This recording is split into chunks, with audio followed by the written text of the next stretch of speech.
Chapter 1 Change. Sakura-chan, would you go out with me? Naruto chimed casually and almost absent-mindedly. It had become a force of habit. Naruto had been trying for so long to gain the girl's affection, dating back since the early days of the academy. Of course, the pink-haired girl would rebuff him every time, and he had come to expect it. He had gotten so used to it that he would just shrug it off and try again later.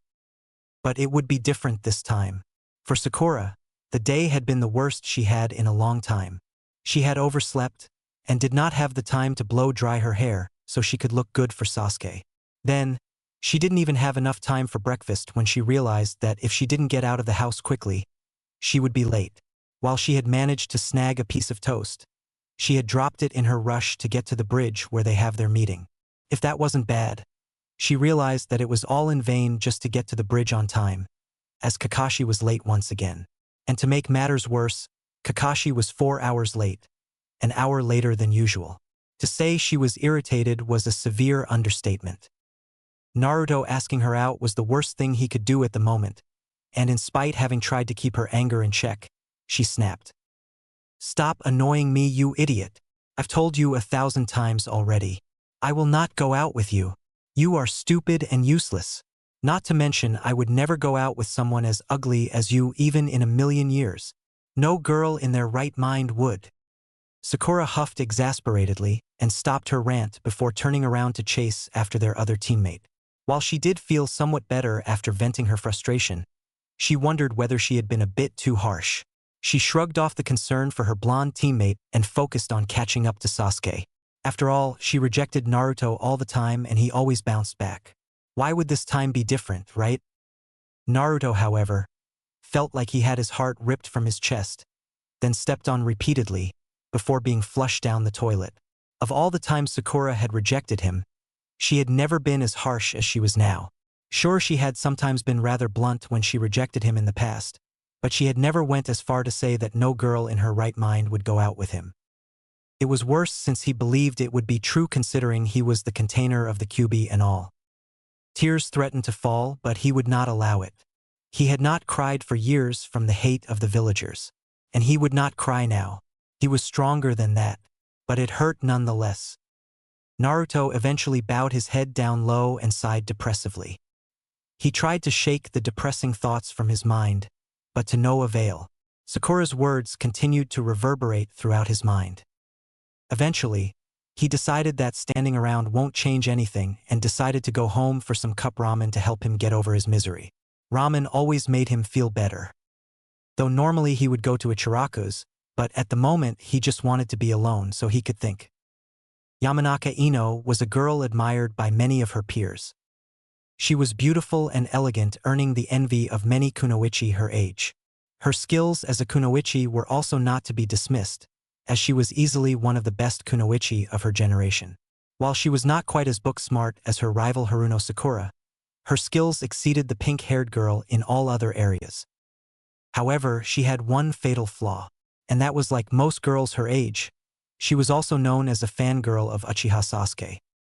But despite this, she was kind and sympathetic when she wanted to be, at least she liked to think so. It was something she had picked up from selling flowers in her family shop. As they lived in a ninja village, a large portion of customers had been ninjas, and more often than not, flowers were bought as an offering to the dead or a gift to the hospitalized than for love interests. And as such, Ino had developed a sympathetic ear for those customers. Because of this, she had never liked to see others in misery, especially those she knew. And when she found Naruto wallowing in misery as he walked down the street, shoulders slumped and head bowed, she couldn't help but to want to help. She was also immensely curious as to the reason the ever-cheerful boy looking so sad. Not even when Naruto had failed the genin graduation test did he look so pitiful. And thinking of which, she never did find out how the prankster had ended up passing the exam since she had watched him walk out of the academy that day with his head down and without a Hitai 8. So it was with a mixture of curiousness and pity that she approached the blonde-haired boy. "Hey Naruto, what's wrong?" "Nothing. Just leave me alone," he mumbled softly and continued to walk. Ino frowned slightly at being brushed off so rudely, but followed after him. "Come on. Tell me what got you looking so gloomy," the blonde girl urged. Naruto sighed, knowing that the stubborn girl won't give up until he relented and stopped walking. There was an uncomfortable silence between them, until Naruto finally spoke. Am I really that bad? Naruto looked slowly up into her teal eyes, before looking back down at the ground. Huh? Ino lifted her eyebrows, perplexed at his question. Am I really that bad, that no girl would ever go out with me in a million years? He repeated softly. Eh? Did Forehead say that? Naruto just nodded without looking up. Well, you are pretty annoying at times. Ino blurted out without thought and winced slightly as Naruto seemed to slouch down even more. Making the boy more depressed was not why she had came up to him. Ino patted him in the back and decided that she should be completely honest, yet be gentle with the truth. Look, Naruto, you are really loud at times, and that gets annoying a lot of times. And while the pranks are funny for a while, after a while it just got annoying. And you don't take your ninja training seriously. That's hardly attractive. And you're nowhere near as handsome as Sasuke-kun. And that jumpsuit you wear is really a big turn-off. Naruto winced every time she mentioned one of his flaws, though he could help but to think it had been the truth. So you're saying that if I'm quiet, a better ninja, and didn't wear orange, then you'll go out with me? Naruto asked hypothetically after a moment of contemplation, looking into her eyes. Ino grimaced at the thought of dating Naruto. Sure, Naruto wasn't a bad guy, but to her, he was simply not the boyfriend material she looked for.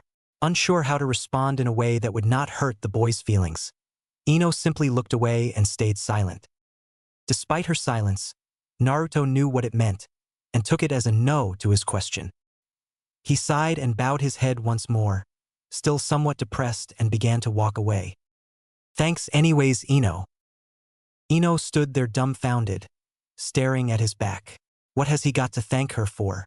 If anything, she probably made him feel even worse than before. On top of the Hokage monument sat a young boy in deep thought. Naruto always liked this particular spot when he needed to think and reflect on his life. While his normal train of thoughts when he was here to think would be on why the villagers hated him. But this time his thoughts were on a certain girl and her words to him. I should just give up on Sakura-chan. Or any girl for that matter. The ramen he had consumed earlier did in fact make him feel much better. And now that he had cleared his head enough, he began to think. He realized that he had to make a choice. There was no doubt that it was for the best to stop pursuing Sakura as a love interest. He had replayed all the memorable moments he had of his pink-haired teammate in his mind, and came to a startling realization that he had never felt any signs of affection from the girl. She barely even recognized his existence, let alone his worth. Even the girl's rival acknowledged him somewhat, considering she had tried to cheer him up earlier despite failing at it. He supposed it was one of the reasons why he had been so adamant in gaining the girl's attention. Acknowledgement was something he could not live without. It was what his existence and his life dream revolved around. And gaining the acknowledgement from someone that did not acknowledge him was what he strove for. However, she had not been the only one that did not acknowledge him. Almost the entire village had been guilty of that, and that led him to contemplate the true reason why he had been attracted to the girl in the first place. After several moments of reflecting, he believed that it began simply as an act to prove himself against Uchiha Sasuke. The last Uchiha of Konoha was the antithesis to Naruto's life. While he had been known as the dead last and dobe, Uchiha Sasuke was known as a genius and incredibly talented shinobi. And the fact that Sasuke had the acknowledgement of many in the village all because of his Uchiha lineage grated on his nerves when he had to fight for every ounce of recognition. It was natural for him to challenge the one who was the complete opposite to his existence. To prove who was better, to prove that he could change the minds of the villagers. And challenge the boy he did, though so far without success. But somewhere along the line, he had somehow come to the notion that winning over the Uchiha's #1 follower would be the ultimate way for him to prove himself the better. Despite his initial petty reasons for his pursuit of Sakura's affection, he eventually came to genuinely like the girl. She was intelligent, and it was something he had admired, not to mention she was one of the prettiest girls he knew, despite her large forehead that had been the brunt of many jokes from those of their age group. He had always known that Sakura would never be interested in him in a romantic sense, especially not when she was so engrossed in gaining Sasuke's attention for herself. But he would always delude himself to think that he had a chance. The stubborn part of him simply would not accept defeat, especially not against Sasuke. But it was time he ended his endeavor to win his crush's heart. Sakura had made that perfectly clear that it would be a waste of time. Though here lies the dilemma. Should he search for and pursue other girls or give up entirely? Naruto shook his head slightly at the thought. When he came to think about it, he had never really even thought about the kind of girls he liked. Firstly, he wanted someone mature. Someone that would acknowledge and appreciate him. They would also have to support him in his dream to become Hokage. But most importantly, they must accept him despite having Kyuubi sealed within him. But the only ones that fit the bill are women much older than me, Naruto mused. Not that he minded being with older women. In fact, he could argue that he preferred the company of older women, as long as they accepted him and not hate him. Naruto supposed that it was because older women are not as shallow as girls his age. Most girls his age were attracted to Sasuke simply because of his looks despite his cold attitude. It was also the reason he did not get along with most girls in his age group. But Naruto grimaced slightly at the irony, considering he had been crushing on one of the worst offenders for a long time. Then again, older women are unlikely to even look his way. After all, on top of having Kyuubi sealed in him, he was known as an idiot, and that's after assuming that an older woman did not mind the age gap. And to top it off, he wasn't good looking, at least according to Sakura and even Ino. This led him to a decision. He was unlikely to find a girlfriend anytime soon. On the other hand, he was still young. If he did not pursue a love life, then he would concentrate on his neglected training so he could one day become Hokage. At the moment, it would seem that focusing on training was for the best, and likely give him the most chance for success. His mind then wandered to his talk with Ino. While it did not help him feel any better at the time, he did appreciate the honesty. He knew the Yamanaka girl was right. He was loud, and his pranks, while funny, did not help him become a good ninja. It had always been a matter of gaining attention. As he did not receive any acknowledgement, he sought it out through different methods by being loud and playing pranks. He even went as far as to wear flashy clothes like the orange jumpsuit he currently wore. Not that he didn't like orange, in fact, he loved the color orange and his jumpsuit. Still, his approach had been only effective to a certain degree. While he did get some attention, it had all been in the negative sense, and because he played pranks by skipping class, his grades in the academy slipped. But despite this downside, Naruto received more attention in his entire life, and even with the threat of failing the academy, he could not bring himself to stop. And despite the lectures on seeing underneath the underneath, few could see underneath this cheerful and idiotic mask he had built up over time by playing pranks. It also served to conceal the sadness that was all too apparent in his eyes to those who knew where to look. If there was anything he truly hated, it was to be pitied. He would rather be hated than be pitied. Not that he would ever be caught brooding like the Uchiha. He'd never live it down otherwise. Naruto decided that if he were to take being a ninja seriously, now that he had given up on Sakura, things had to change. Simply, it was time to stop playing the fool. It would be hard to change as he had acted this way for so long that the facade had practically become part of himself. But now that he had made the decision, he would stick by it. Naruto also knew right now he was not a good ninja. His poor performance against his sensei during the bell test had been proof of that. And concentrating on training would help him achieve his life goal to become the Hokage in the long run. Naruto snorted slightly. What would he know?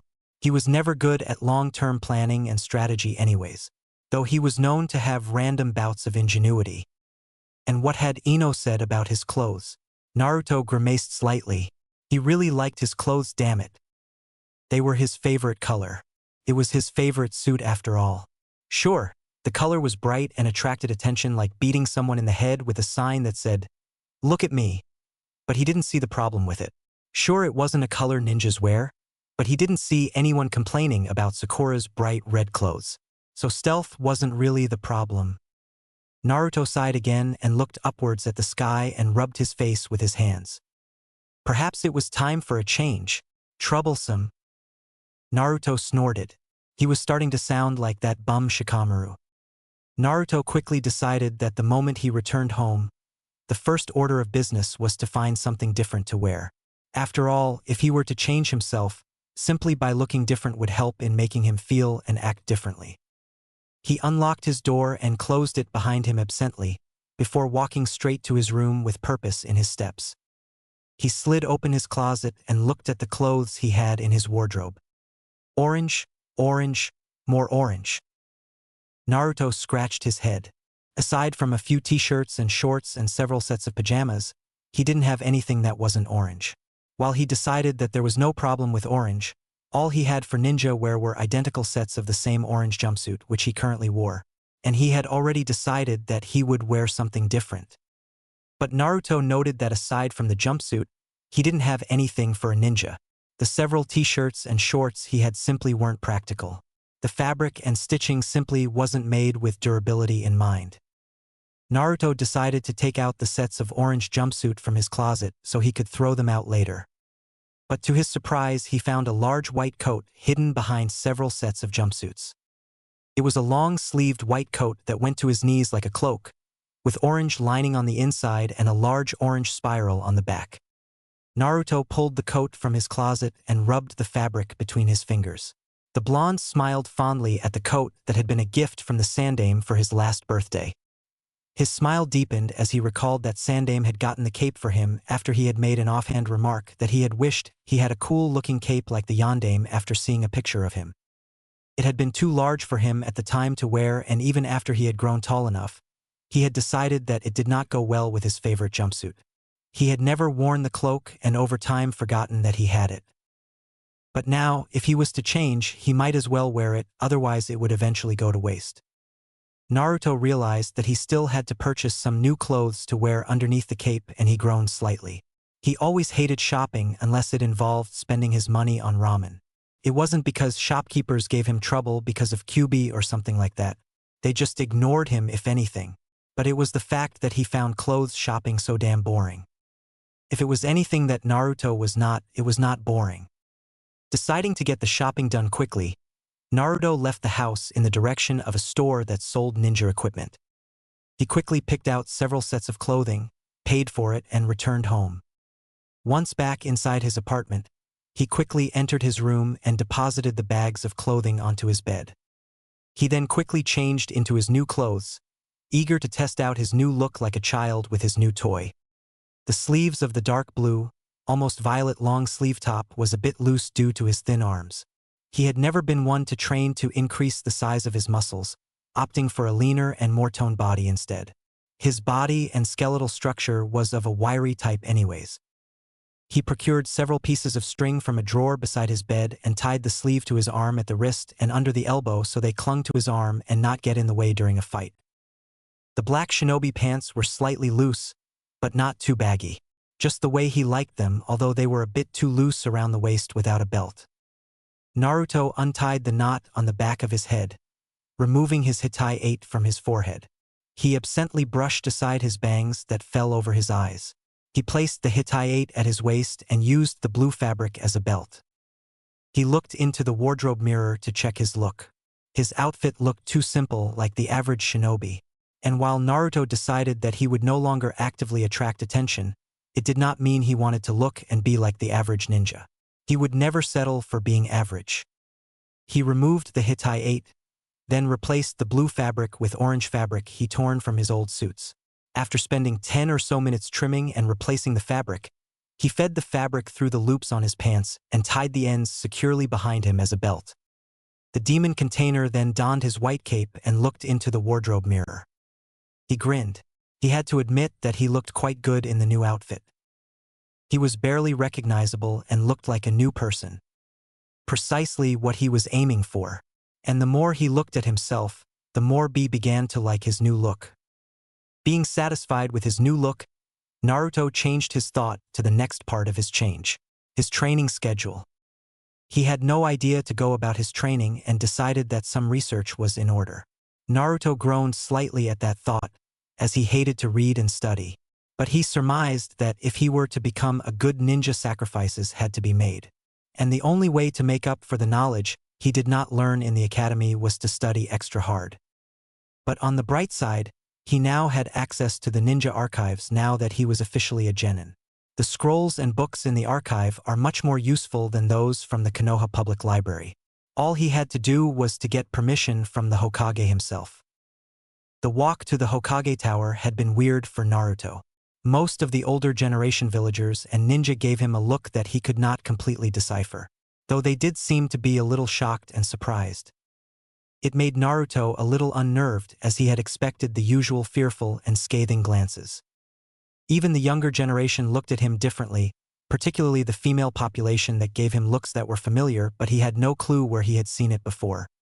Naruto quickened his pace, slightly nervous at the way people looked at him. Maybe changing my clothes wasn't a good idea. What was with those looks anyways? Bah! Why do I care? Gaining permission to access the archives was simple, though the Hokage had been smirking somewhat evilly at him, which further unnerved him. He quickly left the Hokage's office to the room, which contained the genin-level archive. Meanwhile, Sarutobi sat in his seat while smoking his pipe. A smirk etched itself onto his face. So he's wearing that cape I gave him. He looks just like you, Yandame. The coat had been his plan to get the villagers to change their mind about Naruto. He had been a bit disappointed when Naruto did not wear the coat when he had first given it to the boy. It gave the villagers just enough clues to Link to become suspicious of Naruto's relationship to the Yandame, although not quite enough to prove or disprove anything. He wasn't going to publicly announce the truth, at least not yet, but it would be enough to create doubt within the minds of the villagers that had treated Naruto poorly, and they would more likely to hesitate in treating the boy poorly. Naruto gasped slightly in awe at the sight in front of him as he entered the archives. In front of him were thousands upon thousands of scrolls organized into rows and rows of shelves. Naruto went to a table at the studying area and pulled a chair from under the table with a lousy squeaking noise and slowly sat down onto the wooden chair. He rubbed his chin one hand and began to think. With the way my training is going now, I won't be able to improve much. What I need to do is find a direction and perhaps some training methods. And while I'm at it, I might be able to find some genin-level ninjutsu techniques. And it would be good to find anything that would build on my existing jutsu knowledge. But I won't be able to do much. It'll take days just to find and read all the scrolls I need. That leaves no time left for actual training. Not to mention the stuff I need to make up for that I didn't learn in the academy. I'll have to cut down the time I need to gather information. But how? If only he had extra people to help finding what he need. Naruto froze in thought. Extra people? He pondered for a few seconds on the plausibility of his idea before smirking. Kage Bunshin no Jutsu. Naruto quickly formed the seal and produced 20 clones. The original Naruto called out an order. Alright guys, each of you bring back a scroll that you find useful and bring it back within 10 minutes. Hi! A resounding affirmative came from all the clones as they all moved in different directions. The real Naruto then walked towards the aisle labeled Chakra Basics. A few minutes later, the clones each brought back a scroll. A pile of scrolls now lay on top of the table. Naruto then dispersed the clones. A rush of information flowed through his mind, letting him know the position of several scrolls within the multitude of scrolls in the archive the clones had spotted that could potentially be useful as future reading. Naruto blinked slightly and analyzed his surprise when he realized he had gotten some of the memories the clones had gained. While the Kage Bunshin had been a skill he had only recently learned, he had not realized the technique's ability to accumulate information. He thought back to the times he had used the jutsu. Aside from the time he used the harem no jutsu on the closet pervert sensei of Konohamaru, he had only used it in combat situations. First with Mizuki, and the other time with Kakashi sensei during the bell test. Both times he remembered that he had noticed something unusual when he dispersed the clones. He had brushed it aside at the time as he was in a situation which he could not waste time analyzing what it was that he felt, as he was more concerned with both Irika's injury and passing Kakashi's test. But then, the memories he had gotten that time had not been especially obvious that it had been from a clone. But that may be due to the fact that he fought mostly using his instincts, more so than studying and analyzing his opponent. The clones simply didn't use their brain as much, and the clarity and usefulness of the information was not quite as apparent. He also suspected that, at the time, he might have confused the extra memories with his own. This may be because both the clones and himself had been entirely focused on a mutual goal. And clones that perform an entirely independent action to the original should make the memories much more apparent that it had originated from a clone. Deciding to consult the texts to confirm his suspicion, Naruto picked out the scroll on the table that labeled Kage Bunshin no Jutsu and related jutsu. The blonde demon container unrolled the scroll and quickly browsed through the contents. He had been right. The Kage Bunshin did have the side effect of the user learning everything the clone had. As he continued to read, the wider his eyes became. He was in awe at the usefulness of the jutsu. Since the scroll he held in his hands was from the genin-level restricted section of the archive, it did not contain the hand signs and actual training methods for the jutsu. But there was still a fairly in-depth summary of what the technique can do and the ways it could be used. There was also some information on related jutsus. Naruto pondered whether to take advantage of the information-gathering capabilities of the jutsu. It felt a little like he was cheating by studying with clones.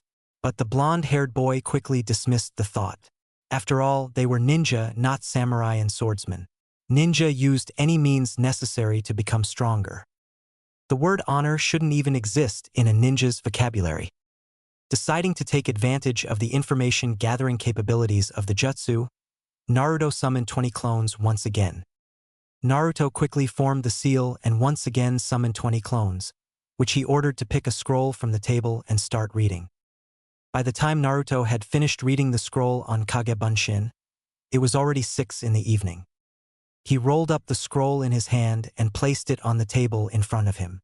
Naruto looked around him and found that 8 of his clones had finished reading their scroll.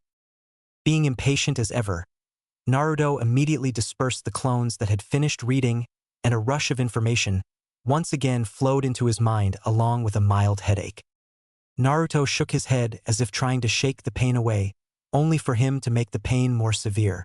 So he simply sat still in his seat and waited till he felt better. He made a note to disperse the clones one at a time when the rest of the clones finished reading. By the time the pain was gone, the rest of the clones were done reading their scroll. This time, Naruto dispersed the 12 remaining clones one by one, 30 seconds apart, and he was relieved that he did not develop a headache again. Naruto spent the next several minutes replacing the scrolls he had read to where he had gotten them. Then he returned to where he sat before and reviewed everything he had learnt from the texts. From the scroll he had found on Kage Bunshin, he had learned that the technique evenly distributes a user's chakra between clones. The clones disperse after a single hit. Naruto concluded that the clones would be most effective when they don't get hit. This would mean that his clones either should attack from a range using weapons and ninjutsu or engage in taijutsu without getting hit. Naruto made a mental note to train in speed and dodging exercises. He also thought that using ninjutsu with clones to take advantage of the divided chakra supply in each clone would be a good idea. After some thinking, he also realized that if overwhelming numbers are to be used to wear an opponent out, then summoning a large number in one go would be more efficient than summoning the same number of clones in successive smaller groups at a time, as each clone would have a larger average chakra supply in the larger group. The accompanying jutsu for the Kage Bunshin were also very interesting to Naruto. He could easily see the usefulness and versatility of the Shuriken Kage Bunshin. While he did not know how to perform the technique, he believed that he could recreate it using a mixture of Kage Bunshin, henge, and some trial and error. And the description of Bunshin Daibakuha simply made Naruto drool. Exploding clones? It would be devastating if he could learn it. Unfortunately, the scroll did not contain any more detail on the jutsu apart from it being clones that explode and nothing on the inner workings of the jutsu. Naruto was not discouraged, however, and decided that he would spend some time doing trial and error tests to learn how to make his clones explode. Perhaps he had to make the chakra in his clones unstable somehow. He had also read the basics of chakra and the composition of body energy and spiritual energy. He decided that further research should be done on this topic as he believed that different jutsu required different compositions of each energy type. Taijutsu obviously related more to body energy, and genjutsu a larger composition of spiritual energy, and ninjutsu likely a more even balanced composition of both. If he were correct, then isolating and utilizing the pure form would be more efficient in some cases. and it would be likely that he would become impervious to most genjutsu if he could utilize spirit energy in its purest form. But it was still merely a theory, and he had yet to prove or disprove his hypothesis. The scroll's taijutsu training methods he found revealed that weighted clothing was an effective way to improve strength and speed in relatively short amounts of time, though it places the most strain on the body. It was a method rarely used since the likelihood of injury is exceptionally high, making the training unproductive for most people. Naruto gathered that getting himself some weights while doing lots and lots of running as well as physical conditioning exercises was a good direction for training if he wanted to get strong quick. He had also picked out some low-level jutsu that he could learn. He memorized the hand seals and training method for the Keton, Hausenka no Jutsu, Keton, Gukaku no Jutsu and Shunshin no Jutsu for later. The blonde resolved that he would practice the jutsus as soon as he can. But first, it was getting late and he was hungry. It was time for some ramen. When Naruto arrived at the bridge the next morning, his teammates had already arrived. Sakura was as usual pestering the raven-haired boy for a date with no success. On force of habit, Naruto moved to greet Sakura, but he quickly caught himself mid-stride, before approaching silently and standing slightly away from the other two.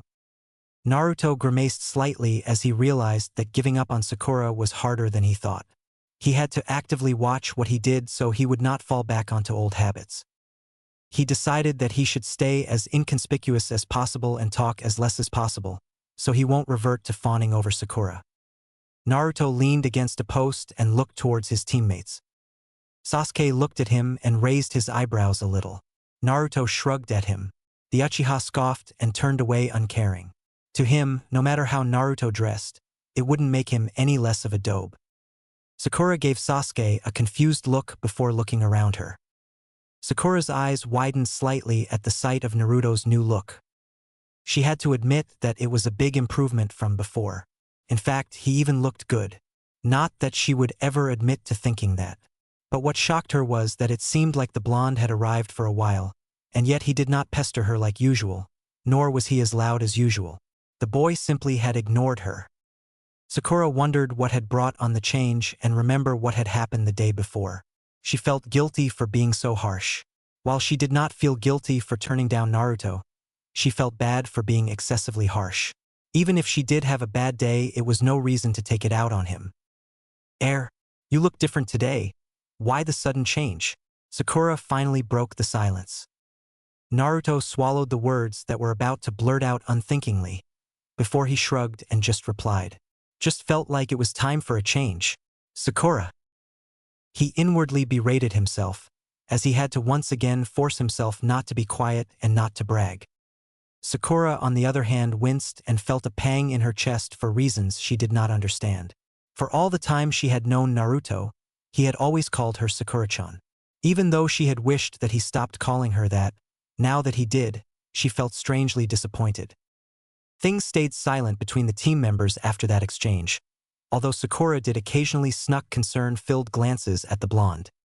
2 hours later, Kakashi arrived to the site of the team quietly waiting for once. Yo!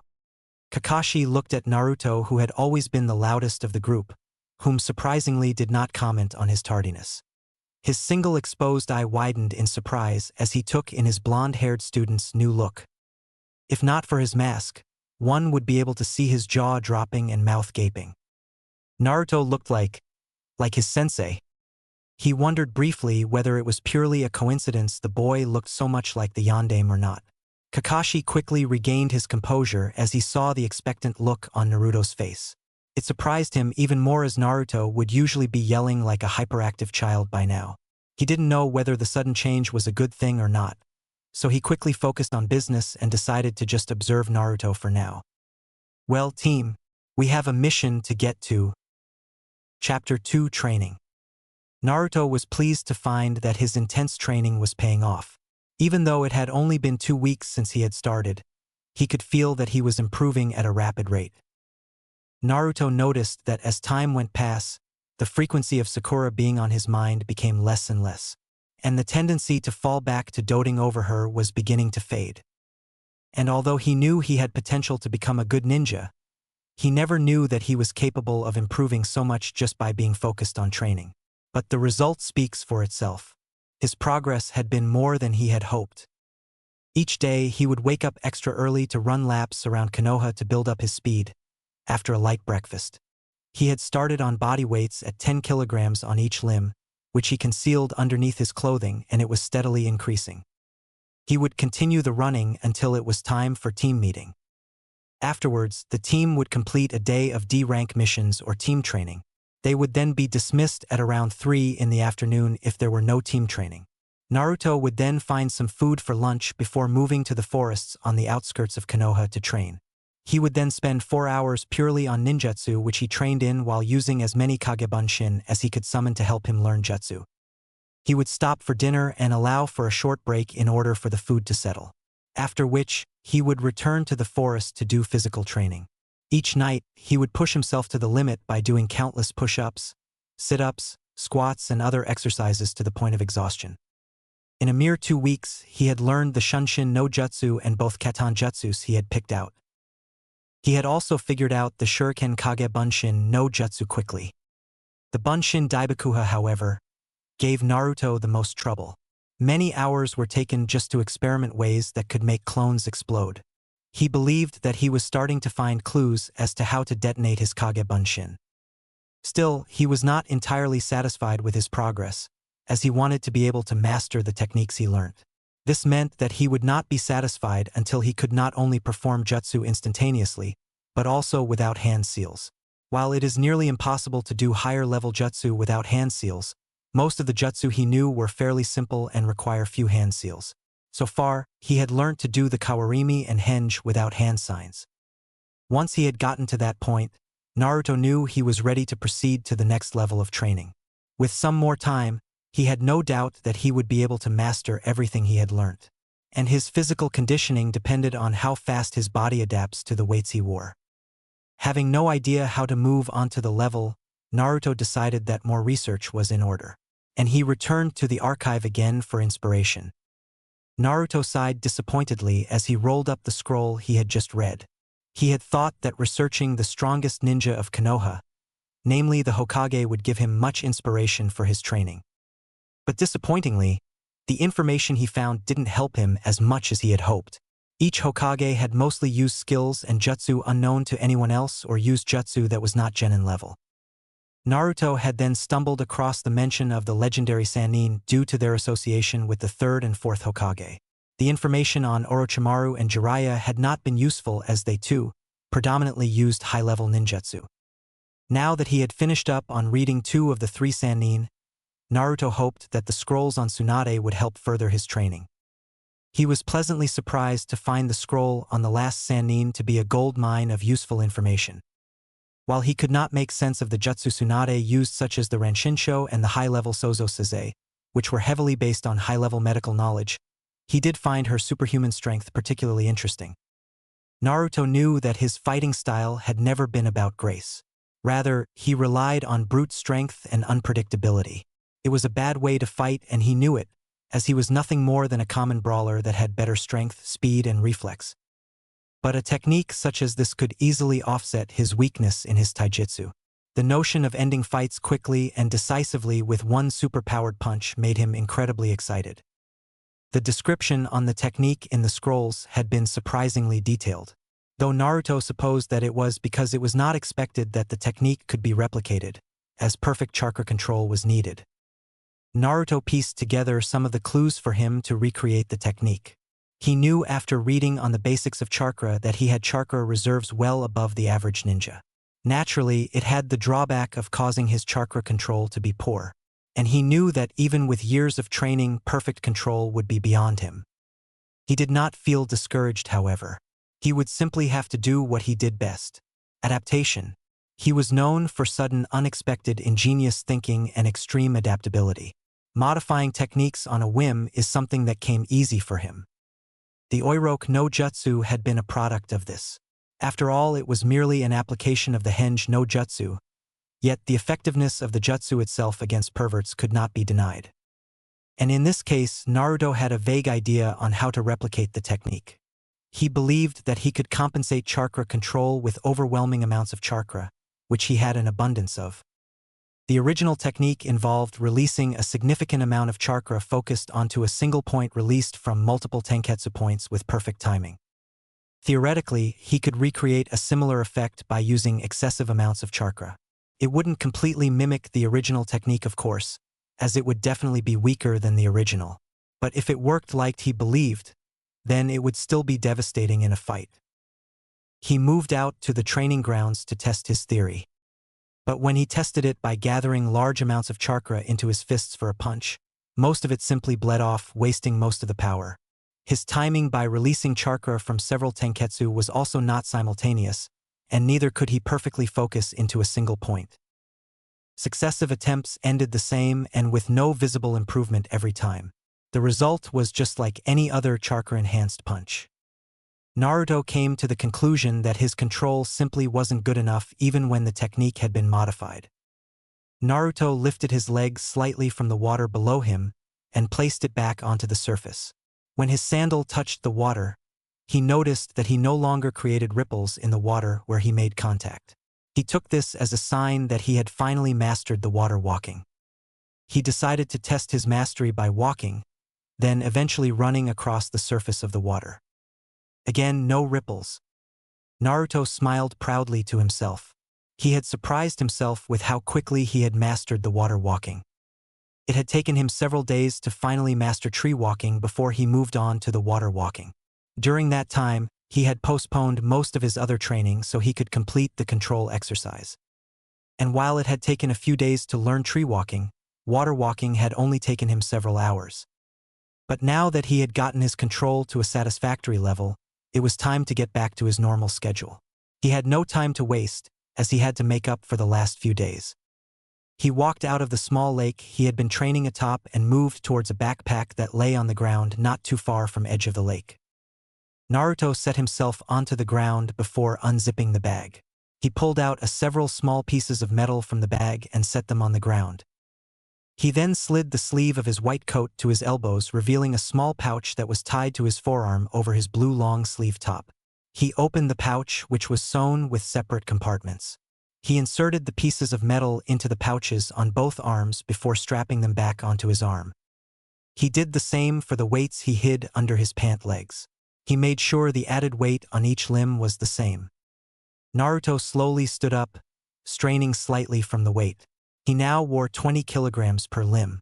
While that was not a lot of weight when he used chakra to enhance his muscles, he could barely move when he didn't. And the purpose of the weights was to build up his muscles. According to the scrolls he had read, he was progressing with body weights much more quickly than the average person. He had also noticed his incredible recovery rate after he found that he wasn't as tired as he should be after an especially intense night of training. And interestingly, the more severe the damage was to his body, the faster he healed. As he had noticed that the harsher his training was, the less muscle pains he felt the next day. It was undoubtedly the influence of Kyuubi, although he wouldn't be complaining anytime soon as it allowed him to get accustomed to his weights that much quicker. Breaking temporarily from his thoughts, Naruto moved to a large wooden post and began to throw punch after punch at the post from each arm alternately. His stomach rumbled slightly, which distracted him slightly, but he forcefully suppressed his hunger. It was not yet time to think about food. He would hunt for some food later. He remembered that he had recently begun hunting for food, so he could hone his survival and tracking skills. Naruto also noticed his increasing appetite, which was also a reason he decided to hunt. His budget simply didn't allow him to eat the amount he was currently eating, at least not without sacrificing other things. He thought jokingly that he could probably out-eat an Akimichi. Sakura snuck another glance at her blonde teammate as the team walked towards the Hokage Tower to report the success of their latest mission. It had been a month after Team 7 officially began and 3 weeks after Naruto's sudden change. While she didn't speak a word of it, she was somewhat perturbed. This Naruto just didn't seem like the Naruto that she knew, although in the back of her mind, she wondered whether she really knew him at all. Feel eyes on him. Naruto turned to them, finding Sakura glancing intently at him. "What is it, Sakura?" Sakura's frown furrowed. This was one of the many changes the blonde had undergone. He hadn't once called her Sakura-chan since he arrived at their meeting place that day 3 weeks ago. She didn't understand why. but she was sad that he was no longer doting on her, and she even missed hearing his affectionate call of Sakura-chan. Though she knew she was selfish, having Naruto fight to gain her attention was a great boost to her ego, especially considering she did not have good self-esteem when she was younger. She quickly battered the thought aside. Why should she be sad whether he called her Sakura-chan or not? It was Sasuke that she loved, right? Nothing, Sakura quickly answered. Naruto raised his eyes curiously at her nervousness, but just shrugged it off. This was another thing that troubled Sakura. Before his change, Naruto would most likely continue to pester her until either she revealed what it was that bothered her, or until she started to beat him up for annoying her.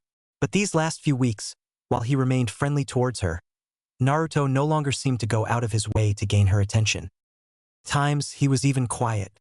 Sure, he still joked around and participated in conversations and was generally talkative, but for a lack of better word, she could say he no longer seemed like he was hyperactive.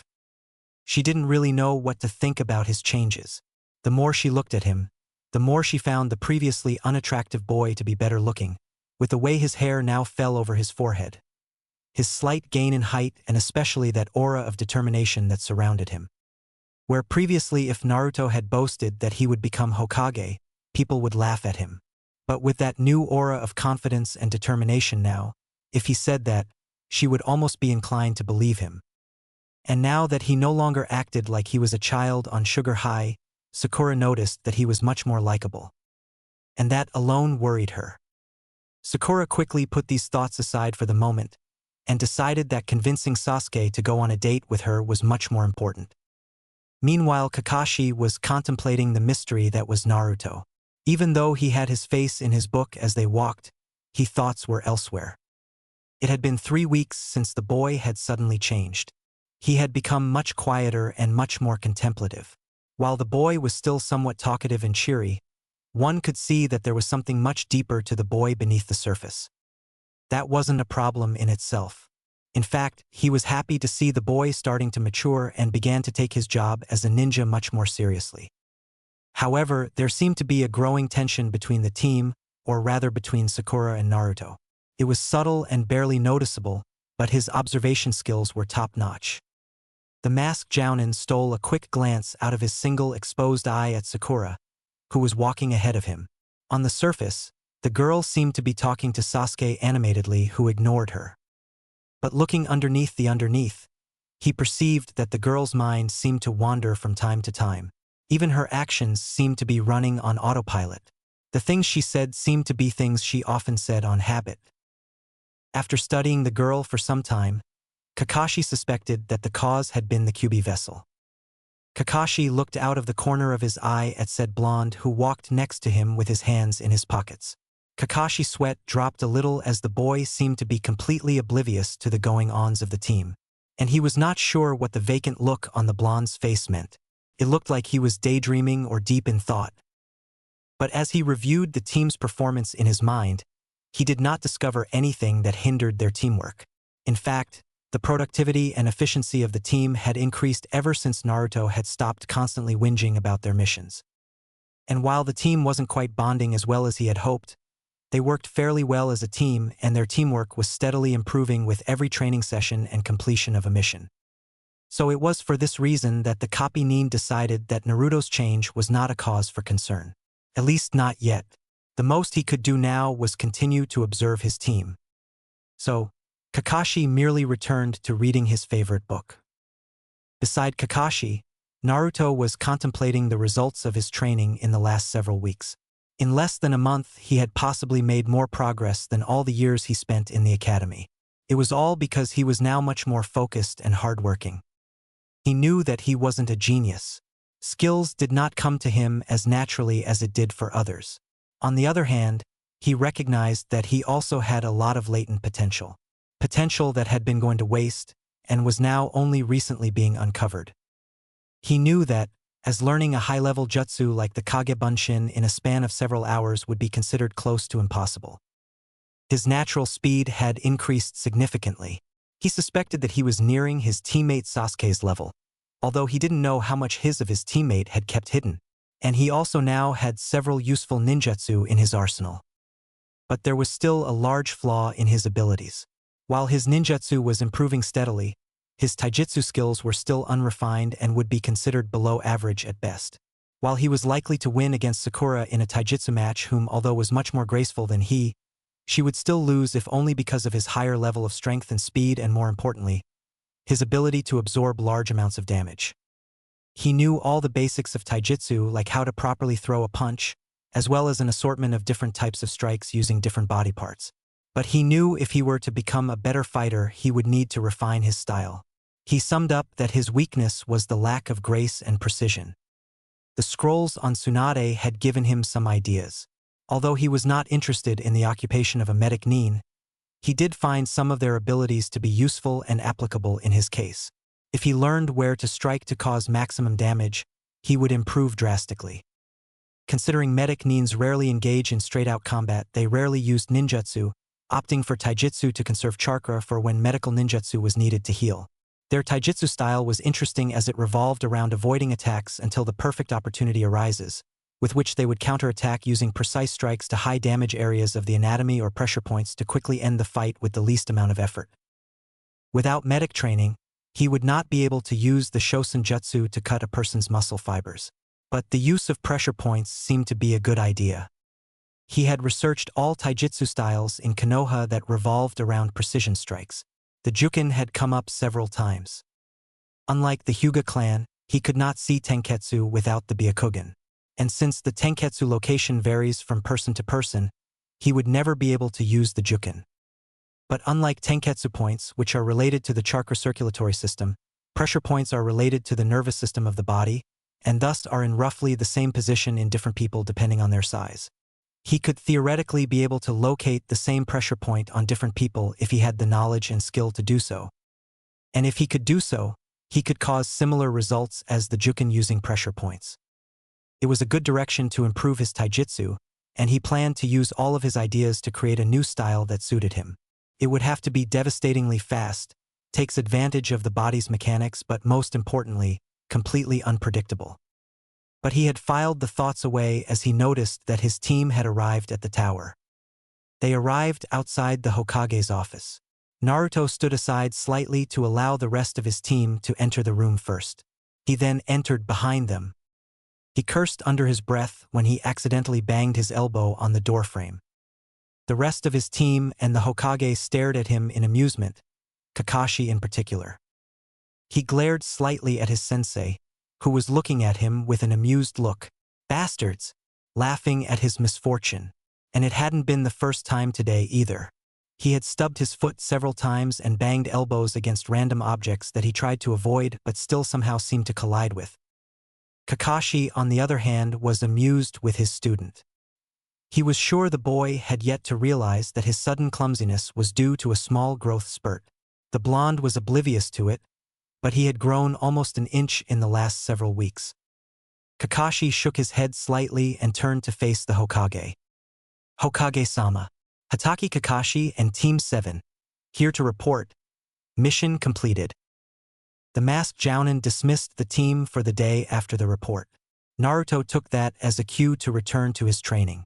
After bidding his teammates goodbye, he revisited the archives to read up on anything that could help him create his new fighting style. He would have to memorize and find a large number of pressure points.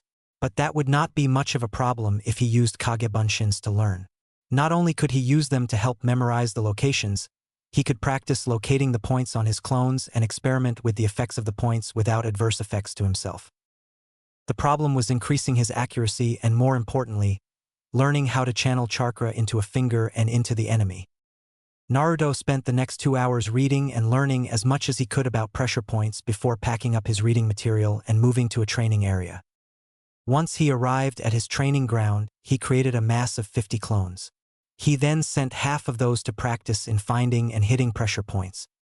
He then commanded the rest of the clones to continue recreating Tsunade's super strength technique. After all the clones had spread out to different areas of the training ground to train, Naruto focused his thoughts on creating the technique. He lifted his hand and clenched his fist tightly. He closed his eyes in concentration and molded some chakra and directed it to his fist, feeling the warmth of the energy moving through his arm and accumulating at the fist. After he felt that he had collected a suitable amount of chakra, he opened his eyes abruptly and thrust his fist into the ground. A loud thud made way to his ears, but what he saw did not please him.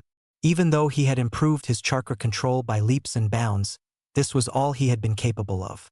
There was a fairly deep imprint of his fist where it made contact. The ground around the print was cracked slightly. There was no doubt his punching strength had improved from before significantly due to an improved ability to channel chakra to enhance his punch. But the result of the punch was far from impressive. He tried it again with more chakra. The result was still the same with only a slightly deeper imprint. The boy huffed in annoyance. No matter how much he tried, the technique seemed to be out of his reach. With his control much better than before, significantly less power bled away. But his timing and focus was still nowhere close to good enough. If only he could release his chakra from a single tenketsu than multiple, like tapping pressure points with his finger. Naruto froze and then blinked. A smirk slowly developed on his face. If what he was thinking worked like he wanted, then his next attempt will be significantly more powerful than the last. Naruto lifted his right hand in front of him once again and curled the fingers like a fist, except leaving his index finger extended. He once more closed his eyes so he could concentrate chakra through his arms and into his hand. But this time he focused all of it into the tip of his index finger. When he decided he had collected enough chakra, he thrust the finger into the ground beside the small imprint he had created earlier. The results were just like he had anticipated. The ground trembled slightly and a small crater 10 feet across formed around him with his finger at the center. Cracks emanated past the crater and extended for another several feet. Naruto smiled slightly at his achievement. The chakra this time was much more focused, and since it came from a single tenketsu, his timing was perfect. But it had its own drawbacks as he had channeled chakra into one tenketsu. Rather than multiple tenketsu, it takes more time to charge up the required amount of chakra than the original technique. And added to that, a finger thrust naturally had less power than a punch. Yet, with more practice, he would be able to generate large amounts of chakra quickly into his finger to further offset the drawbacks. He also figured that if he improved the power in his fingers, the power of his technique would also increase much proportionately. And the good thing about it was that he was essentially doing the prerequisite training for striking pressure points. After another month of training, Naruto had more than doubled his weights. His progress in developing a new taijutsu style was also going well. He found that using clones as training dummies was a great advantage. He had become fairly proficient with striking pressure points during combat after he spent some time sparring with Kage Bunshin as practice. It had become a habit now for him to participate in a mass free-for-all taijutsu sparring match with a big group of clones. As a result, his striking aim was much better, and he would be able to hit pressure points occasionally. His finger strength had also improved much, although it was not without mishaps. He had jarred his fingers several times earlier on when he practiced without chakra enhancement. He had healed quickly enough and corrected his earlier mistakes. He found the trick was to keep his fingers slightly bent rather than perfectly straight like he first thought. He had also begun to incorporate locks and grappling into his style after he read as much as he could about the human anatomy and skeletal structure and joints. He still needed to work the kinks out of the style, which would take months more of work even with Kage Bunshin, but despite that, his skill had improved significantly. Naruto then reviewed the profiles of all the strong ninja of Konoha, and came to the conclusion that the strongest ninja often had their own special attack ninjutsu or style of fighting. The Shodai had Mokutan Jutsu, Naidame specialized in water jutsu, and the Yandame had the Hiraishin no Jutsu and Rasengan. This led him to believe that if he were to become an exceptional ninja that was better than the rest, he would also need to create his own special ultimate attack. He had a vague idea as to what he wanted to create, but he put it as a side project so it would not hamper his training.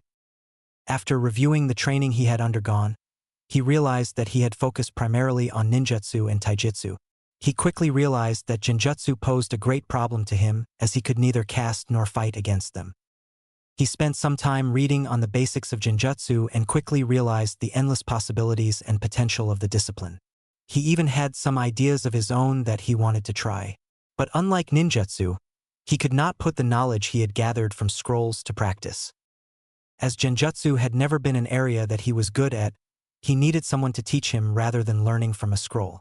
His first thought was to approach Kakashi-sensei, but decided after some thinking not to do so. The masked jounin was a lazy man. Not only did his sensei not train his team as intensely as he had liked, almost all of the training revolved around teamwork, ninja etiquette, and field combat simulations. While these are all lessons that are important, physical training are few and far in between.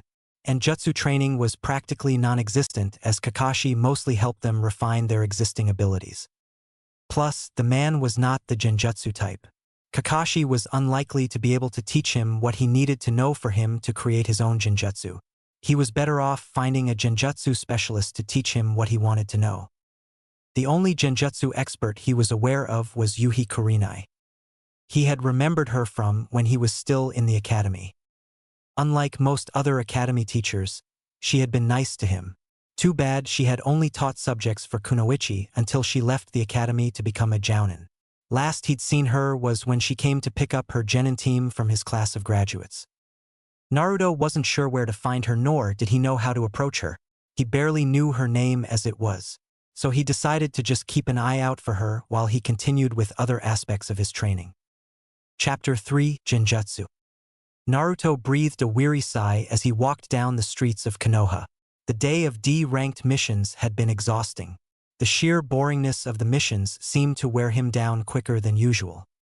He was certainly relieved and glad he was finally dismissed for the day. Something about his team bothered him though, or more specifically Sakura did. He had noticed that his pink-haired teammate had been acting somewhat strange lately while in his presence. He had tried to observe the girl, but never managed to understand her recent behavior. She would occasionally sneak glances at him, but when he would voice his concern, she denied that there was anything wrong, and she would always look away when he met her glances. He did not know what it meant and what caused it. He was certain it was not due to his growth in power. He had yet to show anyone on his team his true strength. It wasn't because he was trying to hide his strength from his team, but it was simply because he never needed to show any kind of skill in D-ranked missions. But then, while it puzzled him, he didn't feel that it was especially important. At least not at the moment. Like he had for most days, he had bid his team goodbye and was about to head out for his daily training after he went home for some training equipment. He certainly wasn't expecting to find Kurenai coming out of Konoha's best dango shop with a female companion. He easily recognized the genjutsu specialist from the distinctive bandage-like red and white clothing she wore. He did not recognize her companion though. He had never met the woman before. She was an attractive woman with purple hair tied up in a bunch with some of her hair sticking up at odd angles. Naruto judged her to be several years or so younger than the genjutsu specialist and wore a tan-colored coat over a fishnet undershirt. He took in a breath and quickly thought to himself whether to approach Kurenai or not. He decided that this was probably the best chance for him to approach Kurenai for training. He let the breath out and immediately called out to the woman before she got too far away. "Kurenai-sensei." The red-eyed beauty paused in her walk and turned her head to the source of the call. Her eyes widened slightly when her eyes made contact with the boy, whom was waving to get her attention. "My God, he looks just like the yondaime." Kurenai blushed faintly as she reminisced her younger days when she had a crush on the blonde Hokage. It was hard not to like the yondaime. He was a great man, kind, strong, and good-looking. He had many of the traits that she looked for in a man, though her crush was short-lived as it had ended when the man had died defeating the Kyuubi. Simply looking at the boy brought back flashes of memories of yondaime. She pushed those memories to the back of her mind, content in letting the past remain in the past. After all, a crush was just that, a crush. She turned and straightened herself and watched as the boy slowly approached them. She focused her deep red eyes onto the boy and took in a better look. She instantly recognized the blonde-haired boy as the Kyuubi container despite the change of clothing. Curiosity flashed within her mind as she wondered what business the boy had with her.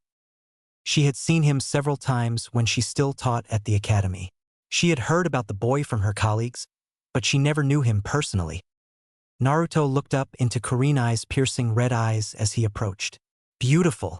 He couldn't help but to think. It was perhaps one of the most beautiful sets of eyes he had ever seen. Not only because of the exotic shade of red of her eyes, which gave her an aura of mysteriousness and intrigue, but also because of the underlying warmth in her eyes that betray the cold, dispassionate image that she tried to portray with her indifferent expression.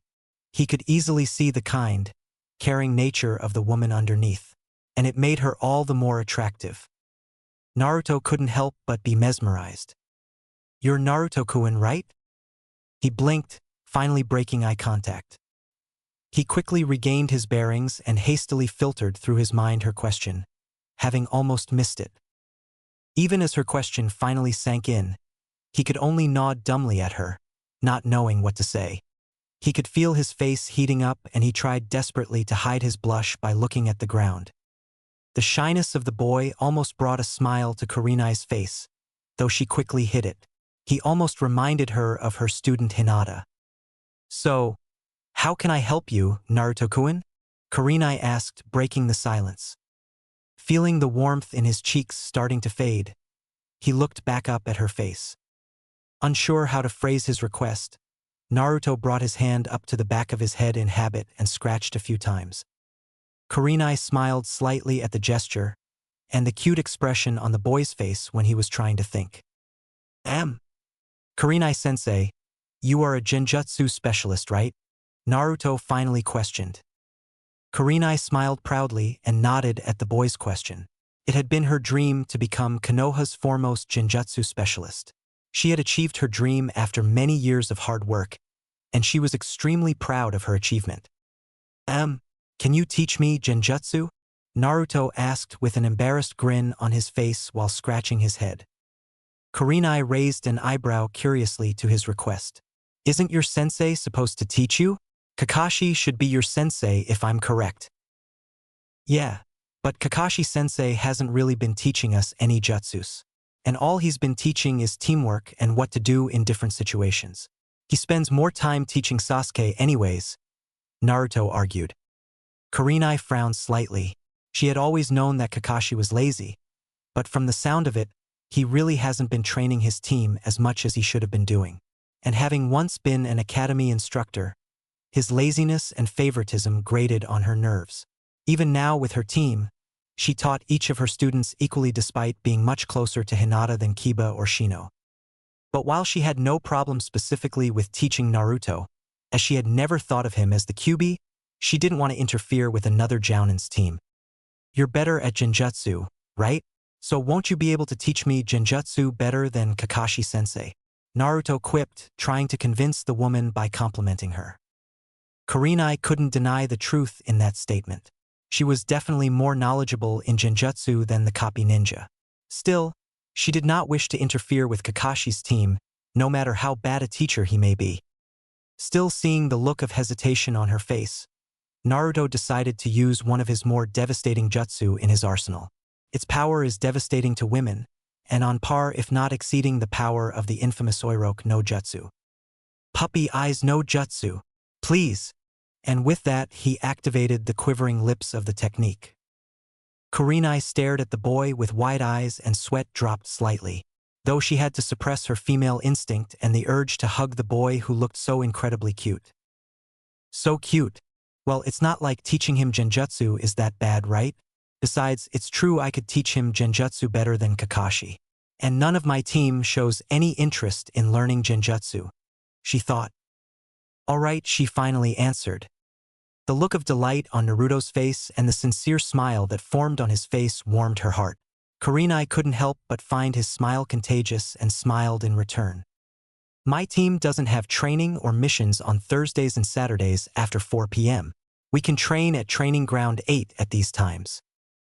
Naruto quickly searched his memory and recalled that these times did not clash with his team schedule. So he nodded.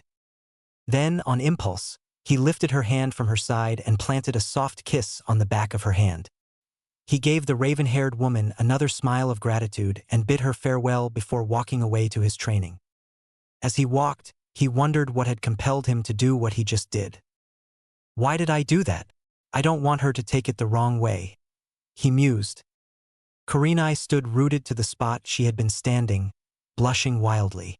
While she found it slightly embarrassing, it felt refreshing to be treated like a princess, rather than be looked at like a sex object. "Ah, kawaii," What would everyone say if they knew you got so flustered by a 12-year-old? Her companion, who had stood silently to the side throughout the entire exchange, teased. Kurenai groaned. Anko!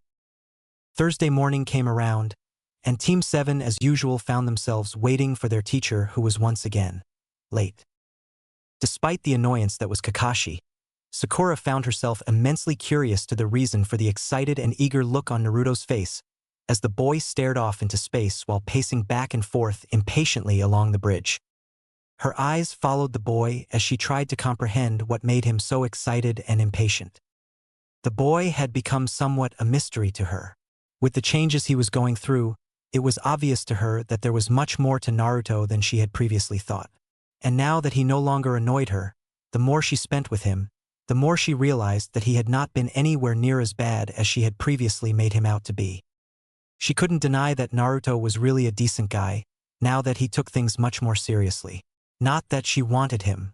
To her, Sasuke was still better in every way. Meanwhile, Naruto continued his endless pacing as he waited for Kakashi to arrive. He was eager to get the missions done so he could train with Kurenai. He wasn't sure what made him feel so excited. All he knew was that he had never been so excited about Genjutsu training before. Even his heart seemed to be beating faster, as if willing the time to go quicker along with his heartbeat. "What are you so happy about, Naruto?" Sakura asked, finally unable to hold her curiosity. "Nothing," Naruto chimed. Sakura narrowed her eyes slightly at him in suspicion, but did not press the issue. Feeling the girl's eyes still on him, Naruto turned to look at her and tilted his head slightly in question. "Yes." Sakura blushed slightly at the boy's stare, finding the way he tilted his head to be incredibly cute. And oddly enough to her, it had not been the first time she thought Naruto was cute. With the way he had been growing physically, she found him to be more and more attractive every day. The blue-eyed genin had grown much during the last 2 months. Naruto had always been the shortest in their team, shorter than her by an inch or so, but now he was almost as tall as she was. His hair had also grown in length, as he had not bothered to cut it. Sakura honestly thought that it suited him better and even made him look more mature. While she would never admit that to anyone, she did think that Naruto had changed from looking like a goofy loudmouth idiot to a fairly handsome boy. If the way he had been growing in the last 2 months were any indication, she wouldn't be surprised if he had girls all over him in a few years. And that thought irritated her for some reason. Naruto raised an eyebrow at Sakura's reaction and scratched his head curiously. "There's that look again, but what does it mean? Come to think of it, she's not the only one that looks at me like that. I caught One-chan looking at me like that too. It's almost like how the fangirls look at Sasuke." "Nah." Naruto shook his head with some amusement. Sakura would never find him attractive, right? Especially since she made that quite clear. Not to mention cute girls like Chan. Naruto blinked. Cute? Since when did he start thinking of One-chan as cute? Not that it wasn't true. It was the opposite, in fact. Was a very cute girl. Beautiful even, although not quite as stunning as Kurenai-sensei. The Jounin just had that charm and aura of mystique that captivates people. Not to mention that perfect face that you couldn't help but admire like a work of art. And that flawless creamy white skin, exotic wine-red eyes that he could lose himself staring into, and that pair of velvety red lips that made him just want to kiss. Gah! Naruto instantly found himself blushing a deep shade of red and banged his head against a wooden post on the bridge to get the perverted images out of his head. He leaned his forehead against the post, hiding his embarrassment. His teammates stared at him like he had just gone crazy, making him blush even more. "What?" He turned to his teammates, still slightly flushed. "Baka," Sasuke scoffed and looked away. Sakura gave him a curious look but eventually just shrugged and looked away. It was at this time that Kakashi arrived and distracted him from making more thoughts about the opposite sex. "Yo!" Kakashi greeted, holding up a hand. "Let's go get ourselves a mission." Kurenai leaned her back against a tree as she waited for Naruto to arrive. She shifted her body slightly as the bark of the tree dug into her back. She settled into a fairly comfortable position and let her mind wander. She contemplated to herself why she had agreed to teach the boy. Surely, it could not be because of that incredibly cute puppy-eyed look. no matter how adorable he looked at that moment. Perhaps it was because he reminded her of the yondaime, or perhaps she was simply curious about the QB container. She realized that she didn't really have an answer to the question, and she idly wondered what it would be like to teach Naruto. Although she had never personally taught the boy before, according to the rumor mill, he was a teacher's nightmare, what with his pranks and his terrible attitude towards his teachers. But then, he didn't seem as bad as those rumors said when he had approached her the other day. She really wasn't expecting the boy to have any talent in Genjutsu considering his grades in the academy. After all, the barely graduated genin had been known as the dead last that had absolutely no talent in any of the ninja arts. Still, she fully expected him to at least put his best effort into the training to learn everything she would teach him. Kurenai shifted from her thoughts as she felt a presence enter the training grounds. "Hi Kurenai-sensei," Naruto called out in a friendly tone, blushing faintly as he recalled his thoughts earlier in the morning. Kurenai just nodded at his greeting. "So what do you need help with?" Kurenai asked calmly, getting straight to business. Naruto thought for a few seconds and scratched his head in an embarrassed manner. Everything really, but I definitely have to at least learn how to detect and dispel Genjutsu. But I would like to learn some actual jutsu too." The red-eyed woman nodded. "How about I teach you how to detect and dispel Genjutsu, then let you practice by canceling some lower-level Genjutsu that I'll cast on you. This way, you can get first-hand experience at dispelling and recognizing Genjutsu." Naruto nodded enthusiastically and Kurenai smiled slightly at his enthusiasm. It was always nice to see a fellow ninja interested in her chosen art. The first step to detecting Genjutsu is based on observation. Detecting Genjutsu is the embodiment of the concept of looking underneath the underneath. It requires you to be able to notice anything out of the ordinary. Because of this, the higher level of detail in the Genjutsu, the harder it is to detect. This is why normally people with higher intelligence have more aptitude in Genjutsu. But if you have enough experience, you can compensate for a lack of natural talent. So before we do anything else, we'll work on your observation skills," Kurenai lectured. Naruto nodded for Kurenai to continue. "I want you to observe and analyze what you can see about me. Tell me what you can observe of my personality and even fighting style and name my weaknesses and strengths. I'll do a short demonstration first, so you'll know what to do." "Hi. Your stance is solid even when you are standing around casually.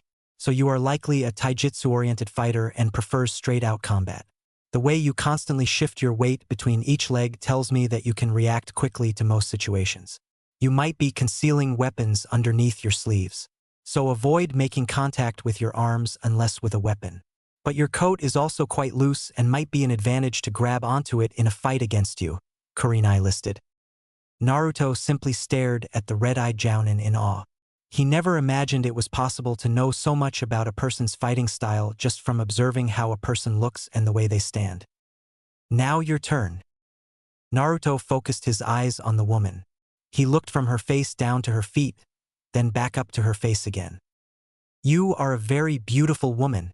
You could definitely use your looks to distract your enemies," Naruto spoke in an embarrassed tone. Kurenai waved her hand signaling for him to continue, while hiding a blush of her own. You probably prefer Genjutsu and ninjutsu over taijutsu, since your body still has a very feminine shape and doesn't have large or very defined muscles. I think your taijutsu is also based on illusions, most likely using your red sleeve to attract attention. Maybe even use the red color to disorient opponent by moving your arms really fast. And your clothes don't look like it'll give that much protection for combat, so you are likely to prefer stealth. I suppose your weakness is physical strength, so overpowering you in close combat is the best way to fight you." Kurenai was surprised. Considering how unobservant Naruto looked and seemed at times, his analysis of her abilities was quite accurate. "Okay, Naruto, your observations are pretty good, but you don't seem to be very confident with your observation skills. So I want you to practice the skill everywhere you go for the next few weeks and analyze in your mind everyone you meet during that time. Try to look for skills, strengths, weaknesses, and threat level. And try to analyze not only people, but also your surroundings and how to take advantage of your surroundings for a fight." Naruto nodded in understanding.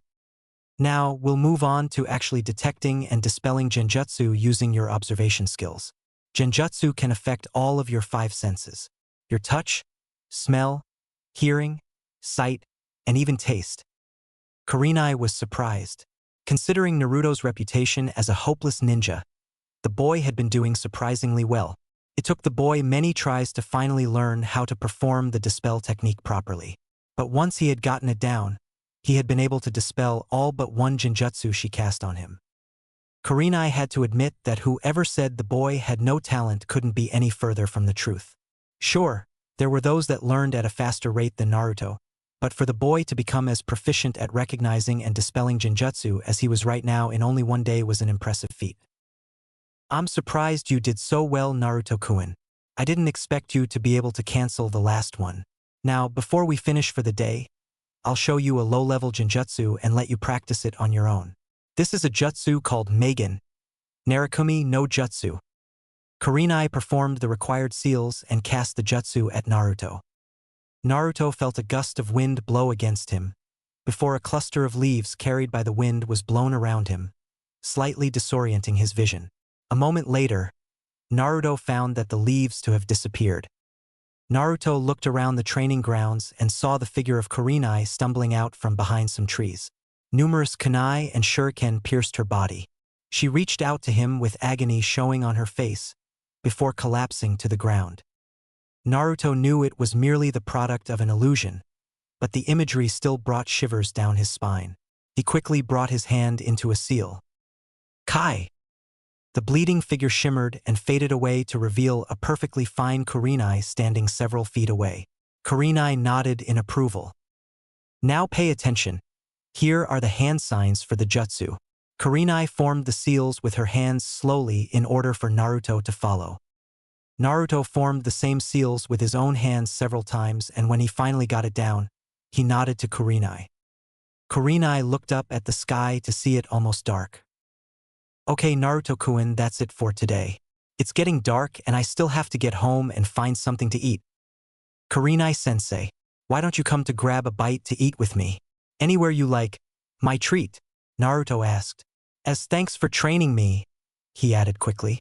It was just an innocent expression of gratitude after all. He didn't want her to think he was trying to ask her out or anything, although for some reason, he couldn't help but blush madly. Kurenai pondered it for a moment. She knew she would have ended up eating out anyways. She didn't feel up to cooking for the night, and getting a free meal sounded like a tempting offer. Not to mention that it didn't hurt to get to know her new student better. She was curious in the least. Everything she had heard about him from rumors had not been entirely accurate, if at all. Despite being dubbed talentless, he had learnt to dispel genjutsu quickly. It was certainly a surprise, as she heard that he was supposedly hopeless in anything regarding genjutsu. And she was more than a little intrigued with his resemblance to the yondaime.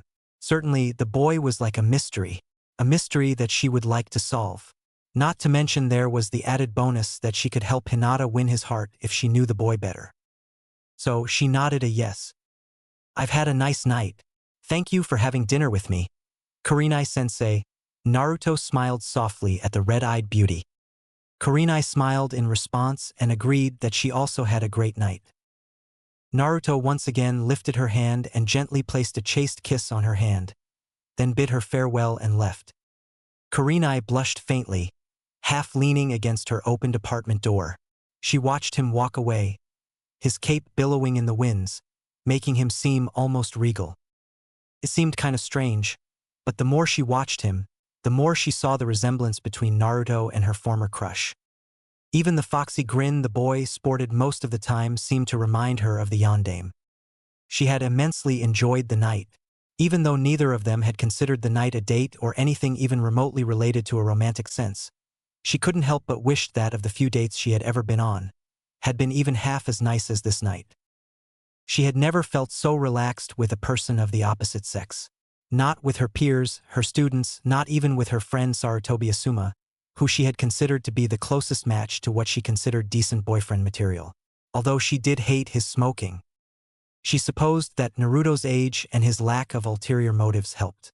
Most men her age only wanted her for her body. It was the reason why she always turned down any men that approached her. although it was a little strange that she felt more relaxed around Naruto than even with Kiba and Shino. But then, the boy's cheery and somewhat playful persona reminded her almost of her friend Enko. She supposed that familiarity relaxed her. Not to mention the boy was naturally easygoing and always informal, which helped lower her guard. Kurenai entered her apartment and gently shut the door behind her. She plopped herself onto her couch and thought back to earlier in the night. After they had left the training ground, they had chosen a modest restaurant that was inexpensive, yet served decent food. They had conversed while they waited for their meal, and their conversations continued through the night. She had half expected the blonde to brag about himself and even his dream to become Hokage. She had seen it before when she still worked at the academy. But it was not so, and she found their talk much more interesting and meaningful. It began with mostly insignificant chatter about themselves, but that quickly turned into an animated discussion about Genjutsu. It was certainly a shock for her to find the boy as knowledgeable as he was in the theories of Genjutsu. He had certainly done his reading, although the boy did admit he could not apply the knowledge to practice. Still, the ideas and theories he had simply fascinated her. Increasing the strength and efficiency of Genjutsu by using a higher concentration of spiritual energy while a possibility was something she had never thought of. She was excited of the possibilities of this theory, and it reignited her passion for the art of Genjutsu. It was then that she realized that she had not once been as excited by Genjutsu since she had been acknowledged as the best Genjutsu specialist in Konoha, as she was now. She decided then and there that she would help Naruto learn Genjutsu as best as she could. As thanks for renewing her interest in her art, she thought that perhaps they could even explore the possibilities of his theories together once he had reached a reasonable level in the art of Genjutsu. Their discussion continued even long after they had finished eating, and when they finally decided to leave, they realized they had been talking for much longer than they had expected. Afterwards, Naruto paid the bill and walked her home like a perfect gentleman. Overall, it was a very enjoyable night. She could understand why Hinata liked the young man. He was definitely more than he seemed at first glance. He was an interesting person and very good company. In fact, she felt rather jealous of Hinata. Even if her student had yet to win his heart, she had discovered this hidden gem where nobody even bothered to look and already had her heart set on winning his love. Kurenai had yet to even find someone that she would even consider dating. Hinata would be a very lucky girl if she could gain Naruto's love. The boy had even made her feel special and appreciated through the night without really even trying to. She couldn't really explain it. It was simple things he did that came together. The way he pulled her chair out for her, the way he paid rapt attention to her even when she talked about insignificant things, walking her home, and especially the way he looked at her in awe when they talked about Genjutsu. It was just things that he did without any motives other than to be nice. Things he did sometimes without thinking. It was why she felt relaxed around him. Naruto was unlike most men that tried their hardest to impress her. She could feel that Naruto was simply being his natural friendly self. She had never before imagined that Naruto would be such nice company. She had to reestablish her opinions of the boy, considering he was different to what she thought she knew of him. He was unlike all the rumors that described him. She found herself enjoying the night so much that she could hardly wait for their next training session together. Kurenai sighed wistfully. If only he was her age. And he was quite cute too. 2 days later, Naruto entered Training Ground 8 once again. When he realized Kurenai was nowhere to be found, he paused his step in suspicion. He looked around, his brows creased in concentration. Then he relaxed and smiled. The blonde raised his hands in front of him and formed a seal with his hands. Kai! Clapping resounded from behind him, and he whirled around to see Kurenai looking proudly at him. Good job. You have really improved your Genjutsu detection skills, even after just one training session. Naruto blushed slightly from the praise and scratched the back of his head in embarrassment. Feeling that he should show his new sensei his progress in the art of Genjutsu, he cast the jutsu he had learned 2 days ago. In an instant, Kurenai realized that she was caught in the Narakumi no Jutsu. The leaves that swirled around her were a dead giveaway. She quickly dispelled the jutsu before looking at Naruto surprised. It wasn't the fact that he was able to perform the jutsu that truly surprised her. But it was rather the fact that she did not notice the boy making any hand seals at all. He was either able to perform hand seals faster than she could see, or he was able to create the jutsu without hand seals. It was practically impossible for someone to create hand seals without her even noticing their arms move when she was looking right at them, especially for someone at Naruto's level. But while the second option was more likely, it should still have taken him weeks if not months of practice to achieve that level, even if the jutsu was merely a D rank. How did you get so good in such a short time? You would have only gotten a day's worth of practice at most. Kurenai inquired with surprise in her voice. Naruto smirked and responded with 2 words. Kage Bunshin. Kurenai was perplexed. How would Kage Bunshin help? The memories of a clone will be transferred to me when it dispels. If I train with a large amount of clones all working on a single jutsu, I gain all the experience when they dispel. I can cut down the time I needed to master a jutsu, since I can create over 100 at a time. Kurenai nodded in understanding and was impressed. Not only did the boy have a chakra reserve large enough to make 100 solid clones, but he also had a good understanding of the capability of the Kage Bunshin no Jutsu. Well, now that you are at a decent level in dispelling Jinjutsu and learn the Narakumi no Jutsu, we'll move on to harder stuff. Kurenai snuck a short glance at the boy walking beside her. Her opinion of the boy was getting better and better the more she got to know him. It was rare to find someone as hardworking as he was. Considering how intense she trained her own team, she could even argue that Naruto trained as hard, if not even more intense than her team. Although she could also argue that it was partially due to his massive chakra potential and exceptional stamina. The sheer amount of chakra he had used to practice repetitively, a genjutsu she had taught him would have worn her out after just half an hour at most. And the boy did it endlessly without even a single break for 3 hours straight. Even when he was starting to tire, he did not stop. She had even at one point started to worry that the boy would collapse from chakra exhaustion. She had ended the session soon after that just to be safe. Hey Kurenai, isn't he a little young for you? A voice teased. Kurenai stopped walking abruptly and turned to the sound of the voice, to see her friend Anko looking amusedly at her. We were just heading back from training. What are you doing here? Kurenai explained. Anko raised her eyebrows. I don't remember him being on your team. Anko then gave the Jinjutsu specialist a sly grin. Are you two really training? Or were you two doing something else? Kurenai blushed slightly at what the purple-haired woman was implying, but tried to brush off her teasing by changing the subject. So what are you doing here, Anko? The blush still adorning her face. Anko looked at the blushing Kurenai and then to the boy who was trying to hide his blush by looking away and making himself seem less noticeable. The Tokubetsu Jounin smirked. So easy to tease. Just came to see if you want to go grab some dango, she answered.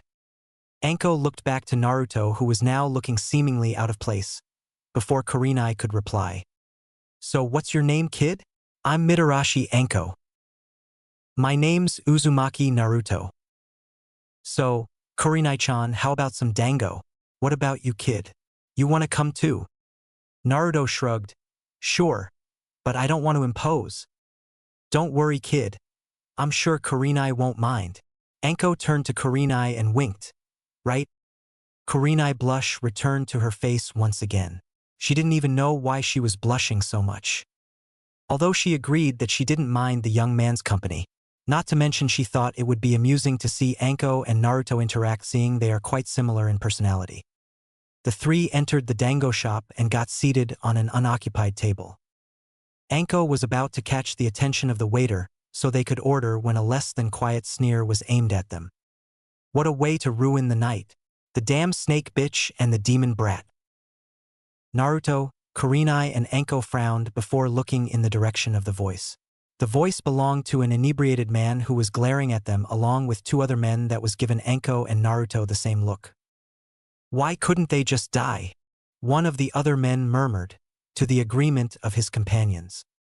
Kurenai frowned and sent a glare with some killing intent at the men, shutting them up, before looking at Anko and Naruto worriedly. Anko seemed to have shrugged off the heated comment and assumed a cheerful face. The purple-haired Tokubetsu Jounin loudly called out an order of a massive batch of dango for the 3 of them, to the waiter. Enko hated this. She had never done anything to deserve the villagers' scorn. She had once been a respected kunoichi of the village, becoming hated and scorned, all because of one man, Orochimaru. Oh, how she loathed that name. Not only had he given her the cursed seal of heaven, then cast her away when he decided there was no more use for her. Merely having once been his apprentice continues to haunt her both through the cursed seal and the contempt of the village passed on from teacher to apprentice. But there was nothing she could really do, and she really hated this helplessness. He was an S-ranked missing nin, and as much as she hated to say it, also her former sensei. He had taught her practically everything she knew. As much as she wanted revenge against him, she knew she was unlikely to ever get it. She could never be able to defeat the man with the very same techniques he taught her. All she could do was bear it all. But damned if she would let these bastards see how much it affects her. While Anko didn't seem to be affected by the men's insults, Naruto could easily see through her mask. He placed a hand on Anko's shoulder, catching the woman's attention. He looked into the woman's brown eyes and gave her a sad smile. For a brief moment, he let his own mask drop. The woman gasped softly, seeing his eyes full of pain and sadness. So similar to her own. In an instant, the sadness was gone, replaced by the same mask he always donned. Naruto flashed her a cheerful smile. He didn't know why those men hated her, but he could understand her pain. To be hated, to have their very existence scorned. He wanted her to know that he sympathized with her, let her know that he would be there for her. Having experienced sadness his entire life, he could not bear to see anyone else sad. Even if he had only known the woman for a few moments, she had been kind enough to invite him for dango, and he wanted to show her kindness in return. To show her that she wasn't alone. Anko returned a smile of her own, letting the boy know that she was grateful, and that she understood his pain just the same. They exchanged another smile. No words were said. They didn't need to. Even if they barely know each other, their pain connects them, almost like family. They each gave Kurenai a reassuring smile, and the three settled into a comfortable silence as they waited for their order. Kurenai couldn't help but smile at her companions. She had seen the sadness on Naruto's face when he had dropped his mask. She couldn't help but admire his strength of will. To be hated and scorned by almost the entire village, yet he had overcome this hardship and remains innocent and pure of heart. He was so kind to Anko, even despite having only known her for less than an hour. She was honestly happy for the both of them, to finally find someone that could understand their pain. Even if she had been friends with Anko for a long time, she knew that there was a part of her behind the emotional wall Anko had built up that she would never be able to reach, having never experienced the same pain the purple-haired Jounin had experienced. She hoped that Naruto could help Anko finally get on the road to healing. Not only for Anko, but for both of their sakes. For an entire month, Naruto would train with Kurenai in Genjutsu at least twice a week. They would always end up going to dinner together, as for some reason they could never be bothered to cook for themselves after their training sessions together. Even when not training, they could often be found together, mostly along with Anko. Anko had gotten somewhat fond of the blonde after that first night, and she liked to invite the boy when she and Kurenai went out for lunch, dinner, or just to hang out. This night was no different. "So where are we going to go eat tonight?" Naruto asked his female companions. "Dango!" Anko cheered. Both Kurenai and Naruto groaned in complaint in unison. "No way. We've had dango the last 3 times we went out for food. We should get some ramen," Naruto protested. Anko growled slightly. "Who cares if we had it 3 times in a row? Ramen sucks. Dango is the way to go." "What? Ramen is way better than dango." Naruto gave her an offended look. Anko stuck her face close to the boy and narrowed her eyes at the boy, trying to intimidate him. "No way is ramen better than dango." Unfortunately for her, Naruto would never back down when it came to ramen. "Ramen is better. Dango. Ramen. Dango." Kurenai stared at the scene in amusement and couldn't help but let out a small laugh. It was funny sometimes seeing the two fighting like siblings. Hearing the laugh, the two stopped their argument and looked at Kurenai. "Fine. We'll let Kurenai-chan decide what we'll have tonight," Anko suggested. Naruto nodded, and the two gave her an intense, expectant look. Kurenai couldn't help but sweat drop at the fierce competitiveness of the two when it came to their respective favorite food. I suppose we can go to that ramen place you like so much, Naruto. It's only fair since we've had dango for the last 3 times. Anko growled slightly at the triumphant grin on Naruto's face and the victory sign he flashed her, but settled on a pout for being denied her precious dango. She decided to get some payback and wipe that smirk off his face. Taking your little boyfriend's side now, are we, Kurenai-chan? Kurenai and Naruto instantly blushed beet red and the boy choked slightly on his breath. Anko returned the triumphant grin, smirking even wider seeing the glare Naruto sent her way. Kurenai meanwhile was trying to make herself seem as small as possible to hide her embarrassment. She had learned much about Naruto throughout the month. He was hardworking, kind, and cares deeply for his friends. She even found him good-looking, albeit a bit too young. It was no surprise that she had thought of Naruto in a romantic sense more than once, despite how unlikely it was. She couldn't really blame herself. After all, he had all the qualities she looked for in a potential boyfriend. Even that innocent, childlike playfulness he had did not deter that thought. Still, Kurenai felt a little guilty. She felt like she was betraying Hinata. Not only was she closer to Naruto than Hinata had ever been, and even if their relationship was strictly between friends, she couldn't help but wonder what it would be like if he was her age. She knew it was not going to happen considering how much younger than her he was, but it didn't make her feel less ashamed, especially since helping Hinata win his heart was one of the reasons she wanted to get to know the young man better. And rather than making progress in that respect, here she was fantasizing about him being all grown up. When the 3 arrived at the Ichiraka ramen stand, they sat down with Kurenai and Anko on each side of Naruto. "Hi Asen, I am Chan," Naruto called to the father and daughter that worked at the stand. "Hi Naruto-kun," I am smiled sweetly at him. Unlike most other villagers, the ramen girl had always liked Naruto. To her, he was always a nice boy, determined and caring. She knew he would be great boyfriend or husband material when he matured. And she knew that he was starting to mature recently. Not to mention she was starting to find him very handsome with the way he was growing, especially now that he had abandoned his old jumpsuit. Meanwhile, Kurenai had caught the looks Ayam was giving Naruto. Kurenai frowned and found herself unconsciously clenching her hands into tight fists. Although unaware of what she was doing, the raven-haired beauty instinctively shifted in her seat, so her body leaned towards Naruto, almost as if she was possessive of him.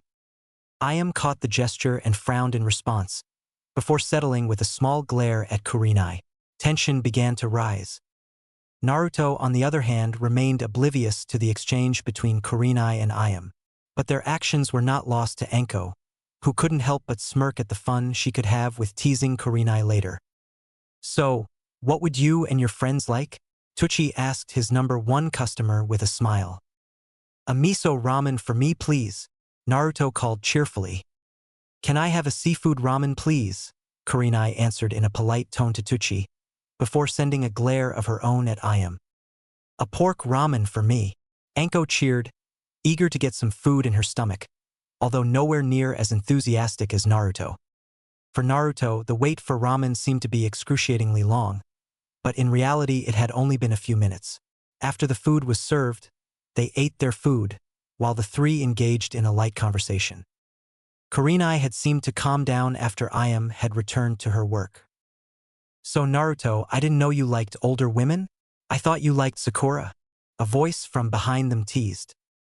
The 3 turned and found the copy Nin Kakashi looking at them in amusement. Naruto blushed bright red and crossed his arms and looked at Kakashi indignantly. "I got over Sakura a while ago, and so what if I do like older women? You jealous or something?" Kurenai immediately blushed a deep red. He likes older women? Does it mean he might like me that way? If it was possible, her face turned even redder at that thought. But Kurenai stopped her immediate train of thought. She should not think about things like that. He was way too young for her, right? And Hinata likes him, right? But he liked older women. Kurenai quickly caught herself again and stopped those thoughts drifting back into her mind once again. She didn't even know why these thoughts keep making their way into her mind. Sure, Naruto was a very nice boy, but she was sure she didn't like him that way. Not to mention he was too young, right? Plus, she was supposed to help Hinata win his heart. I am meanwhile was inwardly cheering. Yes, I thought he might not like me because I'm a few years older than him. I have a chance. All I have to do is lure him with ramen. There's no way he can resist. I am thought with a wicked grin. Anko blushed slightly, but otherwise just smirked. She snuck a glance at Kurenai, who seemed to be in some kind of inner conflict, then to the girl from the ramen store, before looking at Naruto. Her smirk grew larger. Oh yeah, so much teasing material. Oh? You really do like older women? I was just teasing. And what's this? Kurenai and Anko? At the same time, Kakashi continued his teasing. Naruto's face turned bright red at his sensei's accusations and was about to reply. Anko stepped in and grabbed the jounin by the front of his shirt. Are you implying something? Anko gave the copy Nin a sickly sweet smile that somehow couldn't even hide the dangerous undertone. Kakashi sweated slightly under the purple-haired jounin's stare. Nothing, nothing, Kakashi said quickly, waving his arms trying to placate the bloodthirsty kunoichi. Anko narrowed her eyes slightly at him, before finally releasing him. Well then, have fun you three, the copy Nin called out in a rush before leaving via Shunshin no Jutsu. Naruto groaned. Oh man, I bet I'm gonna be on the end of his jokes for a long time. Susu, how was your date last night, Naruto? Kakashi teased. Sakura and Sasuke looked at Naruto suddenly, stunned. Naruto had a date? Since when did he have a girlfriend? Sakura felt a small pang in her chest when she looked at the blonde. Naruto has a girlfriend now? Was that the reason he no longer paid her much attention like he used to? Was it because he found someone better than her? She realized now how much Naruto really affected her. She realized now that it was because of Naruto, not Sasuke, that she had gotten over her low self-confidence when she was younger. It was because of how determined he was in gaining her affection that let her know that at least someone found her beautiful, desirable even. But now that he no longer did that, she found herself without that reassurance. And she couldn't help but feel self-doubt slowly creeping back in her mind. Even lately, without that assurance, her efforts to woo Sasuke hadn't been as determined as it had used to be. She couldn't help but question her own self-worth. Was she not beautiful enough? Was it because of her large forehead? Did Naruto feel that she was no longer worthy of him now that he was actually good-looking? Did Naruto finally realize there were better and more beautiful girls than her? Was that why he abandoned her? Sakura clenched her fists tightly. She couldn't understand why Naruto having a girlfriend bothered her so much. So what if he found himself a girlfriend? As long as she got Sasuke, then it shouldn't matter to her, right? Right? But why did it hurt so bad? Why did she want Naruto's attention all to herself when she wanted Sasuke, not Naruto? It wasn't a date, damn it, Naruto growled. But how do you explain the blush on their faces? Kakashi continued in a teasing tone. There? As in more than one. Sakura felt a sinking feeling in her stomach. She hated that feeling. She had to resist the urge to punch something or someone. And in this case, that would be Naruto. Sasuke just stood there to the side looking at Kakashi and Naruto in amusement. It was obvious to him that Kakashi was just messing around with Naruto's head. Though he was curious as to whom Naruto had went out with that gave him that blush he sported now. What the hell are you talking about? Naruto growled out in annoyance. Oh, nothing, Kakashi said innocently. Gore. Let's just go get our mission. Chapter 4, Wave. This is Sasuke. Arrived at Point B, a voice sounded over the radio. This is Sakura. Arrived at Point C, Sakura's voice could be heard through the radio a second later. After a moment's silence, a third voice sounded over the radio. This is Naruto. Arrived at Point A. You're slow, Naruto, Kakashi reprimanded. Naruto grumbled slightly at being chastised. Damn, shouldn't have upped my weight so much in one go, Naruto thought, grimacing slightly, feeling the strain on his body. Okay, Team 7. Kakashi paused, as he was about to give the command, surprised by sudden movement. The target has moved. After it, Kakashi ordered. A small dark blur could be seen moving from bush to bush, dashing madly to hide from the following ninjas. After the target, 3 figures could be seen ducking around their hiding spots behind trees to get a glimpse of their target, maintaining it in their sights. "Okay, he's there," Naruto confirmed through the radio. They quickly moved from tree to tree, gaining ground on the target while keeping as silent as they could to hide their presence. Kakashi held his microphone and questioned his team. "What's the distance to the target?" 5 meters, I'm ready to go, Naruto responded. Sasuke, ready to go, Sasuke confirmed. Me too, Sakura replied. Okay, go, Kakashi ordered. Naruto took a quick dash towards the target and then dived, tackling the target into the ground before capturing it in a death grip. I got you, Naruto cheered. Does it have a ribbon on its right ear? Is out target Tora? Kakashi questioned. The target, revealing itself to be a cat, began to scratch the shit out of Naruto. Naruto lifted the cat out further away from himself to not get scratched but struggled to maintain grip on the cat. It's the target for sure, Sasuke confirmed. Okay.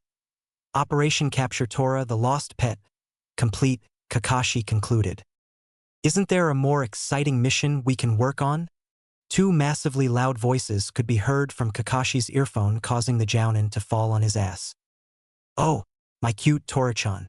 I was so worried about you. The Fire Lord's wife, Madame Shirjimi Death, hugged the cat while rubbing her face against the poor cat. Tora's eyes bulged out of their sockets, struggling to breathe from the tightness of the hug. Tears could be seen leaking from the cat's eyes. Naruto smirked at the cat's discomfort. That cat's getting what he deserves. No wonder why he ran away, Sakura quipped. After the woman paid for the mission and left, the Hokage cleared his throat to get the team's attention. Now then, Kakashi's Unit 7's next mission is, the Hokage read from a piece of paper while smoking from his pipe. Babysitting Yojiu-sama's boys. Grocery shopping at the neighboring town. Help dig up potatoes at. No, Naruto demanded. No thanks. I want more exciting missions. Choose something else. There's some truth to that, Sasuke thought, also wanting better missions to improve his skills. Sakura just rolled her eyes. Kakashi just sighed, having seen this coming for a long time. D-ranked missions are, after all, the bane of a ninja's career. Irika slammed his hands onto the table. Idiot, you're still a rookie ninja. Everyone needs to start with easy missions to gain experience. But we've only been doing dumb missions lately, Naruto argued. Kakashi slammed a fist into the top of Naruto's head, knocking him to the ground. Naruto, it looks like I need to explain to you what missions are, the Hokage lectured. Listen, a lot of clients come to this village every day. They request things from babysitting to assassinations. These requests are separated into A, B, C, or D rank according to difficulty. We hire officials, assign the missions to appropriate ranking ninja with appropriate abilities. You have all become genin recently, so D-ranked missions are the best for you. The Hokage unrolled the list of D-ranked missions before looking at Team 7. I had tonkatsu ramen yesterday, so I'm going to eat a miso ramen today, Naruto mumbled to himself, looking away from the Hokage, deliberately trying to piss the leader of the village off and doing a damn good job at it. Listen, the Hokage roared. I'm sorry, Kakashi sheepishly apologized as he had also tuned out the Hokage's boring lecture. Look, Gigi, we've been doing D-ranked missions for a couple of months now. Our teamwork is high enough for a higher-level mission. We're wasting out talents and effort doing these chores. Unlike Team 8 that specializes in stealth and reconnaissance, and Team 10 in infiltrations and assassination. We, Team 7, are a combat specialist team, with Sakura providing long-range and genjutsu support while me and Sasuke engage close range with ninjutsu and taijutsu. We're never going to get better if we don't get to at least fight some bandits. And definitely not by catching cats or buying groceries, Naruto argued. Everyone looked at Naruto in wonder. Since when did he get so mature? And when had he gotten so smart? And how did he know what the team specialized in? Sarutobi looked at Naruto proudly. He was happy to see him mature so much in the last few months since he had become genin. He was glad the boy's true talent were finally beginning to show through. The Hokage laughed lightly. C-ranked missions were generally fairly low risk anyways. It wouldn't hurt for them to gain some experience. Naruto had been right. A combat team cannot gain experience in their field without some experience in real combat. All right, I will allow you a C-ranked mission. It's an escort mission, Sarutobi informed the team. Can you please come in now? The Hokage called out. Team 7 watched as the door slid open to reveal a bearded man holding a bottle of sake. What? They're all kids. The man cried out in disappointment. To the team's chagrin, the man brought his bottle of sake to his lips and began chugging down as much of the contents as he could in one gulp. And they watched dumbfounded as their client leaned drunkenly against the doorframe, struggling to stand. Hey, is that blonde one really a ninja? The man drunkenly said. Naruto just ignored him but was inwardly planning his revenge. He'll regret saying that after I show him why I'm the king of pranks. I am the bridge construction expert, Tazuna. I will have all of you protect my life with yours until I complete the bridge, the man declared. Naruto found the mission to be quite refreshing.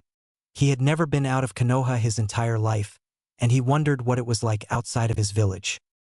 The team traveled at a moderate pace along a dirt path towards the country of Wave. To Naruto's disappointment, nothing exciting had happened. It was not until the third day of travel when something happened. As they continued down the path, they walked past a puddle of water in the middle of the road. Kakashi took a brief look at it, but otherwise didn't seem to pay it much mind, and kept walking. Naruto gave the puddle a curious glance, but decided to follow Kakashi's example and pretended to ignore it. But inwardly he was smirking. I trained with a genjutsu specialist. There's no way you can catch me with a dodgy genjutsu like that.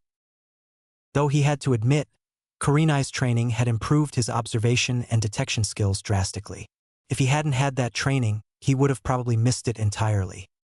As they passed the puddle, Kakashi began slowing down his walking pace so he could linger at the back of the group to protect Tazuna and his team.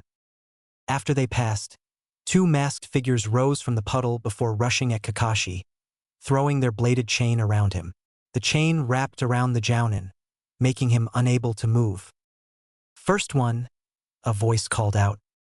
The two masked figures yanked at the chain, the small blades on the chain digging into Kakashi's flesh, eventually tearing Kakashi apart. Sakura looked on in shock, while Sasuke looked on impassively, as if he didn't really care Kakashi had just died. It would not do for him to lose his cool now in the time of battle. He would worry about Kakashi's death later. Naruto, on the other hand, smirked as he knew Kakashi had known there were enemy ninja and had easily escaped. Kawarimi? He thought in wonder. Truly was a simple yet very effective technique. It was no wonder it was a basic requirement technique for all ninja. Sakura screamed in fear as blood and remains of Kakashi splattered all over the ground, kicking a cloud of dirt. Not giving the team to recover, the two figures rushed behind Naruto. Second one. They were almost sure it would be an easy kill. The boy was only a genin after all. Naruto stood there unmoving. To others, it would seem almost like he was frozen in fear.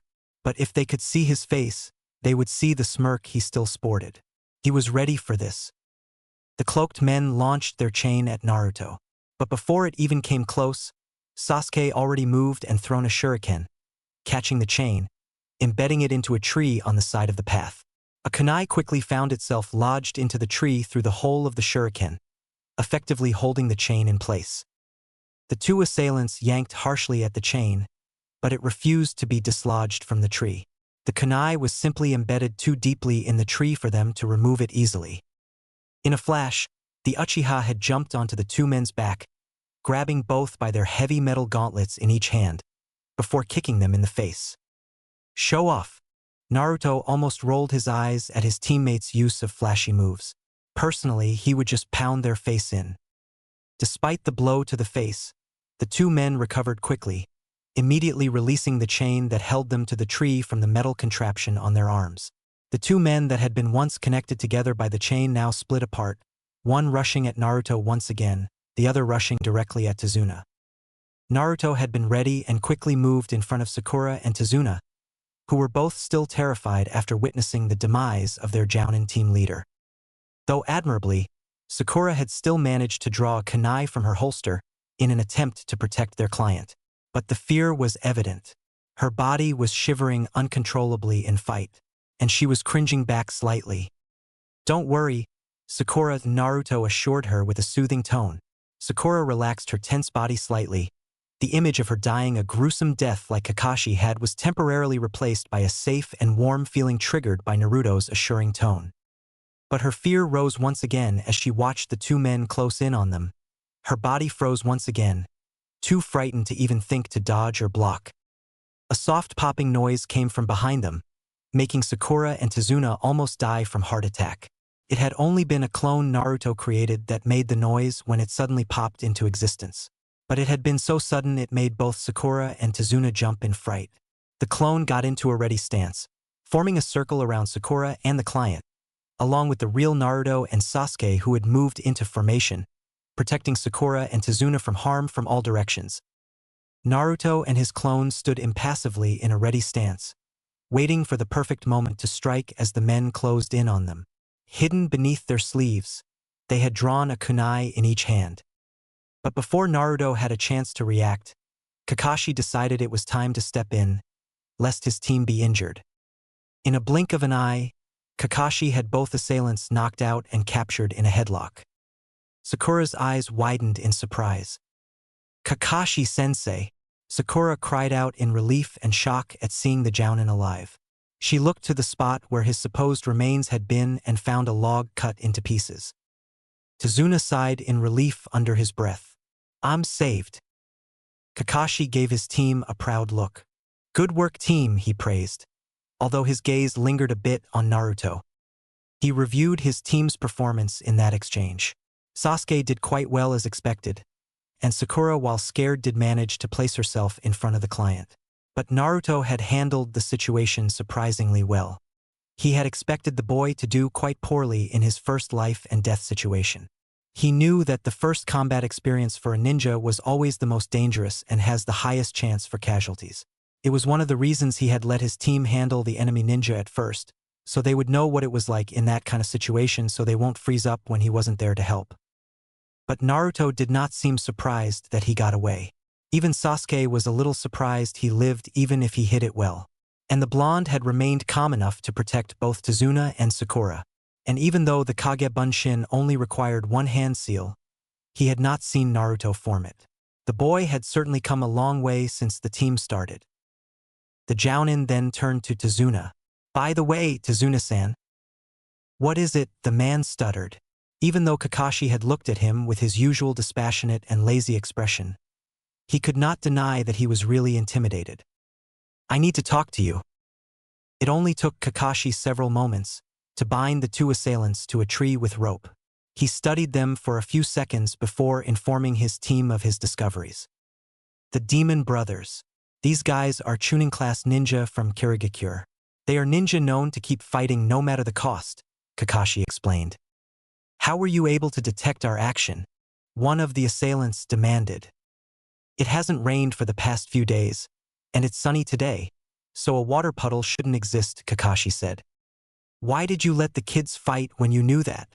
Tazuna asked. "If I was up to it, I could have killed these two in a blink of an eye. But I need to know who the target for these two was," Kakashi clarified, before leveling a dangerous glare at Tazuna. Tazuna gulped nervously, but pretended to be innocent. "What do you mean?" "In other words, were you the one being targeted or someone from our ninja group? We have not heard anything about you being targeted by ninja. Your request was to protect you from armed groups like gangs and robbers. If ninja were our enemy, this mission would have been an expensive B rank. It looks like you have your reasons, but it only makes it troublesome for us if you lie in your request details. This mission is out of our league. Let's just quit," Sakura finally said, sounding more than a little scared. "No," Naruto stated firmly. "We asked for a C-ranked mission. We can't give up now. And I'd rather continue than go back to catching cats." Sasuke agreed, having no desire to return to D-ranked missions. Plus, he easily handled these so-called Chunin-level ninjas. Sure, the next time will likely be stronger ninja, but that's what he wanted. He wanted to test his strength against strong opponents so he would know how far he was from Itachi's level. Seeing both of her teammates refusing to back down, Sakura relented. She looked at her teammates in amazement. Both of them were so confident and strong. Sasuke was his usual cool self, but she had honestly thought Naruto would have panicked just as much as she had when they had watched Kakashi get killed. And she couldn't describe it, but she felt warm and safe when Naruto reassured her with his words. He was so calm and composed even in that situation. A thought crossed her mind. Was this really Naruto? The same boy that failed the Genin test 3 times? The mist is so thick, I can't see what's ahead, Sakura commented as she fidgeted slightly while sitting on the boat. The attack by the mist Chunin earlier made her nervous. We should be able to see the bridge soon. If we move along the side of the bridge, we'll be at the country of Wave, the person rowing the boat said in a hushed tone. When they got closer, they were finally able to see the bridge. The sight of the bridge made Naruto stare in awe.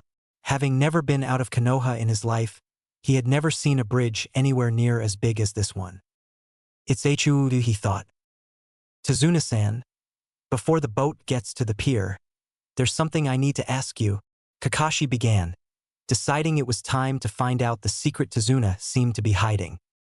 I need to know the identity of the ones who are after you, and the reason they are after you, or we can call the mission off when we get ashore.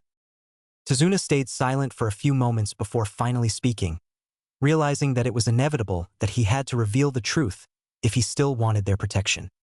As you said, this mission is most likely out of your job description. There's an extremely terrible man after my life. An extremely terrible man? Kakashi asked in a curious tone. Yes, Tazuna confirmed. Who is it? Kakashi inquired calmly. You should have at least heard of the name of the marine transport billionaire, Gato, Tazuna revealed. Gato? The one from Gato Company? He's one of the richest men in this world. Kakashi said, a little surprised that such a man would be involved in this. Yes, he is the president of the Marine Transportation Company on the outside, but underneath, he uses gangs and ninja to smuggle drugs and illegal goods. He also does nasty jobs like takeovers of other companies and countries. A year ago, he set his sights on the country of Wave. He entered this country using violence and wealth as his shield and quickly took over the island's sea traffic and transportation. On an island like the country of Wave, controlling the sea means ruling over the wealth, politics, and the people. And the one thing that Gato is afraid of is the completion of the bridge that has been under construction for quite some time. I see, so you as the one building the bridge became an obstacle to him, Sakura summarized. Then those ninja were sent by Gato? Sasuke summed up. But I don't understand. He's a dangerous man that uses ninjas. Why did you hide that fact when you came to us? Kakashi inquired. Nami no Kuni is a really poor country. Even the daimyo don't have much money. We don't have the money to request for an expensive B-ranked mission or above. If you quit the mission after I land, I'll be killed for sure, Tazuna explained his situation. Deciding the only way to convince the ninja to help him was to guilt-trip them, Tazuna continued. But there's no need for you to blame yourselves. Only my cute 8-year-old grandson will cry and cry some more. And my daughter will just hold a grudge against Konoha Ninja and live a lonely life, Tazuna exaggerated. But it's not your fault. Team 7 looked at each other, slightly ashamed that they had considered abandoning the old man. Kakashi scratched his Hitai-8 with a finger in contemplation before deciding the team's course of action. I guess it can't be helped. We will continue escorting you. That's good to hear, Tazuna said with hope in his eyes. We're almost there, Tazuna. Looks like we haven't been noticed yet, the rower said. Thanks, Tazuna replied gratefully and relieved there had not been any more incidents yet. As they got off the boat, the feeling of danger increased, and the team became more nervous. The next time they attack, they will send Jounin-level ninja instead of Chunin-level. Oh well, Kakashi contemplated while heightening his guard. He was annoyed at being given such a troublesome mission. As they walked, Naruto began to get the feeling they were being watched and tightened his guard. He extended his senses, trying to find the one spying on them. There! In one motion, Naruto drew and then threw the kunai into a bush at the presence he had sensed. His teammates and Tazuna jumped slightly, startled by his sudden action. Kakashi, on the other hand, had also noticed the presence. What are you doing, Naruto? Are you trying to scare us? Sakura screamed at him. Naruto ignored her complaints and slowly and cautiously approached the bush. Sakura felt a little disappointed that Naruto completely ignored her, not even sparing her a glance. Behind the bush revealed a white rabbit that was almost nailed to the tree behind the bush. Naruto, look what you've done. Sakura berated the blonde for almost killing such a cute little creature. Naruto ignored Sakura's berating and frowned, looking at the rabbit. A rabbit shouldn't have triggered my senses. And at this range, I shouldn't have missed hitting it with my kunai. That means it was likely used for kawarimi. Whoever it is, they are no amateur, and they've come prepared. Kakashi was having similar thoughts. That was a snow rabbit. But they only have white fur during winter when the days are short. That means it was raised inside a place without sun specifically for the replacement technique. Kakashi snuck a glance at his team. Naruto seems to have it figured out, and Sasuke has caught on as well. Good. But Sakura doesn't seem to be ready for this. He focused his senses to search the area, while keeping up his lazy appearance, making him seem like he was unaware. A faint presence prickled his senses. So one have come already. Up above the team in the trees, a figure watched. I see. Ninja at the level of the Demon Brothers can't handle this. That is Konoha's copy ninja. Sharingan no Kakashi. The small twitch in his facial muscles reveals that he was grinning, eager to fight the famed Konoha Nin. His muscles tensed, then grasped the hilt of his sword over his right shoulder and moved to attack. Kakashi's danger signals suddenly went blaring. A whistle through the air lets him know a projectile weapon was thrown at them, and from the speed and sound, a very large weapon was heading their way. Everyone, duck! A massive Zanbatsu-type sword came flying at the group from the trees above. Kakashi acted quickly and tackled Tazuna to the floor, hoping his team would react in time to dodge. The members of Team 7 dove to the floor at Kakashi's instruction, narrowly being missed by the sword by mere centimeters. The sword flew past them and was embedded into a tree 20 feet behind them. By the time they recovered, a figure stood upon the handle of the Zanbatsu, looking down upon them from the elevate position of the sword. The man was shirtless and masked and wore a mist Hitai-8 on his head. Naruto stared warily at the man who now stared down upon them as if they were his prey. That look alone puts him on edge. He knew without a doubt that this man could take him apart with ease. And the sheer size of that massive slab of steel that was a sword, the man now stood on, intimidated him all the more. A man that could not only lift the Zanbatsu, but also use it effectively must be insanely strong. Kakashi frowned as he studied the man. This man, if he guessed right about his identity, then he was in the fight of his life. He swore to himself. His team was not ready for a confrontation with this kind of opponent. The gray-haired man tensed his body, preparing for battle. If he were by himself, then it wouldn't be a problem. But with his team... You are Momochi Zabuza, the Nuke Nin from the hidden village of the mist. Kakashi spoke to the Nuke Nin in a carefree and unworried tone, unwilling to show any weakness to the enemy. Inwardly, Kakashi constantly evaluated the skill of the man. If he's our enemy, then I can't win like this, he thought. His hand reached up to his Hitai-8 as if preparing to pull it upwards. I'm guessing you are Kakashi, the Sharingan user, the former Kiri Nin spoke. Sasuke narrowed his eyes at Kakashi. Sharingan? How did Kakashi-sensei get the Sharingan? It's an Uchiha bloodline trait. Sorry, but you'll need to hand over the geezer, Zabuza said in a gruff voice. Kakashi frowned at this. If Zabuza's mission were to kill Tazuna, then this fight would be unavoidable. The gray-haired man tensed once again, knowing that his team's survival now rested on his shoulders. Everyone, form the swastika formation, protect Tazuna-san. Don't join the battle, Kakashi ordered in an uncharacteristically grave tone. What? Sakura asked, taken aback. Naruto frowned at Kakashi's orders. Their team leader had always demanded proper teamwork from them. Now he wants them to not help at all? Not interfering with this battle is teamwork, Kakashi reassured them, as if he could read his thoughts. Naruto decided to obey Kakashi's orders, knowing that they would likely just get in the way if they got involved. Kakashi lifted his Hitai-8 up from his covered eye, revealing a red implanted Sharingan eye. Naruto widened slightly, seeing the scar and the eye. He briefly compared the red eye of the Sharingan to the eyes of his Genjutsu sensei. Unlike Kurenai's eyes, the Sharingan looked almost demonic.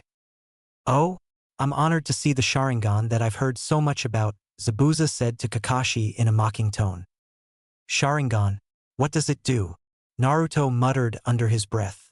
Even though he had read somewhere that the Sharingan was one of Konoha's premier bloodlines, he had no idea what it does. Squeezing the chance to boast the power of the Uchiha bloodline, Sasuke explained. Sharingan is said to have powers that can see through all Genjutsu, Taijutsu, and Ninjutsu and cancel their effects. But that's not the only ability the Sharingan possesses. Naruto raises an eyebrow at Sasuke's explanation. He thought these abilities alone were more than enough. And there was more? Correct. That isn't it. The scary part is that Sharingan can understand how an opponent's technique works and copy it, Zabuza explained. Zabuza looked to Kakashi. "When I was in the Kiri's ANBU, your information was listed in the bingo book, having a bounty on your capture. It noted that you copied more than 1,000 techniques. The man known as Kakashi the Copy Ninja." The Genins stared at Kakashi with newfound respect. Sakura found herself staring at Kakashi in awe and jaws dropped. She didn't expect that the laid-back and lazy bum of a Jounin to have that great of a reputation. What? Kakashi-sensei was that great of a ninja? But Sasuke gave their sensei a look of suspicion. He knew that the Sharingan was a special trait that appears only in limited people within the Uchiha clan. But aside from Itachi, he was the only other Uchiha left. Could he be? He wondered. "Let's cut the chit-chat. I have to kill the geezer now," Zabuza said, eager for a fight with the famed Kakashi. He bent down slightly into a crouching position atop his perch on his sword hilt. Quickly, the Genins of Team 7 moved into the swastika formation around Tazuna, each standing on one side of Tazuna with a kunai drawn, in a ready stance and preparing to protect the old man with their life. "It seems I have to defeat you first," Zabuza addressed to Kakashi. Pushing off the tree with his feet for leverage, Zabuza yanked his sword free from the tree and jumped atop the lake ahead of the Konoha ninja group. With the sword once more strapped to his back, Zabuza molded chakra to stand on the surface of the water. Forming a seal, the assassin began channeling large amounts of chakra into the water underneath him. "Over there," Naruto warned his teammates. "He's on top of the water?" Sakura uttered, stunned at this feat, having no idea of the water walking technique. She had no idea it could be done. Naruto and Sasuke, however, stayed impassive, even though Sasuke was inwardly impressed. Kakashi spread his legs to shoulder-width apart, bending his knees slightly. He tensed his calf muscles slightly, preparing to move quickly to counter Zabuza's initiative. "He's embedding a lot of chakra into the water," Kakashi thought. He wondered what the Kiri-nin was going to do. "Ninpo, Kirigakure no Jutsu," Zabuza muttered underneath his breath. Instantly, a thick mist formed around the man. In seconds, he was entirely shrouded from view. The mist expanded slowly, the Konoha ninjas and Tazuna becoming more and more nervous as their vision steadily decreased. "He disappeared," Naruto thought to himself. The blonde knew that without his vision, it would be hard to fight a man that was obviously accustomed to fighting in these conditions. Otherwise, Zabuza wouldn't have used this jutsu. Kakashi moved forward several steps from the team towards where Zabuza had been standing. "Sensei," Sakura called to Kakashi in concern, not only for Kakashi being too far for them to help, but also because they could no longer rely on Kakashi to protect them. "He'll try to eliminate me first," Kakashi reassured her. "But what is he?" Sakura whispered, terrified at having to face someone like Zabuza. "Momochi Zabuza. He was in Kirigakure's ANBU and was known for his silent killing techniques," Kakashi explained. "Silent," all of Team 7 thought in unison. Just as the name implies, it's a killing technique that's executed quickly and in complete silence. It's possible that you'll be dead before you realize it. And I can't use my Sharingan to its full potential in this mist. So don't let your guard down. Team 7 tensed even further, knowing that in the fog, if Kakashi couldn't fight to his full potential, then they stood no chance. But if you fail, you're only going to die. Kakashi tried to reassure them, but he ended up failing miserably at it. Sakura gulped in fear. Naruto frowned as he realized that the mist had gotten even thicker. He set himself deeper into his stance, his entire body on edge. Naruto frowned even more as the mist had gotten to the point where they could no longer even see Kakashi, who supposedly only stood less than 10 feet ahead of them. The blonde genin realized that they had to stay sharp if they were to survive this. If he could not see, then he'd have to use his other senses. He had improved his other senses in his training to fight against Genjutsu. He extended his senses outwards, trying to detect Zabuza by smell, sound, and chakra. "Sensei," Sakura called under her breath worriedly as she could no longer see Kakashi. 8 points. A voice reverberated around them. The genins tensed from the malice in the voice. "What is this?" Sakura asked herself. Naruto frowned slightly. He could not determine the direction the voice came from. He knew what it was: chakra-enhanced speech. It was originally a technique that could carry sound wave through large distances. But in this case, the voice seemed to come from all directions at once. Even if his hearing had improved, it simply wasn't good enough. The larynx, spine, lungs, liver, jugular vein, collarbone, kidney, and heart.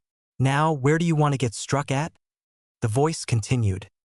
Team 7 and Tazuna felt a shiver down their spines and sweated nervously. Naruto gritted his teeth, finding himself heavily intimidated.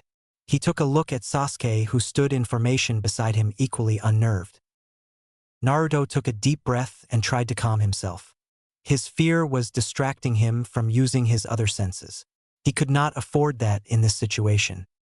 He forcibly suppressed his fear, and his hand tightened its grip on his kunai to stop his shaking. Several feet away from them, Kakashi formed a seal and released large amounts of chakra from his body. The chakra swirled around him, flickering and swaying like a flame. The chakra suddenly increased in intensity, and then swirling violently around the man, creating a gust of wind that completely blew away the surrounding mist. Eventually, the intense glow of his chakra settled into a faint blue hue that surrounded the Jounin's silhouette.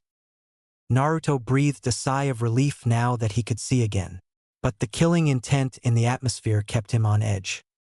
But Sasuke began sweating heavily, eyes widening in terror at Kakashi's display of power.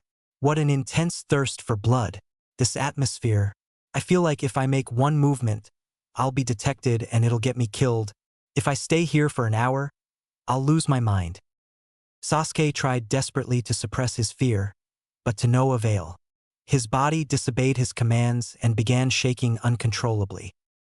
Naruto frowned, seeing Sasuke freaking out in the corner of his eye. He gritted his teeth slightly as he noted that Sakura was also in the same condition. He knew this was simply Zabuza's intimidation tactics to make them lose the will to fight. The killing intent was strong, but he managed to suppress it as best as he could with pure determination. But he was distressed to see it working on his teammates. With them in this state, they would be of no help to him or Kakashi. Naruto looked concernedly at Sasuke. If in the chance that Kakashi could not defeat Zabuza, he would need Sasuke's help. He hoped fervently that Kakashi would be able to handle Zabuza. He knew that despite his lazy and laid-back attitude, the man was probably one of Konoha's best ninja. But if his instincts weren't failing him, then Zabuza was at Kakashi's level. The battle could easily go either way. But Sasuke seemed to get worse by the second. His shivering was getting stronger. The murderous intent of two Jounins clashing. The feeling that my life is in someone's hand. No, I would rather kill myself to escape this feeling.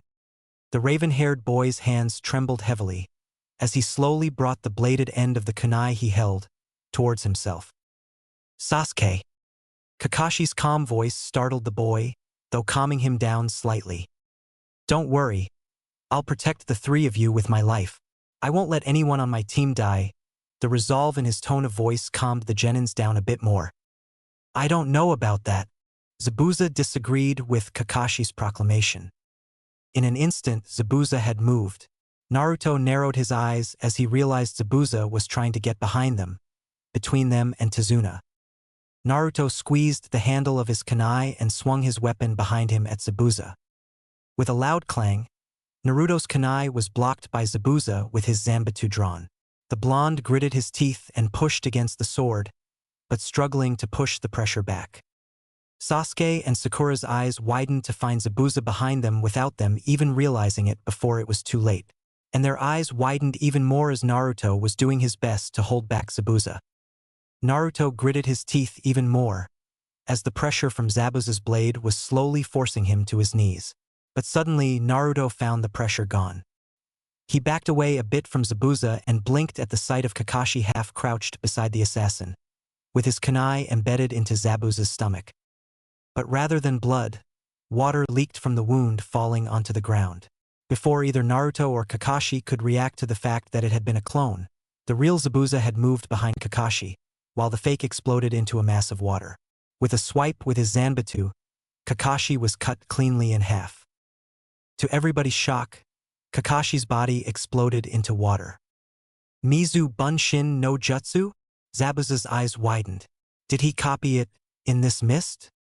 Before Zabuza could even blink, a kunai was held to his throat by Kakashi from behind. "Don't move," the Konoha Jounin commanded. "This is the end." The genins, having backed away from the two clashing ninja, stared in awe of their sensei. They smiled slightly at seeing Kakashi coming out on top. But their smile faded when Zabuza began laughing in a low, dark tone. Kakashi's eyes widened in surprise that even being captured that Zabuza could laugh. "This is the end? You don't understand. You can't defeat me with just your indiscriminate imitations. I can assure you that." Zabuza mocked, completely ignoring the fact that a kunai was being held to his neck. Kakashi frowned in worry at the confidence in Zabuza's tone. Did the man still have another trick up his sleeve? He tensed his arms slightly, securing his grip on his kunai and ready to slit Zabuza's throat if he made any sudden movements. "But you're pretty good. I see that you had copied my water clone technique when you told your team you wouldn't let them die.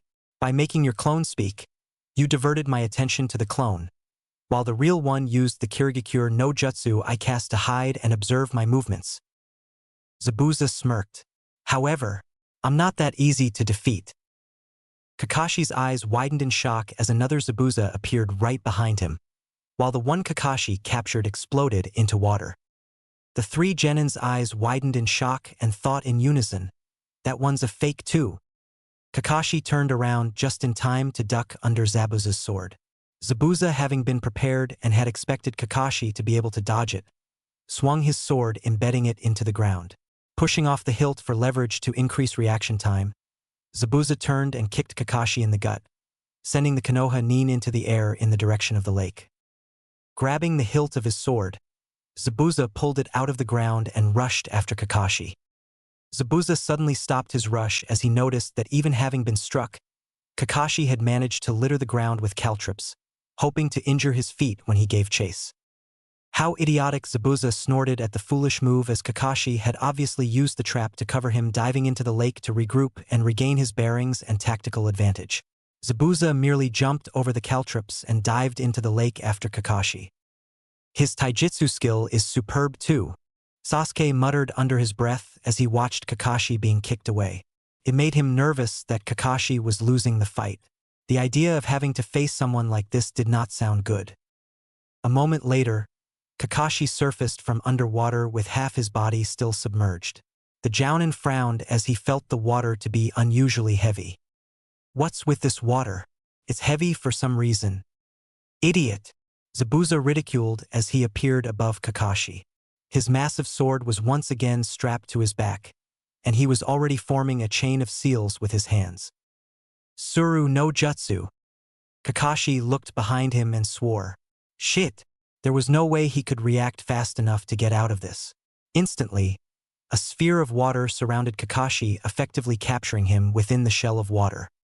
The copy nin let out a defeated sigh, knowing he had made a tactical mistake.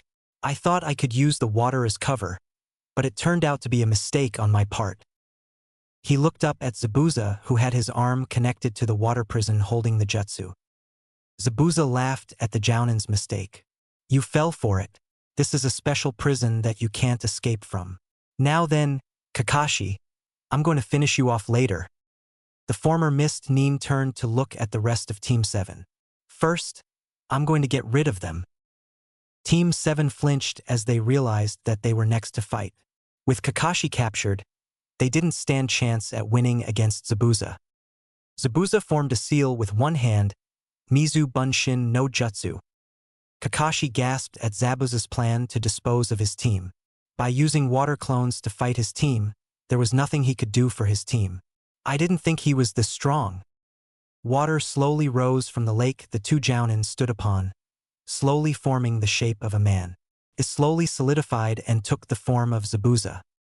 Naruto narrowed his eyes at the clone, preparing himself to fight. He looked to his teammates, finding that neither had completely regained their resolve to fight. Still too scared, he cursed. This was a time he really needed their help. The three of you wear you forehead protectors thinking yourself as ninja. But ninja are people that have gone through many life and death situations, Zabuza spoke in an amused tone. In other words, you can only call yourself a ninja when you appear in my bingo book. You three aren't ninja. Zabuza formed a half seal with a hand, and the genin found themselves surrounded by mist once again. He disappeared again. Naruto frowned, as he could no longer see Zabuza. The sound of movement alerted Naruto to an incoming attack. He barely dodged it by back-flipping several times over the kick Zabuza sent his way before setting himself into a low stance beside his teammates. Zabuza's clone raised his eyebrow slightly. Oh, you have some skill to dodge that, but you're all still just kids scoffing in disgust. Everyone, get to Tazuna-san and run. You can't win against him. He can't move as long as he has me trapped in this water prison. He won't be able to use his water clone once you get away from him. Run for now. Kakashi frantically commanded his team, seeing Zabuza finally on the attack. Sasuke gritted his teeth in frustration. Run? You must be kidding. When you got caught, that was no longer an option. Even if we run, he'll just finish you off and he'll get to us sooner or later. Without you, we'll be annihilated. For us to survive, we have to save you. Sasuke took a look at Naruto, who looked back at him.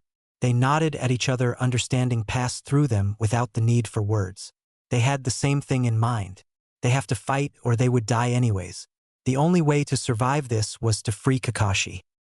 No longer having any other options, Sasuke strengthened his resolve to fight. He rushed at Zabuza's clone, in the process, launching a barrage of shuriken at Zabuza as he ran and never pausing in his steps. Seeing 5 shuriken heading his way, he used the flat part of his massive blade to swat the shuriken away. Sasuke took advantage of Zabuza's momentary loss of vision due to the massive sword blocking his view, jumped into the air and cocking both fists back above his head for an overhead hammer strike. Zabuza, although did not see him jump, quickly realized he was in the air. The former Kiri Nin easily grabbed him out of the air by the neck, choking him, before tossing him back like 20 feet like a rag doll. Sasuke slid along the ground, kicking up a cloud of dirt. He breathed heavily and rubbed his throat, trying to ease the pain from being choked. He climbed to his feet slowly before deciding that they needed a plan to free Kakashi. Sasuke-kun, Sakura cried out frantically, seeing Sasuke so easily defeated. Naruto narrowed his eyes as he watched Sasuke being toyed with. That man was strong and fast, but, from what he had observed, even though Zabuza's clone had barely moved when Sasuke attacked, he seemed to react to Sasuke's attack much slower than he had expected. That probably meant the water clone was unlike his shadow clone, being weaker than the original in all aspects. If that were the case, then they would be able to defeat the clone if they worked together. Once they defeated the clone, they have one attempt to release Kakashi. If they failed, Zabuza will make a lot more clones in one go the next time. They needed a plan. After a moment, Naruto smirked. Hey, no brows. Put this into your bingo book. The man who will become the Hokage one day. The Konoha ninja. Uzumaki Naruto, he stated confidently. Sakura, protect Tazuna-san. Sasuke, I have a plan. Naruto took command, speaking without turning to look at his teammates, keeping his eyes on Zabuza's clone at all times. He pulled out a Fuma shuriken from his backpack before dropping the pack to the ground. The pack will only get in the way in the fight. He slowly unfolded the Fuma shuriken and prepared to fight. He came up with a plan in this situation? Sasuke's eyes widened slightly. I can't believe you want to work as a team, Sasuke said in disbelief. Sakura stared wide-eyed, mouth gaping in awe. What is this feeling? Is this really Naruto? He didn't seem even a bit scared, and he looked so confident. Had he always been this strong? Did she underestimate him that much? And that smirk, when did he get so sexy? Well then, let's go wild, Naruto roared. Zabuza chuckled slightly. You seem to be confident, but do you even have a chance for victory? Kakashi was worried as his team was planning to try to rescue him. This isn't good. What are you all doing? I told you to run. The outcome of this battle was decided the moment I was captured. Run. Our mission is to protect Tazuna-san. Did you forget that? Kakashi cried out to the team, desperately trying to get them not to risk their lives. He didn't want them to die. It was technically sound advice in this situation, but the team were reluctant to leave Kakashi to his death. Naruto had taken their sensei's words to heart. Those who abandon friends and comrades are worse than trash. Oa-san, Naruto spoke questioningly to Tazuna, who now looked down at the ground in shame for causing their predicament. Don't worry, I caused all of this in the first place. Sorry everyone. Fight as much as you want, he declared. Sasuke smirked, if that's how it's going to be. Are you ready?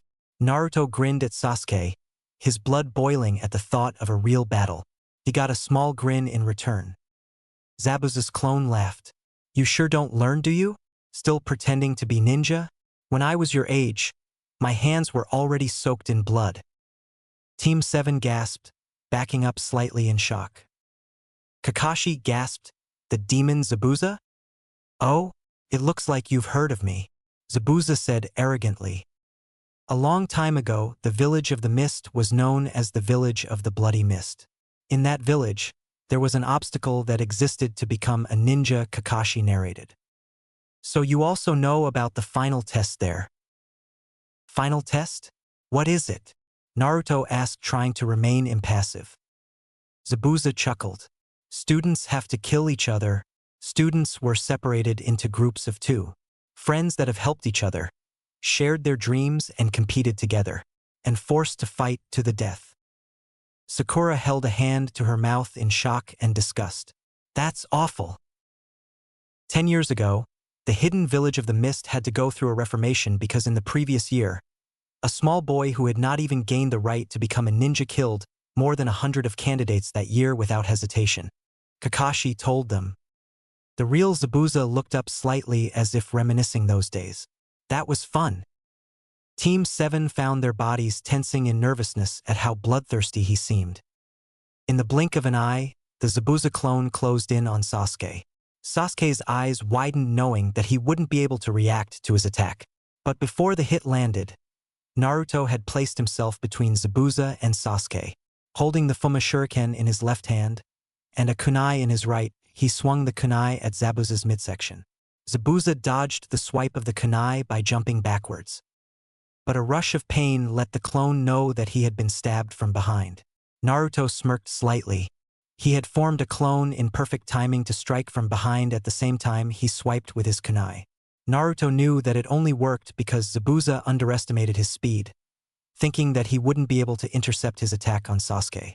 And neither did Zabuza expect him to be capable of making a clone, let alone making one unnoticed. He thanked the gods that he had gotten the idea to leave his training weights at home for this mission. There wouldn't have been any chance for him to take them off in this situation if he had worn them. He wouldn't have done so well against Zabuza with the weights on. With the water clone destroyed, the real Naruto dropped his kunai, then jumped into the air, throwing the Fuma Shuriken at the real Zabuza who was still holding onto the water prison. Zabuza just smirked. A shuriken won't work. This is too easy for me.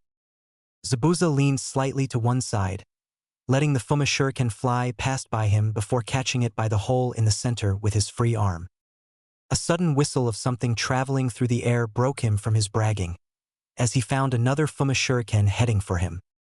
Another shuriken was in the shadow of the first shuriken? That's the Kage Shuriken no Jutsu, Zabuza thought. Sakura and Sasuke watched in awe as Naruto decimated the water clone, before using the Kage Shuriken no Jutsu to attack Zabuza. A second shuriken was in his blind spot? Sakura thought in surprise, not knowing her teammate's plan.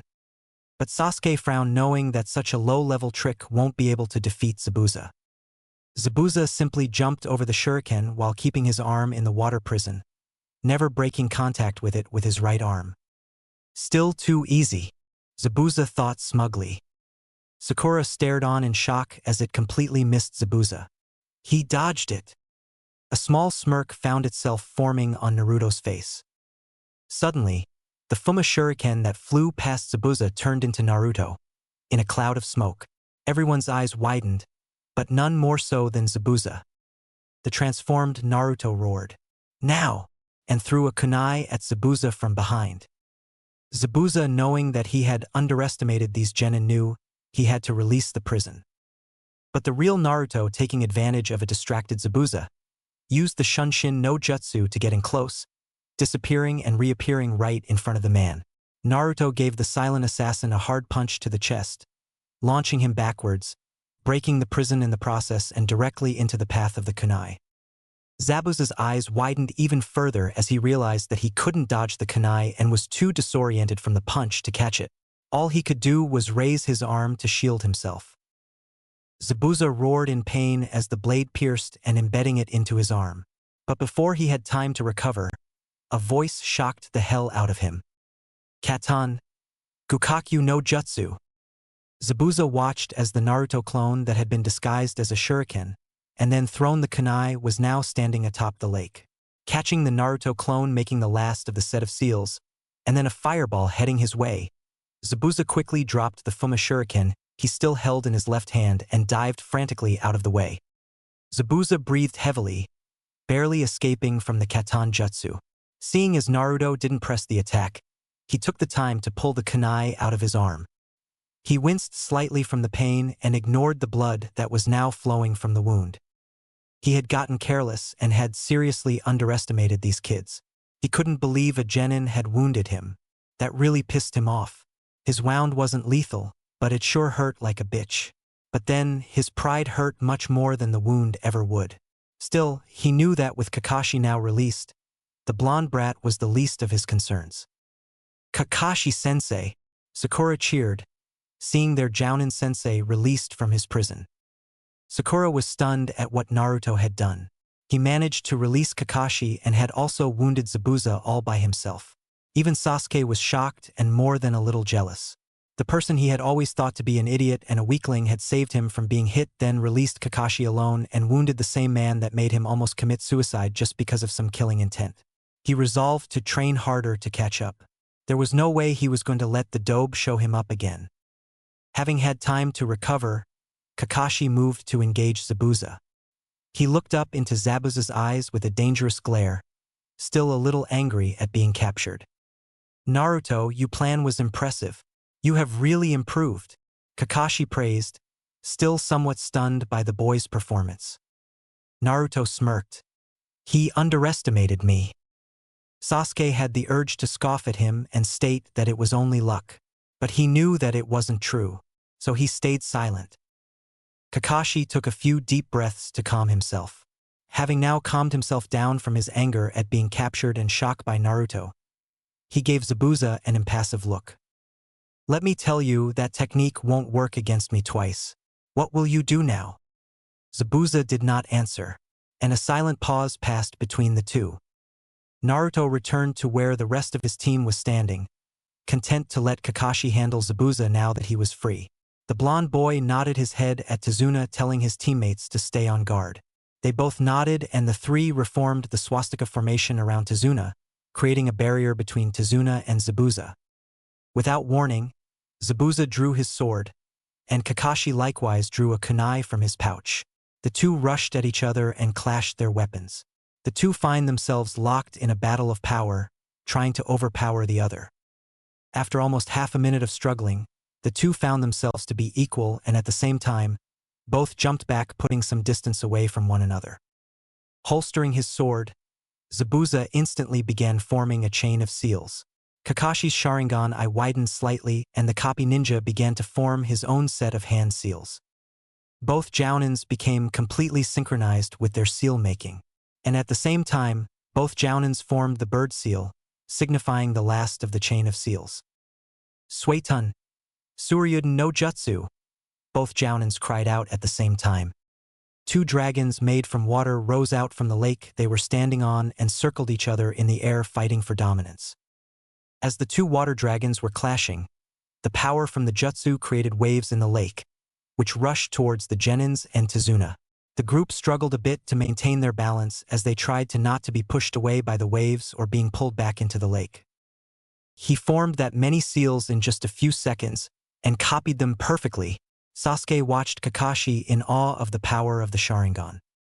The two dragons eventually canceled each other out, causing them both to explode into a mass of water directly over Zabuza and Kakashi. When the falling water no longer impeded their vision, Team 7 found Kakashi and Zabuza once again locked in a struggle of power, both with their weapons drawn and clashing. Zabuza placed one hand to the back of his sword, trying to add more power in his push. But Kakashi did not even budge. Something's weird. What's going on? The Sharingan is supposed to allow the user to memorize and copy an opponent's technique. But how can he execute the jutsu at the same time? Zabuza thought. While the two Jounins continued to fight, a figure stood unnoticed in a nearby tree watching the battle from above. As if planned, both Kakashi and Zabuza once again put some distance between each other. Zabuza placed his sword on his back and the two Jounins circled each other warily, trying to find a weakness in the other. When Zabuza formed a seal preparing to cast on jutsu, he was shocked to see that Kakashi was perfectly synchronized with himself. He's moving just like him, and with such perfect timing, Tizuna commented from the sidelines. This guy, my movement is being perfectly, Zabuza thought. Predicted by him, Kakashi finished his thoughts for him. What? He read what I was going to say in my mind. Zabuza thought, a little freaked out. Zabuza, finding that his movements were being copied, formed another different seal to test Kakashi's reaction, but was once again copied. Damn it, this guy has such unpleasant eyes, right? Kakashi interrupted the assassin's thoughts, once again angering him even further. Zabuza gritted his teeth in frustration at being copied and perfectly predicted. He eventually scoffed. What you're doing is just copying. Nothing original. You can't beat me, you monkey. You can't beat me, you monkey. Both ninjas finished with the same words. Zabuza, angered once again, began forming a fast chain of hand seals. I'll make it so that you'll never open that copycat mouth of yours again. But before he finished the seals, a figure suddenly appeared next to Kakashi, revealing to be himself. That can't be Genjutsu, Zabuza thought to himself in shock. Suetun, Daibakufu no Jutsu, Kakashi called out. Having not yet finished his seals, Zabuza cried out in shock. What? A massive tornado of water rushed at Zabuza, pushing him underwater, spiraling backwards. I was the one who tried to execute the technique, but I couldn't keep up with him, Zabuza thought while struggling to resurface from underwater, each time getting pulled back underwater by the jutsu before he could get out of the water to get a breath of air. Zabuza screamed in pain as he was sent crashing through several trees before collapsing against another tree, the water washing away. Several kunai then flew at Zabuza, hitting each of his limbs, making sure he could not run away. Zabuza roared in pain, before leaning against the tree behind him, breathing heavily. This is the end, Kakashi said to him from above on a tree branch. Zabuza looked up tiredly at Kakashi. How? Can you see the future? Yeah, you're going to die, Kakashi told him with a kunai in his hand, ready to end the Kirinin's life. But just as the copy ninja was going to launch his weapon, two Senbon needles flew through the air and embedded itself into Zabuza's neck. Kakashi's widened in surprise and quickly turned in the direction the Senbon originated from. A masked figure stood on a tree branch in a nearby tree. Zabuza collapsed to the ground. The masked figure chuckled lightly and spoke in a cold tone. It's true. He did die. Kakashi jumped off the tree and crouched down next to Zabuza's body. The Jounin lifted his fingers to the neck to check the Kiri Nukanin's pulse. Finding none, he confirmed the nin's death. He really is dead, Kakashi mumbled to himself before turning his attention to the new arrival. The masked person half bowed to him. Thank you very much. I was looking for a chance to kill Zabuza. That mask. If I remember correctly, you must be a hunter nin from Kirigakure, Kakashi questioned. The masked person lifted his head from the bow. You are very well informed. Yes, I am a member of the ninja unit that hunt missing nin. From his height and voice, he must not be far from Naruto and the other's age. Yet he's a hunter nin. He's no ordinary kid. Kakashi eyes the hunter nin warily. Naruto watched the hunter nin with narrowed eyes. He had doubts whether Zabuza really was dead. He had been studying the anatomy and pressure points for a few months now.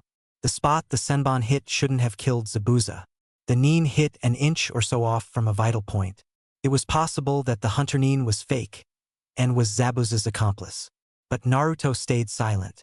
His instincts tell him that this person, although young, was easily as strong as Zabuza. Even if he was right, it was best if they could avoid another fight for now. Seeing no hostility from the hunter nin, Kakashi moved slowly towards his team while keeping an eye on the new arrival. The hunter nin shunshined to Zabuza's body and picked it up over his shoulder. I must go dispose of this corpse, if you'll excuse me. And with that, the hunter nin and Zabuza's body disappeared. Kakashi sighed a breath in relief that the newly arrived Kiri hunter nin was not hostile and covered his Sharingan eye once again with his Hitai-8. Turning to his team, Kakashi commanded the genins that they were to continue the mission. Our mission hasn't ended yet. We need to take Tazuna-san back to his house. The team nodded in understanding. Sorry about that, everyone. Just rest at my house, Tazuna offered cheerfully, relieved at having survived another situation where he could have been killed. All right, let's go, Kakashi ordered, eager to get to their destination so they could rest. Just as he said that, the man collapsed. Chapter 5 Battle. Naruto yawned tiredly as he rubbed the moisture from his eyes.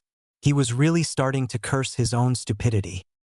It was because of his big mouth and need to show off that landed him the duty of guarding Tazuna while the man worked.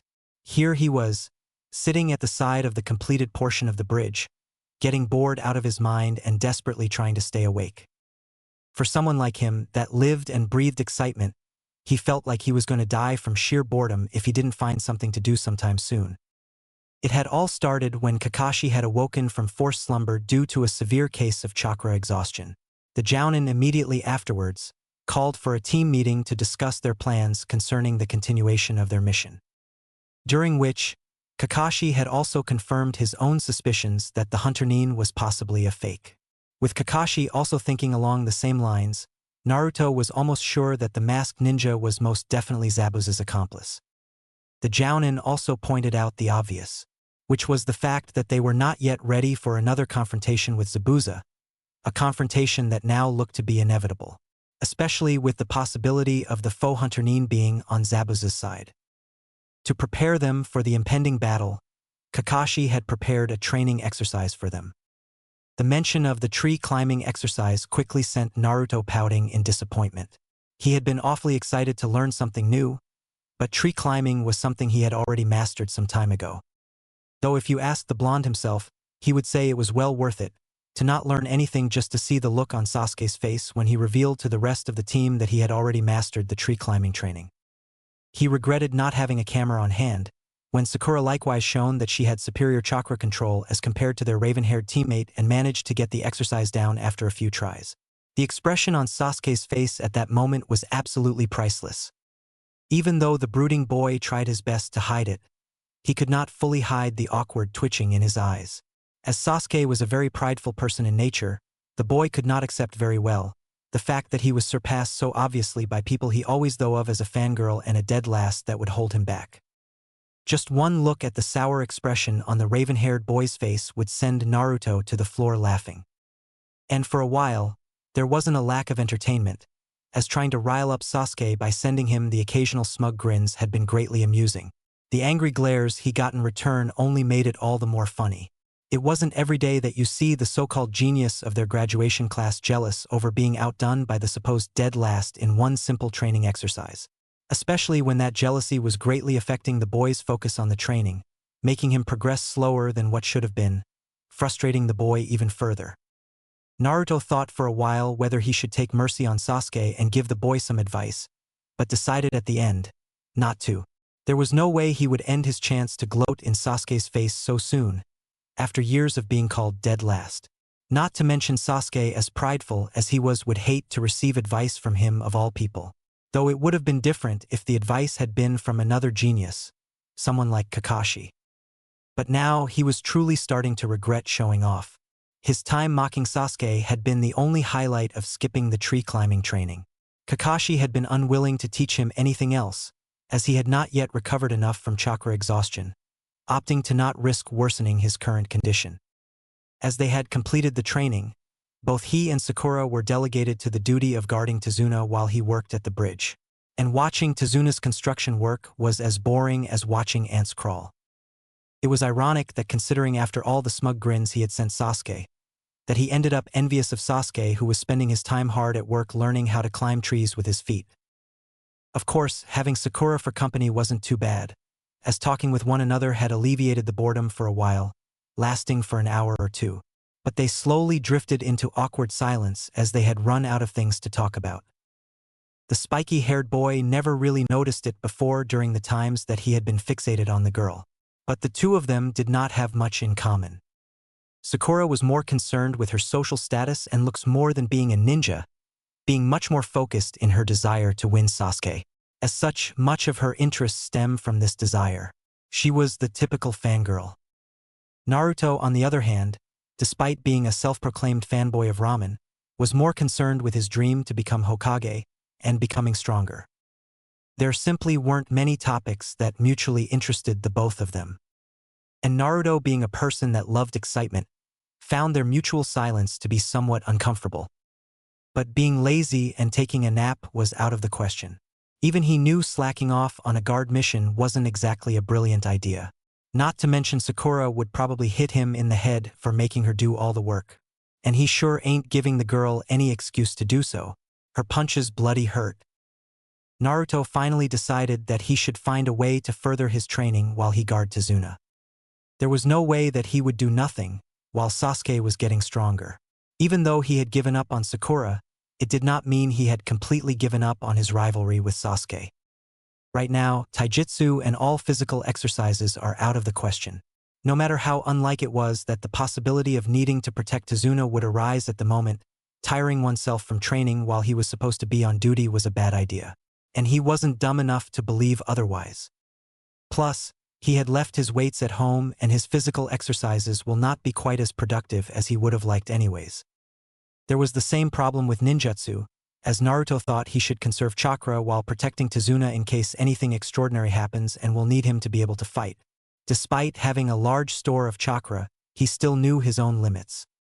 Naruto eventually gave himself a mental pat on the back as he congratulated himself for his recent focus in Genjutsu. The art of Genjutsu revolves mostly around the mental aspects of being a shinobi, and training in this area will not tire him out anywhere near as quickly as ninjutsu training would.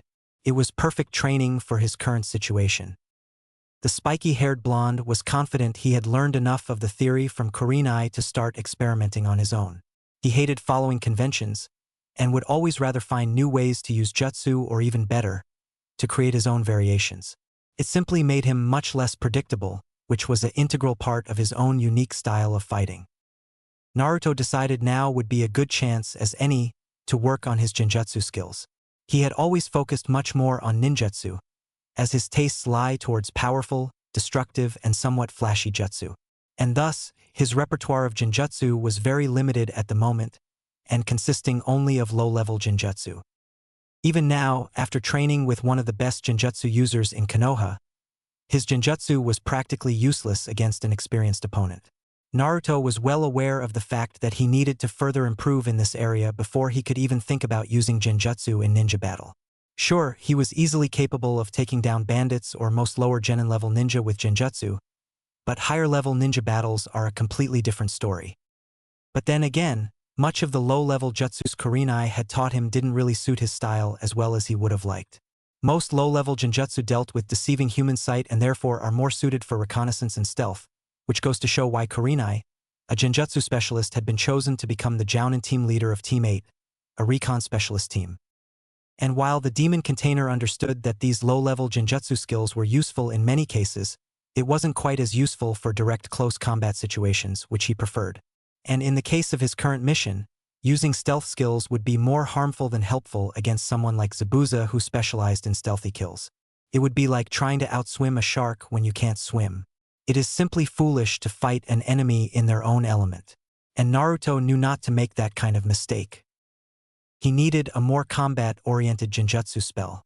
Something like the B-ranked Megan, Jibaka Satsu that Kurenai liked to use and had demonstrated several times during their training.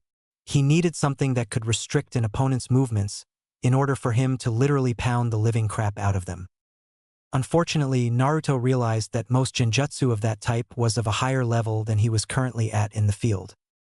Naruto resolved that the best he could do at the moment was to alter some of the lower-level stuff he had learned to better suit his needs.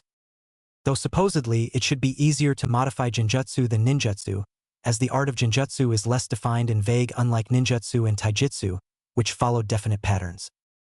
This was of course only theoretically. Realistically, modifying genjutsu would not be so easy for someone like him. Even though he was smarter than most people gave him credit for, he was not the natural genius type like Sakura and Sasuke, and the art of genjutsu was naturally easier for those with higher intelligence. Not to mention genjutsu required patience and subtlety, things that Naruto lacked quite severely. It was quite sad really, considering how proud he was of being an actual ninja, when the definition of the term ninja pertains to a person with exceptional patience.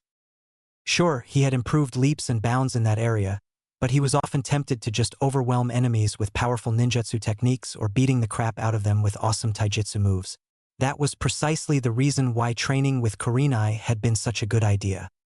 In fact, his improvement in patience and subtlety could be seen in his handling of the situation after Kakashi had been captured by Zabuza.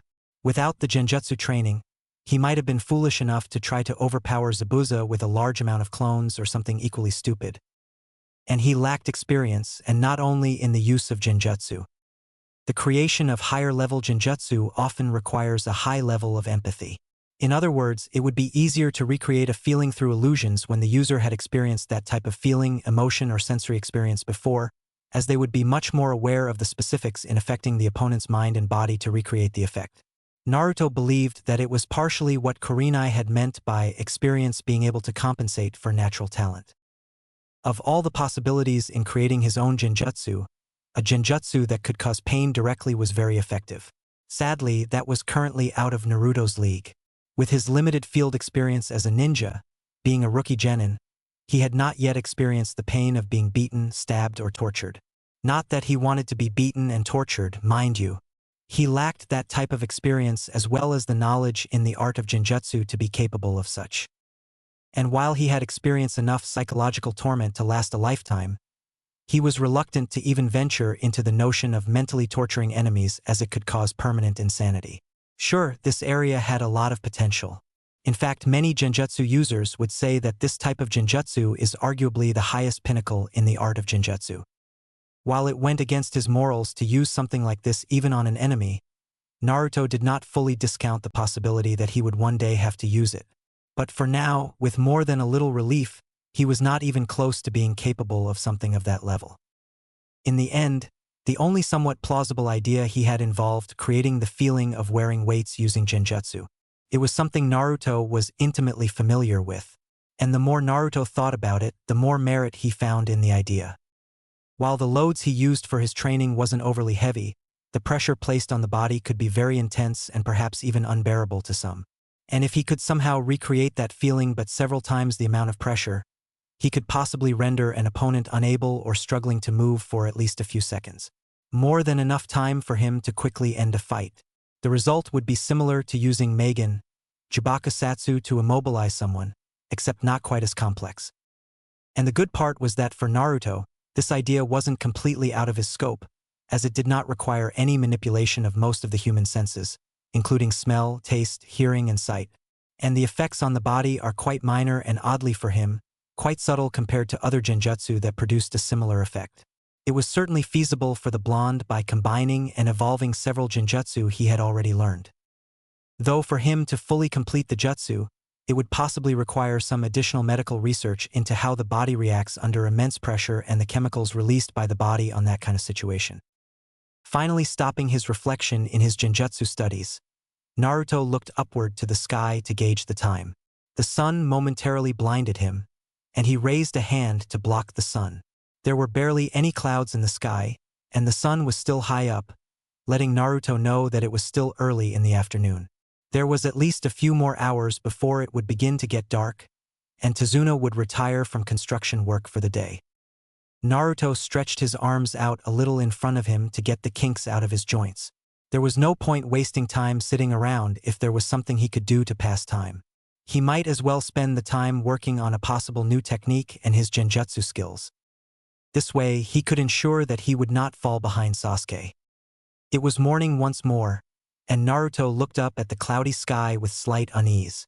The grayness of the thick clouds that now blanketed the skies seemed to carry a foreboding feeling, something that he had felt ever since the previous evening when he had watched the clouds gather.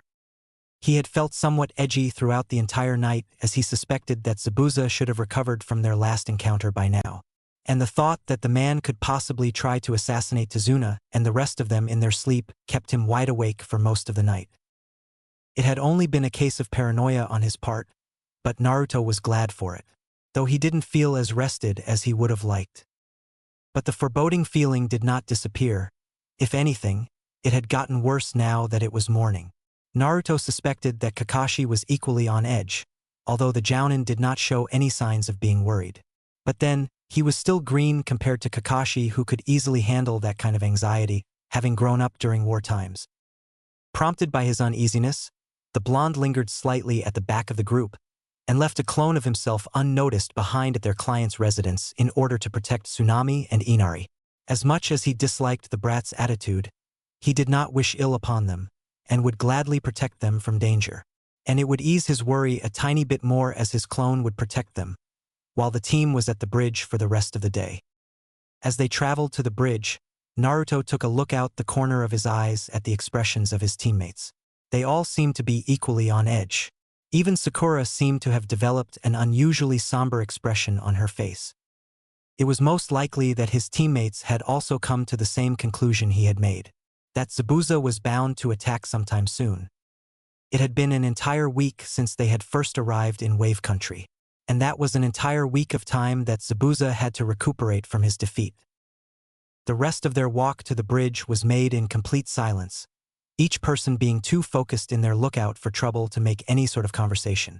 Their eyes were always alert and on constant surveillance. Their fears were founded as the sight of several civilian construction workers laying on the ground unconscious greeted them when they arrived. There was no indication whether they are dead or still alive. The team frantically searched left and right for the one responsible. Suddenly, a familiar thick mist began to surround them, putting the group even further on edge. There was no longer any doubt in their mind. Zabuza had been the one responsible for this. Kakashi quickly barked out an order and the four ninjas collectively formed a protective ring position around Tazuna. In unison, all of them reached a hand to their equipment pouch and each drew a kunai, preparing to defend themselves and Tazuna. The tension in the air was thick, and the atmosphere was making it hard for Sakura and Tazuna to breathe. Naruto, Sasuke, and Kakashi, on the other hand, did not seem to be affected at all. Team 7 found their field of vision decreasing within the mist, eventually decreasing to a little over 10 feet in front of them. "Sorry to keep you waiting, Kakashi, and you're still with those kids," a rough voice reverberated in the air, from beyond their vision. At the sound of the assassin's intimidating voice, Sasuke's body began to shake. "He's shaking in fear again. How pitiful," Zabuza mocked from his hidden position from within the mist. Sasuke's eyes suddenly widened as movement suddenly triggered his senses, letting him know that Zabuza had now surrounded them with clones. Sasuke smirked a little inwardly. There was no doubt to the effectiveness of the tree-climbing training, as the raven-haired boy realized that unlike last time, he was easily able to sense the clone's movements. "I'm shaking with excitement," Sasuke retorted arrogantly, eager to redeem himself for his humiliation at Zabuza's hands in their last encounter, and equally eager to fight a powerful opponent to prove and test his strength. "Go for it, Sasuke," Kakashi permitted, approving of Sasuke's desire to fight, confident that the raven-haired boy could hold his own. The Jounin knew that fighting water clones that have a tenth of the strength of the original wouldn't be much of a problem for Sasuke after the training he went through. Without warning, the clones attacked, but Sasuke had already moved. In a blink of an eye, 7 water clones that had once surrounded them burst into water, destroyed easily with a casual swipe of his kunai. Sasuke grinned smugly at his accomplishment as he once more stood beside Kakashi. Whereas before, he was easily defeated by a single water clone, he could now easily fight multiple water clones simultaneously.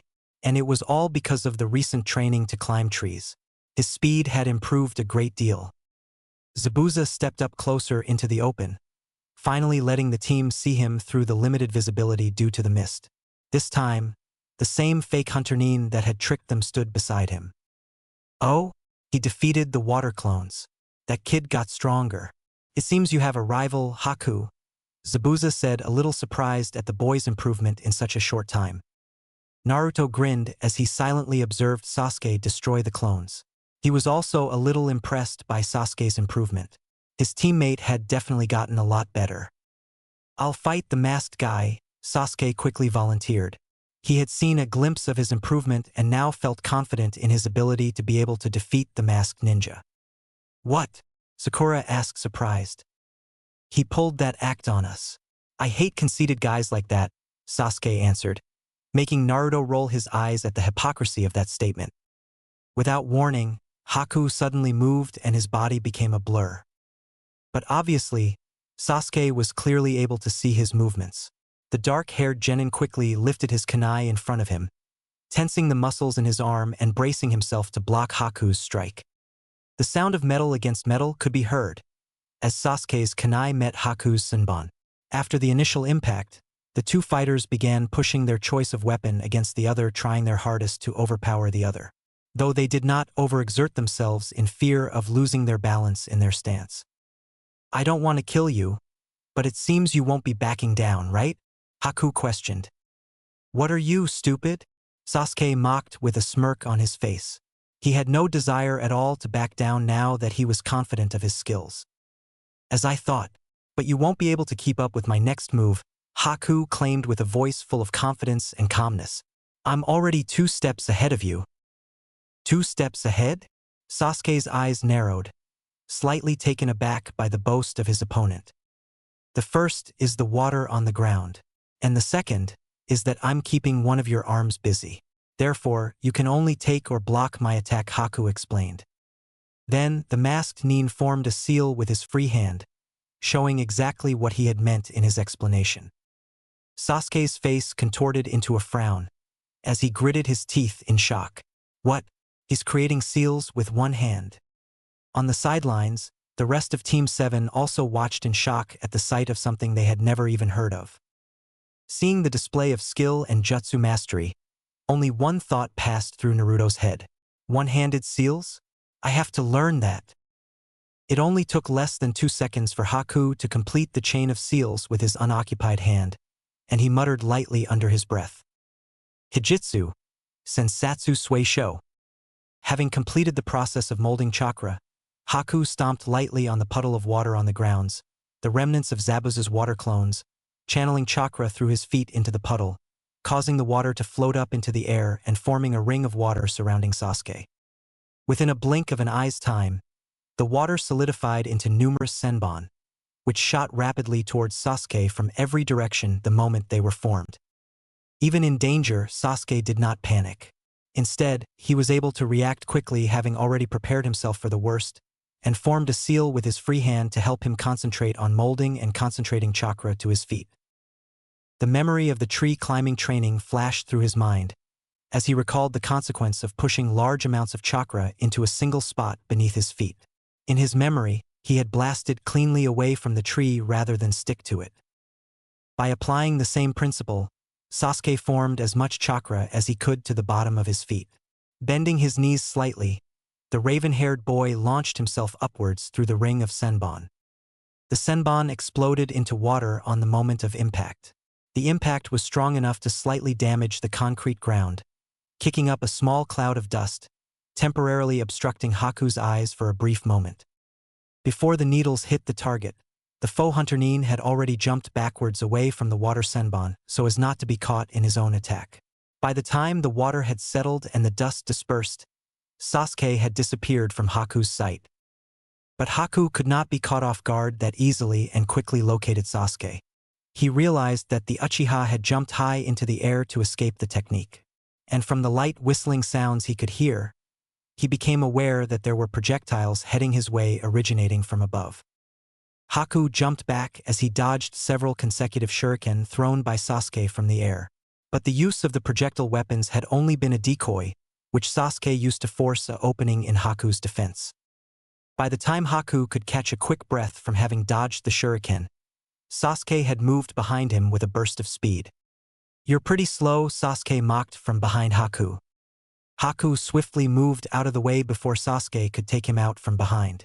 Turning and spinning with the momentum of his movement, Haku blocked his opponent's swing with a kunai that aimed at his torso, by frantically grabbing onto Sasuke's arm with both hands. But this time, it was Sasuke's turn to be a step ahead of him, having already anticipated this reaction and had hidden a kunai in his remaining free hand behind his back. With a flick of his wrist, he launched the hidden kunai at Zabuza's accomplice. Haku ducked under the blade flying at his head, creating an opening just like Sasuke had wanted. Cocking his leg backwards, Sasuke kicked Haku in the face hard. The said ninja was sent flying back several meters from the force of the kick, falling onto his back and sliding backwards along the ground another meter due to the momentum. Haku lost in speed? Zabuza mumbled to himself, his eyes opened wide in disbelief. Naruto grinned slightly, seeing that his teammate seemed to be doing quite well against his opponent. Watching the battle made his blood boil in excitement. Sasuke's speed had increased a lot thanks to the tree climbing exercise. But the blonde genin knew that despite Sasuke's improved chakra control and therefore improved ability to enhance his muscles, Sasuke's natural speed had not improved much in the short time, and Naruto had a feeling that the masked ninja was still holding back. He could only hope that Sasuke's improvements are enough for him to win the fight. Naruto began preparing himself for the worst, to save Sasuke in the worst-case scenario that the masked ninja had something up his sleeve that Sasuke could not handle. He was well aware of the fact that Kakashi would be too preoccupied with holding Zabuza back from killing their client, that he would not be able to help Sasuke. And Sakura was too weak in combat situations to rely on for help. That left himself as the only one that could help his dark-haired teammate if the Uchiha boy finds himself in trouble. Zabuza eventually began to chuckle lightly, seemingly unconcerned of the fact that his partner had been defeated in the last exchange. "Haku, do you understand that you'll be defeated like this?" Haku grunted a reply, annoyed, as he lifted himself from the ground slowly, but seemingly undamaged by the kick. Focusing his eyes once again on Sasuke, the masked boy gradually released chakra into the air from his entire body. Sasuke narrowed his eyes in suspicion as he could feel the air around him start to get colder, causing goosebumps to form on his skin. "What is that? Cold air?" Forming a seal with his hands to channel his chakra, Haku concentrated the cold aura. He leaked into the air from his body and the moisture in the air together, combining to form ice. The entire formation of his jutsu only took mere seconds, but the result was enough to cause Sasuke's eyes to widen, as numerous thick panes of ice now surrounded him. Ice mirrors. Hijitsu, Makio Hyosho, Haku named. Having already lost the initiative, Sasuke could only concentrate himself on countering his opponent's technique. The Konoha genin watched intently as the fake Mist Hunter Nin stepped up to the closest ice mirror and stepped into it, his body blending into it almost like he was stepping into liquid. Recognizing the danger the mirrors posed to his student, Kakashi took a step forward in Sasuke's direction, planning to help Sasuke, but Zabuza was quick to intervene, so Haku could quickly defeat Sasuke without any interruptions. "I'm your opponent, remember, Kakashi." That kid stands no chance now that Haku is using that technique. Zabuza claimed having complete confidence in his partner. Having finished his preparations for his attack, Haku was ready to attack. "Let's begin. I'll show you my true speed," Haku told Sasuke. Faster than Sasuke could see, Haku attacked. A jolt of pain through his arm let the black-haired genin know he had been hit. Sasuke looked down only to see a small cut on his limb from where a senbon scratched him. The wound was small and barely any blood seeped from the cut. But before Sasuke could contemplate why the ninja held back, Haku began throwing senbon after senbon at him from every direction. Sasuke cried out in pain as another senbon hit him in the arm. His entire arm became numbed with pain, causing the boy's grip on his kunai to loosen, dropping it. Biting down hard, he tried to suppress the pain so he could concentrate and find a way to fight Haku. But as it was, there was nothing he could do in this situation. He couldn't even see Haku, and therefore have no way of seeing where the senbon were coming from, making it impossible for him to dodge or block. Following his self-preservation instincts, he did the only thing he could think of, and that was to crouch down low and curl up his body slightly to make himself a smaller target, while shielding his head and face as best as he could with his arms to protect his vital areas. Despite having covered most of his vital areas, Sasuke continued to get hit, causing the boy to scream in pain as several needles dug deeply into his back. Team 7 and Tazuna watched on in horror, as Sasuke was being overwhelmed and being decimated by the fake Hunter Nin. Kakashi grounded his teeth together in frustration. His mind was in conflict, unable to decide whether he should help Sasuke or not. "If you move without thinking, I'll kill the 3 behind you," Zabuza threatened, making Kakashi freeze to the spot, reminding the Konoha Jounin of his mission to protect Tazuna. If he went to help Sasuke, Tazuna would surely die. Naruto's face contorted in a frown. With Kakashi preoccupied with Zabuza, it was now up to him to save Sasuke, and he needed to do it quickly before Sasuke gets killed. He felt incredibly nervous, yet excited that he would now have to enter the battle. "Sakura, protect Tazuna," Naruto commanded, making his intentions obvious to his pink-haired teammate. Sakura could only nod an affirmative, deciding to place her trust in Naruto's abilities.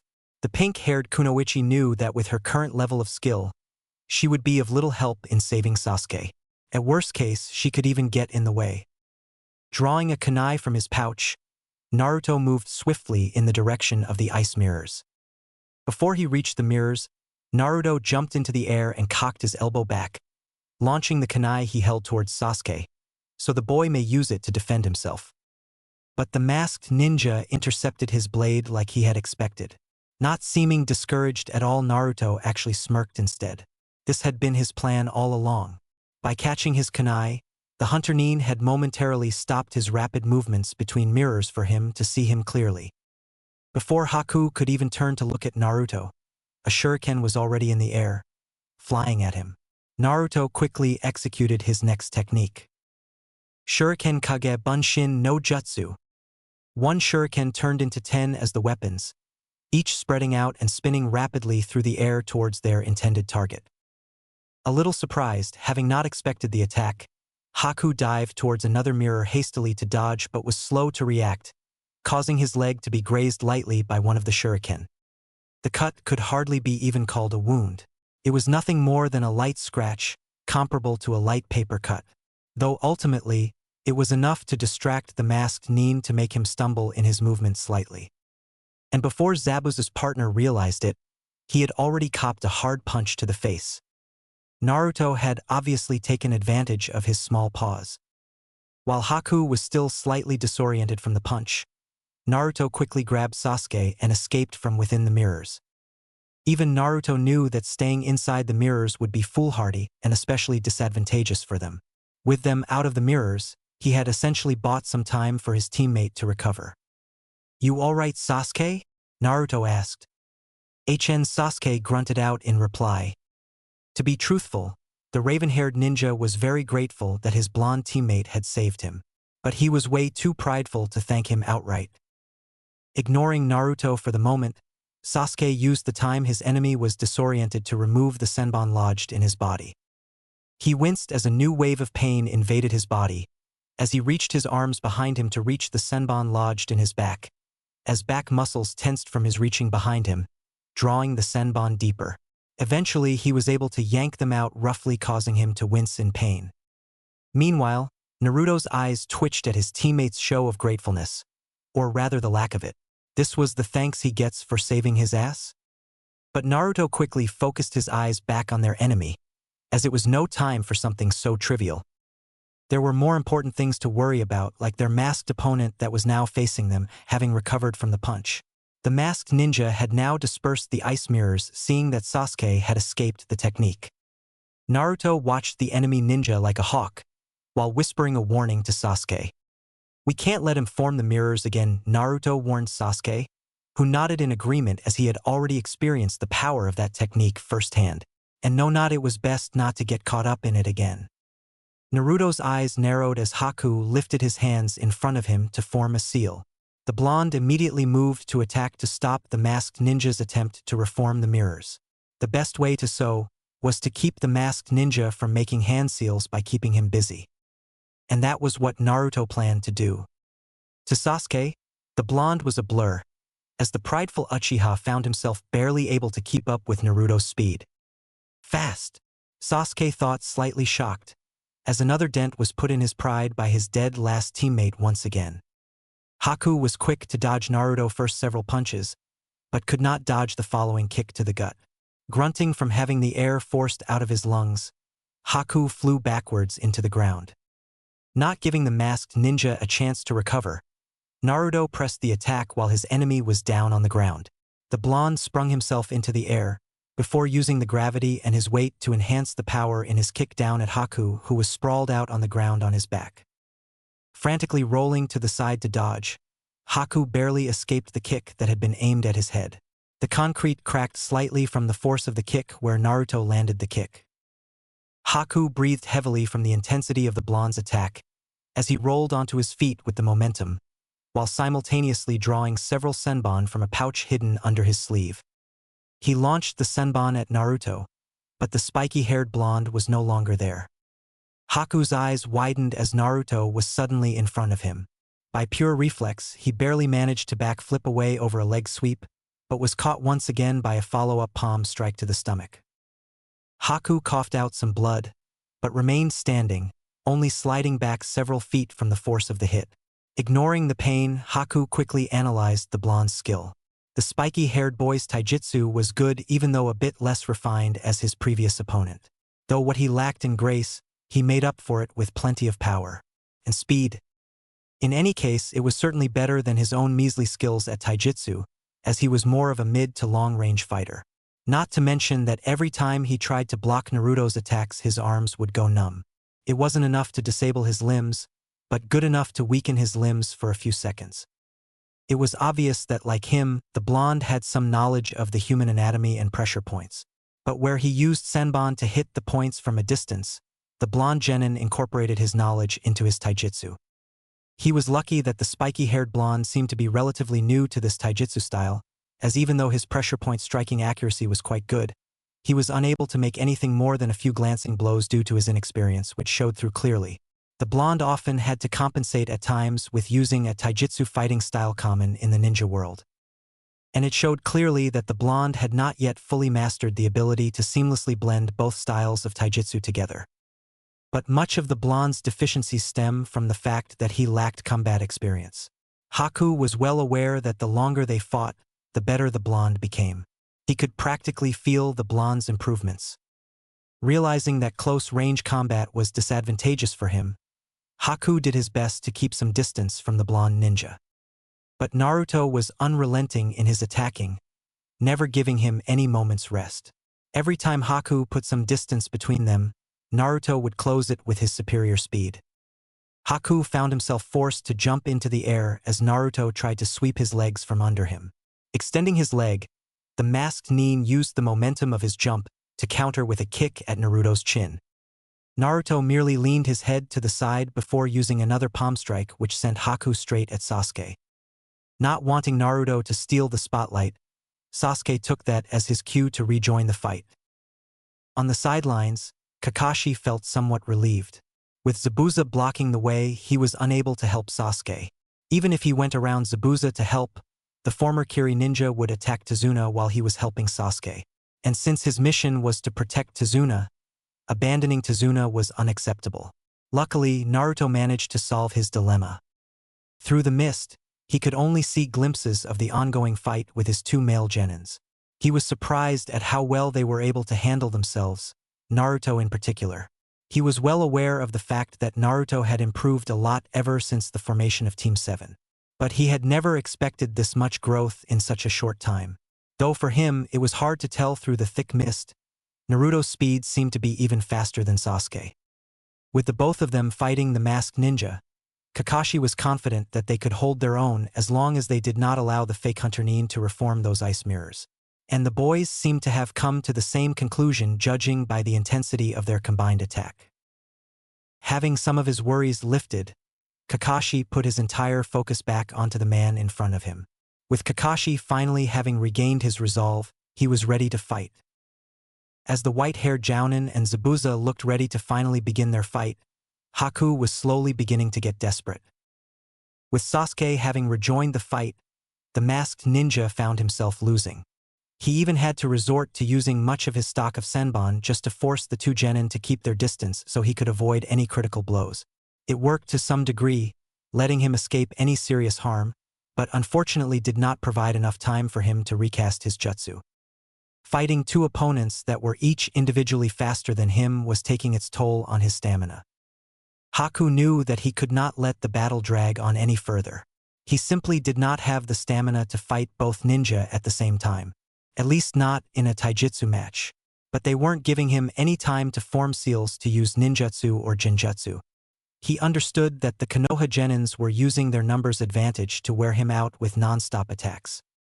There was one way that he could turn the fight around, and that was to reform and trap both genins in his ice mirrors. His speed within the mirrors surpasses both of the Konoha ninjas, and would ensure his victory in this fight if he could do so. The problem was that there was not enough time between the gaps in their attacks for him to form the hand seals. Even though he had managed to avoid critical blows with his experience, at this rate, it would only be a matter of time before he was defeated. If he were to reform the mirrors, he would need to take a big risk. As the fight continued, Naruto began to step back on his attacks, while letting Sasuke take the lead. Meanwhile, he put some of his attention to observe Haku's movements. The fight had lasted more than 10 minutes now, but neither he nor Sasuke had managed to land any damaging blows.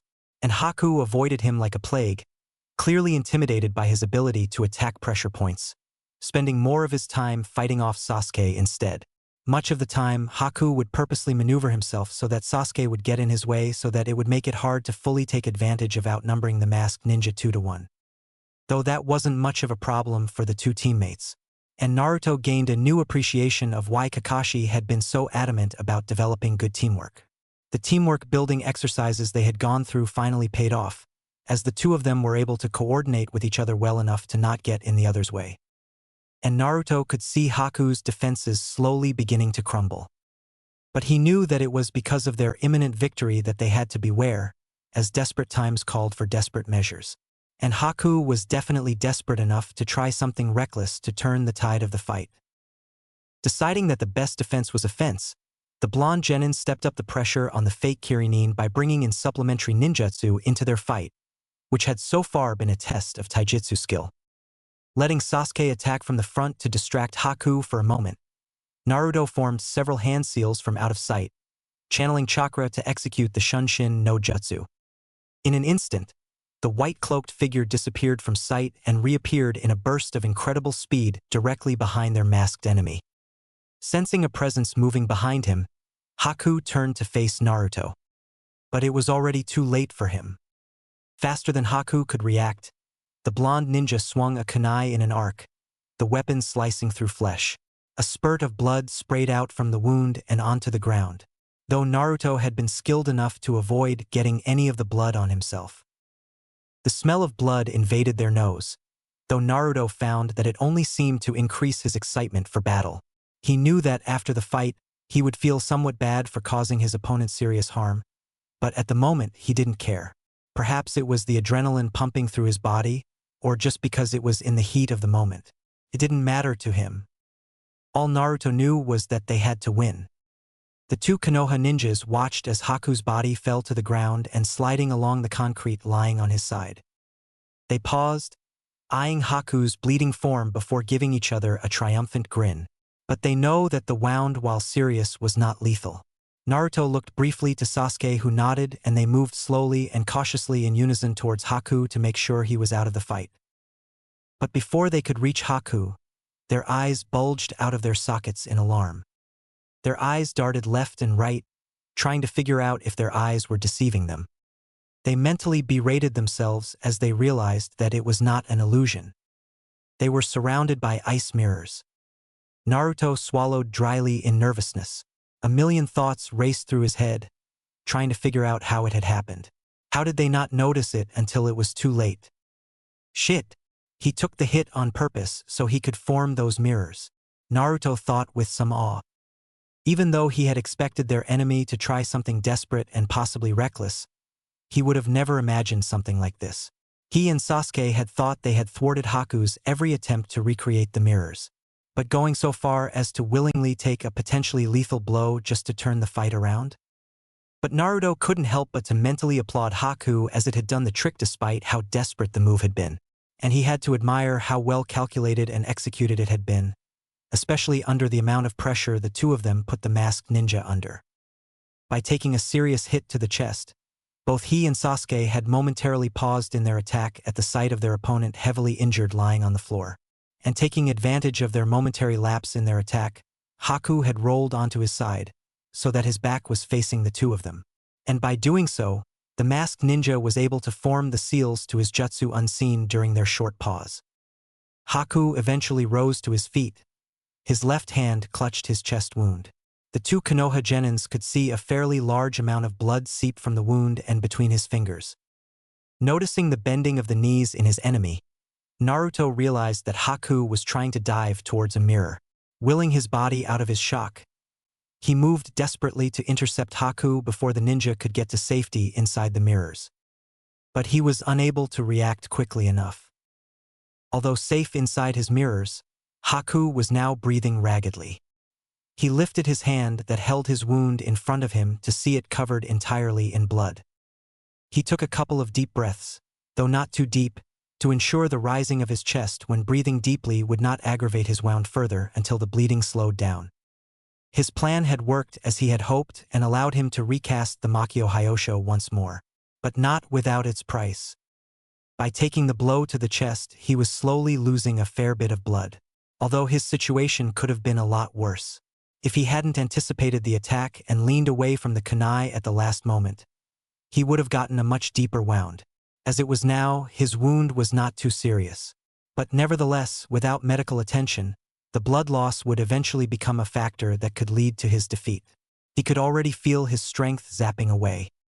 Haku made the conclusion that he needed to end the fight as soon as possible. Meanwhile, Sasuke was contemplating a new strategy now that the situation has changed. These mirrors are made from ice. Then, making the logical conclusion, the raven-haired boy quickly formed several seals with his hands and called out the name of his jutsu. Katan, Gukakyu no Jutsu. A large fireball raced from his mouth towards the mirrors, seeking to destroy everything in its path. But as the flames subsided, Sasuke found himself jaw-dropping at the sight. Not only did his jutsu not melt the ice like he had expected, but it did absolutely no damage at all. "It won't melt with that kind of firepower," Haku explained. Seeing his teammates' failed attempt to destroy the mirrors, Naruto grounded his teeth in frustration. Inside these mirrors, Haku held the complete advantage. Although he hadn't yet experienced the power of these mirrors firsthand, he had managed to get a glimpse of its capabilities earlier. He didn't know how the technique worked, neither did he care. All he knew was that their opponent could somehow travel between these ice mirrors at extremely high speeds that were as fast if not faster than when he used Shunshin no Jutsu, and without the drawbacks.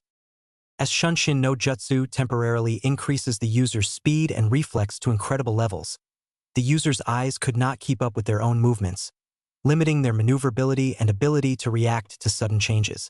Not to mention the strain placed on the body was quite intense. As such, it was mostly used as a defensive maneuver to escape an enemy, or as a one-shot attack.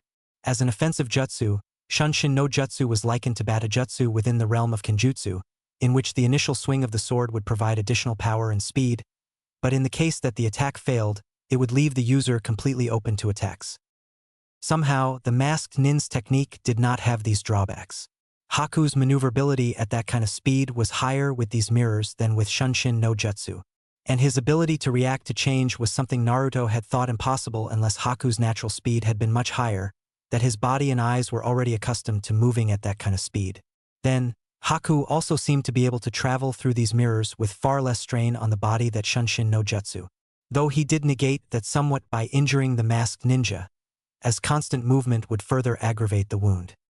In any case, Naruto was well aware that at their level, they can't hope to match the masked nin's speed, and neither would they be able to escape the mirrors again, at least not without some form of distraction. But now that Haku had trapped them, there was no way he would let them escape so easily. In their disadvantageous position, Naruto knew that staying in the defensive was the best choice until they could hopefully find a weakness in Haku's technique. Attacking now would only be a waste of chakra, unless he was able to destroy the mirrors, and he was not arrogant enough to think that his own Ketan Jutsu packed more of a punch than his teammates. Nevertheless, their strategy remained the same: wear the enemy down, though staying alive while doing so would be the hard part. But with the wound he had inflicted on their enemy, it might give them a chance. If they could last long enough. Naruto quickly formed two clones, positioning them each back-to-back with Sasuke and himself, before Haku attacked. This way, they could limit the number of directions Haku could attack from, making it much easier for them to defend themselves. This was crucial for them if they wanted to be able to defend themselves long enough against Haku's incredible speed. Then, without any warning, Haku attacked. Senbon rained from every conceivable direction, and the Konoha ninjas found themselves hard-pressed to even defend themselves. Naruto was doing a somewhat better job of it, as with the help of his clone to cover his back, he was able to block several Senbon with a kunai before he was forced to dive to the side. He suffered from several minor scratches where Senbon grazed him when he was unable to completely deflect or dodge the Senbon, but escaped relatively unscathed. Though having been forced to dodge, the clone behind him sustained damage and dispersed. Sasuke, on the other hand, wasn't doing quite as well. Unlike Naruto, whom had experience using Shunshin no Jutsu, his eyes were less accustomed to following this kind of speed. Unable to handle even his side, his clone was dispersed almost instantly, and he had sustained some injuries, although he was somehow able to avoid being hit in the vitals. Naruto frowned as he realized that Sasuke was just sitting duck at the moment.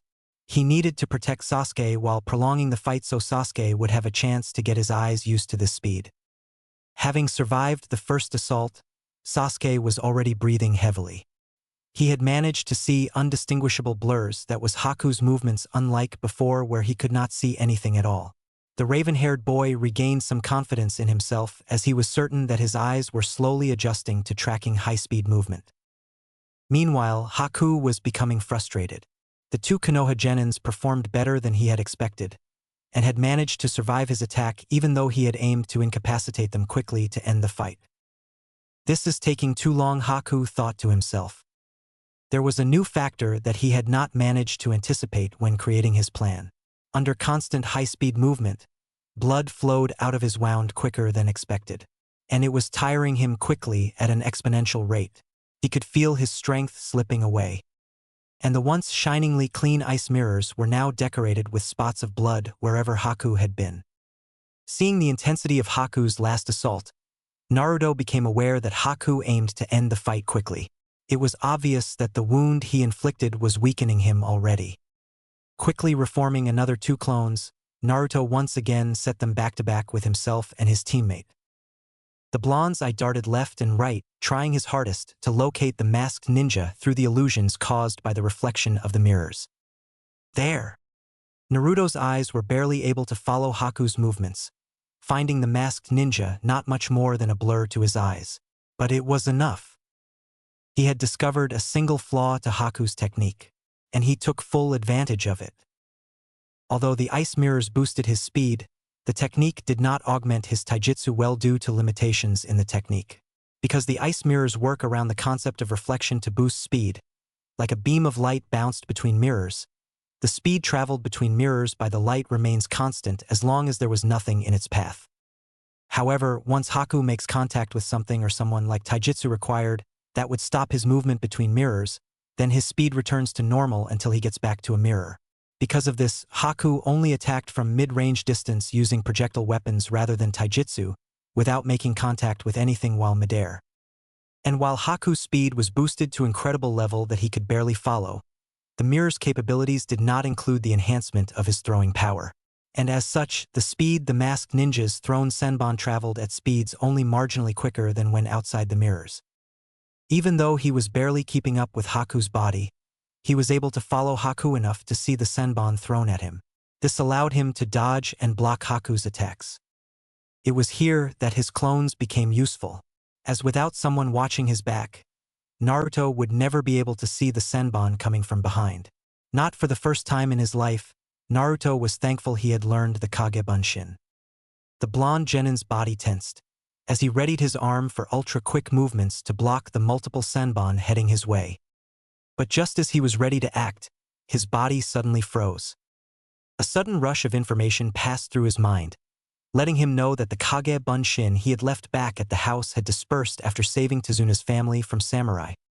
This only took a fraction of a second, but for Naruto he had recovered a fraction of a second too late. And a pair of deep blue eyes widened as he watched the senbon close in on him. Knowing he could neither dodge or block, Naruto flinched back fearfully on pure instinct. He managed to bring his arms up to shield his head and part of his upper body as best as he could. He grunted in pain as multiple senbon embedded itself into his flesh. Several were lodged in his left arm and left thigh. A popping noise behind him let him know that his clone had also been destroyed. Fuck! Naruto swore under his breath. He had been lucky to have escaped any hits to his vital areas. But because of the bad timing his clone at the house had chosen to disperse, he had to ultimately sacrifice the use of an arm and a leg temporarily. His entire left arm now hung limply beside him, having been hit in a spot, which temporarily disabled it. And he had lost all feeling in his left leg. It was taking all his willpower just to stay standing and not collapsing to his knees. As it was at the moment, both his left arm and leg was practically useless. In an instant, things had gone from bad to worse for the Konoha genins.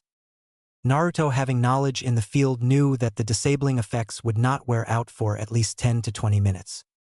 The blonde cursed again. What bad timing for his clone to disperse. How was he supposed to last even 10 minutes now that he could not dodge or fight back? Naruto's breath quickened as his became more frantic by the second. Naruto quickly tried to regulate his breathing to calm his mind. While it did not erase his worries, it calmed him enough, allowing him to think properly once more, so he could devise a plan of action. Naruto! Sasuke called out in worry for his teammate, having escaped any serious injury himself. I'm alright. Naruto breathed to the Uchiha, trying to keep his teammate calm by not adding to his worry. Seeing their situation now, Naruto decided that they would have to change their tactics completely if they were to get out of the situation alive. Where before they were aiming to tire Haku to give them a chance to counterattack, they no longer have the luxury of doing so. Screw trying to fight efficiently with chakra. They needed to attack. In this case, the best defense was offense. Now that he couldn't dodge attacks, he no longer had the option of staying on the defense and buy time. If he didn't attack now, he would only be target practice for their enemy. And in that case, he won't last even a minute. But without the use of one hand, the blonde knew he could not perform the seals for his katan, offensive jutsu. It was in situations like this that he really wished he knew beforehand how to do those one-handed seals that his current enemy had used. He resolved that he would learn it if he got out of this alive. Fortunately for him, he had mastered several low-level jutsu to the point where he no longer needed to form the seals to execute the technique. Sasuke breathed a sigh of relief at Naruto's response, then jumped to the side, dodging Haku's next barrage of needles. Reacting quickly, as he realized he could see more than a faint blur, the dark-haired boy launched a fireball at the foe hunter Nin in retaliation. His timing was off slightly, as the fireball singed the tail end of Ninja's robes, but otherwise did no damage to their enemy. Haku moved to another mirror, this time behind Naruto. Naruto's danger senses let him know Senbon needles were heading his way. Unable to turn around or dodge to the side in his condition, Naruto formed a Kage Bunshin directly behind himself, using the clone as a human shield to take the blow for him. The clone dispersed, and the Senbon that was once lodged in flesh fell to the ground. Naruto breathed another sigh of relief. He didn't think he could create the clone fast enough. He was glad he had spent so much time mastering the technique. Not only did he no longer need to form the seals to create Kage Bunshin, the speed that he could form the clones was especially impressive. Thinking quickly, Naruto went through his list of techniques that he could use in this situation. Genjutsu? No. He didn't have anything useful for this situation. Neither could he form the seals for them in his current situation. What about Taijutsu? Impossible. Even though he still have one arm, Taijutsu was useless if he could not catch his enemy. But what of ninjutsu? He didn't really have anything useful in his ninjutsu list for this kind of situation. Kage Bunshin was possible, but not effective for attacking in this situation. He would only be wasting chakra if he tried to rush at Haku and the mirrors with clones. Even Shunshin no Jutsu was useless, as it was a technique that temporarily boosts his reflex and speed to incredible levels by activating his entire body with chakra. It was not a teleportation jutsu despite the fact that it may look like it to civilians. Without the use of his leg, the speed-boosting element of the technique could not be utilized. The only ninjutsu he could even think of that could let him move around without using his own legs would be Kawarimi. Naruto quickly brainstormed the possibilities of using Kawarimi in his situation. There was one way he could do so that would simultaneously allow him to go on the offensive. But it would cost a lot of chakra. Still, it was his best shot to buy himself and Sasuke extra time. It was certainly better than standing around waiting to be hit. In any case, it was a better idea than rushing at the mirrors with a multitude of clones. Finally, having decided on the course of action, Naruto leaned his weight into his right leg, then bending it at the knee. Pushing chakra into his usable leg, he jumped into the air. After launching himself into the air above Sasuke's head, Naruto twisted his body as best as he could without the aid of his left arm, causing his body to spin. In the process, 8 shuriken was thrown along with the spin in 8 different directions. Shuriken no Tatsumaki. 8 shuriken turned into 100, each heading for a different direction as they flew at the ice mirrors. Naruto landed hard on the ground on a single leg. The blonde's breathing became ragged due to expending so much chakra. But he admired his work slightly. It had been a move he created on the spot based on the Shuriken Kage Bunshin no Jutsu, which luckily he could also do without hand seals. It was incredibly draining, but he needed it for the next step of his plan. Haku easily deflected the shuriken flying at him with a throw of some senbon, letting the rest of the shuriken hit, embedding into the ice mirrors. The shuriken Haku hit with senbon dispersed into a cloud of smoke. The masked ninja stared at the blonde confusedly. The attack the blonde threw at him was more suited for use when alone and surrounded by multiple opponents. He had easily blocked the shuriken aimed at him, with the rest hitting his mirrors uselessly. Haku wondered what the blonde was planning to do. There was no way he would use a high chakra draining technique that was completely ineffective, so it must be part of some trick that the blonde was trying to pull. But before the hunter Nin could further contemplate Naruto's actions, he found a fist in his face. The force of the punch was enough to send him to the concrete floor. Haku grunted from the pain of having been struck in the face, but recovered quickly enough to roll and dodge several shuriken thrown at him by Sasuke. Quickly using the momentum of his roll, Haku pushed himself into a crouching position and quickly sprung himself into another mirror. Again, Haku found himself copping another hard punch to the face, when he barely made it to the mirror. This time, however, he managed to see the attacker. Haku couldn't help but gasp in surprise behind his mask. The punch had been from the blonde rather than Sasuke, whom he thought it was. He had thought he had disabled the blonde, and had placed most of his focus on Sasuke instead, allowing him to be caught off guard. Haku recovered from the punch more quickly this time, and was back safely in another mirror before the two genins could attack again. Zabuza's accomplice winced slightly as the impact from the 2 punches gave him a slight headache. He tried to shake the pain away only to make it worse. He stopped shaking and let the headache fade slowly by itself. Haku paused as his mask cracked, and then fell apart, finally revealing his effeminate face behind the intimidating mask. His thought raced. How did the blonde catch him at the speed he was moving? Judging by his movement earlier, he was almost 100% sure that his senbon had disabled his arm and leg for a short while. In his condition, it was impossible for the blonde to catch him unless it was a jutsu of some kind. Naruto smirked slightly as he could see the puzzled expression on the fake Hunter Nin's face. His idea had worked better than he expected. By littering the entire area and each mirror with shuriken, he was able to use Kawarimi to replace himself with one of the many shuriken. As long as there was a shuriken where he wanted to go, he could do so, even without the use of one leg. Although if not for the fact that he had mastered Kawarimi without using hand seals, he would not be able to do this. And the speed that he could perform Kawarimi was exceptional, being almost on instinct. Sasuke looked at Naruto in a little surprise. Moments before, Naruto looked ready to collapse, and was using pure willpower to remain standing. How the hell did he hit Haku not once, but twice in this condition? All right, Sasuke, I'll draw his attention. You try to find any openings to attack. Naruto muttered his plan to Sasuke. Sasuke nodded and prepared himself. Meanwhile, Haku was still trying to catch his breath. Maintaining the Makio Hyosho was very draining. Not to mention he had already lost quite a bit of blood. His bleeding had slowed a bit before Naruto's attack, but was now once again bleeding profusely. Haku's eyes widened as he felt an elbow coming at his head from the left. He ducked under the arm and dived at another mirror. The moment he hit the mirror, he found himself having to twist his body to dodge a kick. Having avoided the kick by merely centimeters, the Hunter Nin moved to another mirror, then to another, this time not stopping so Naruto could not follow.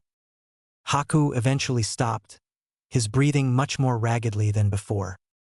He winced as the maneuvering he had done to avoid the blonde's strikes aggravated the wound on his chest even further. Much of his robe from his chest down was now soaked in his blood, making it awfully uncomfortable as the fabric stuck to him like a second skin. The Hunter Nin forced the feelings of discomfort to the back of his mind and focused on analyzing what he had seen of the blonde's technique. From what he had seen, the strikes the genin had sent at him had been somewhat awkward. It was the kind of awkward movement that was expected from a person that couldn't use one side of his body for balance when trying to throw a punch or kick. And he could remember that strikes were made exclusively with the right arm and leg, despite it being obviously more convenient to use the left arm or leg in one case. This confirmed what he knew all along, that the blonde could not use his left arm and leg. But if that was the case, how did the blonde manage to attack him? Haku eventually realized that the blonde was trying to distract him from attacking his teammate, while the black-haired genin would look for weaknesses. Once having realized this, he dodged the next attack from Naruto and readied several senbon in his hand, and threw them at Sasuke as he moved to another mirror. Sasuke's eyes widened, suddenly realizing that he could see Haku much more clearly than before. Pulling out a senbon that was lodged in his body, he used it to block a senbon, while jumping aside to dodge the rest. Having avoided the needles, Sasuke threw the senbon in his hand back directly at Haku in retaliation. Haku, although was able to easily block the senbon, was completely stunned. He could follow my movements exactly. Sasuke finally smirked, especially seeing the shocked look on Haku's face. I can see all of his movements. Unknown to Sasuke, his eyes had changed from the normal black to a deep red color and had a single black tomo. Haku watched the two genins warily, while trying to contain his ragged breathing to conceal his weakness from his enemy. His left hand was once again clutching his wound on his chest in pain. After the pain dulled slightly, he wiped the blood on his hand on a still clean section of his clothes. As the fake Kirinin was staring at the two genins, his opponents stared back. Each side was analyzing the other. The fight is taking too long. Haku reprimanded himself for not being able to finish the fight quicker. Things weren't looking good for him. If he wasn't mistaken, then the raven-haired boy had awakened a bloodline ability during battle. It was the Sharingan Dojutsu, if his observations were correct. He needed to end the fight before the boy had the chance to adjust to his newly awakened Sharingan eyes. And he needed to figure out the blonde's technique before he regained the use of his temporarily disabled limbs. Gauging the situation carefully, Haku decided that the best way to find the blonde's weakness was to force one out of him by making the genin move. He launched a senbon at the blonde from the front, which Naruto was able to deflect with a kunai he held in his right hand. While Naruto was blocking the senbon, Haku had dived to another mirror and threw another senbon at the blonde's unprotected back. Instead of hitting Naruto, the senbon embedded itself into the floor. Haku's eyes widened once again as Naruto disappeared. The spot he once stood now lay a shuriken which turned to puff of smoke right before his eyes. Feeling a light breeze coming from the side, Haku leaned his head away from the source, dodging a punch from Naruto, as the spiky-haired boy once again suddenly appeared beside him. Pushing off the mirror, Haku sprung himself at another mirror. He was forced to bend his body in the air to dodge a massive fireball Sasuke had unleashed at him. Both sides once again stared down the other. All three of them were sweating heavily, and in Haku's case, his clothes were soaked thoroughly in both sweat and blood. It was no secret that both sides were tired, as all three were getting too fatigued to even bother trying to hide it. Despite the fact Haku had wanted to end the fight quickly, he found it to be impossible currently. He was tiring fast, and with the kunai wound, he could no longer move non-stop for long periods of time within these mirrors. The best he could do was to attack in a short but intense assault, then rest to catch his breath so he could attack again. As much as he wanted to rush the fight, it would only tire him out quicker and before he could defeat the two genins if he did so. As he was resting, the fake Kiri Nin once again quickly analyzed the situation and what he had seen of Naruto's movements. He had partially figured out the blonde's technique. The clue lay in the fact that the moment the blonde dodged the senbon he threw at him, a shuriken appeared where the blonde stood before, and Haku was entirely positive that the shuriken was not there before. Not to mention the shuriken burst into smoke immediately after.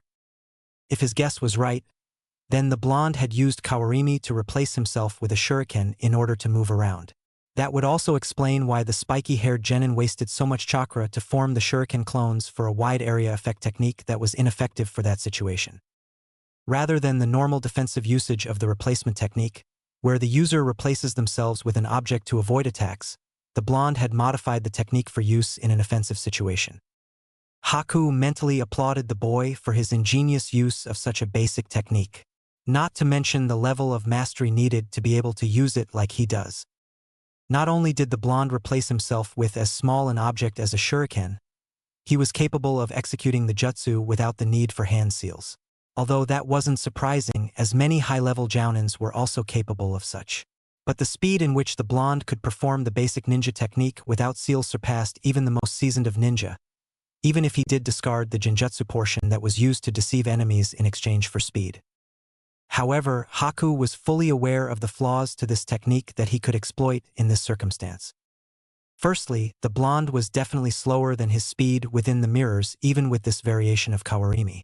Naruto was only able to attack when he stopped moving between mirrors. Also, the blonde's eyes could barely keep up with him. That meant if he kept moving without stopping, Naruto would not be able to come close to him, making the technique useless on the offense, thus placing the blonde back in a defensive situation to Haku's advantage. Secondly, it was obvious that the boy had yet to perfect the technique, as his reflex and response time was slow. The time it took for the spiky-haired genin to become aware of his position directly after using replacement was too long. Therefore, the recovery period between travel and attack was long enough for Haku to be able to avoid being hit, especially now that he had figured out the technique. If only the blonde had more practice, then this would be less of a problem. Thirdly, it was very chakra-consuming to constantly use it, judging by the boy's labored breathing even if the jutsu was low level. After all, the massive amount of Shuriken Kagebunshin was the prerequisite to this technique, and that was very draining on his chakra. Lastly, the Shuriken dispersed after Naruto replaced with it. After a while, the areas that have Shuriken will start to decrease. And since the Shuriken are still technically Kagebunshin, Haku could easily destroy them with a single hit, rendering Naruto's technique practically useless without the Shuriken. Deciding that it was the best course of action to take the blonde out of the fight first, Haku channeled some cold chakra using his Kekkei Genkai.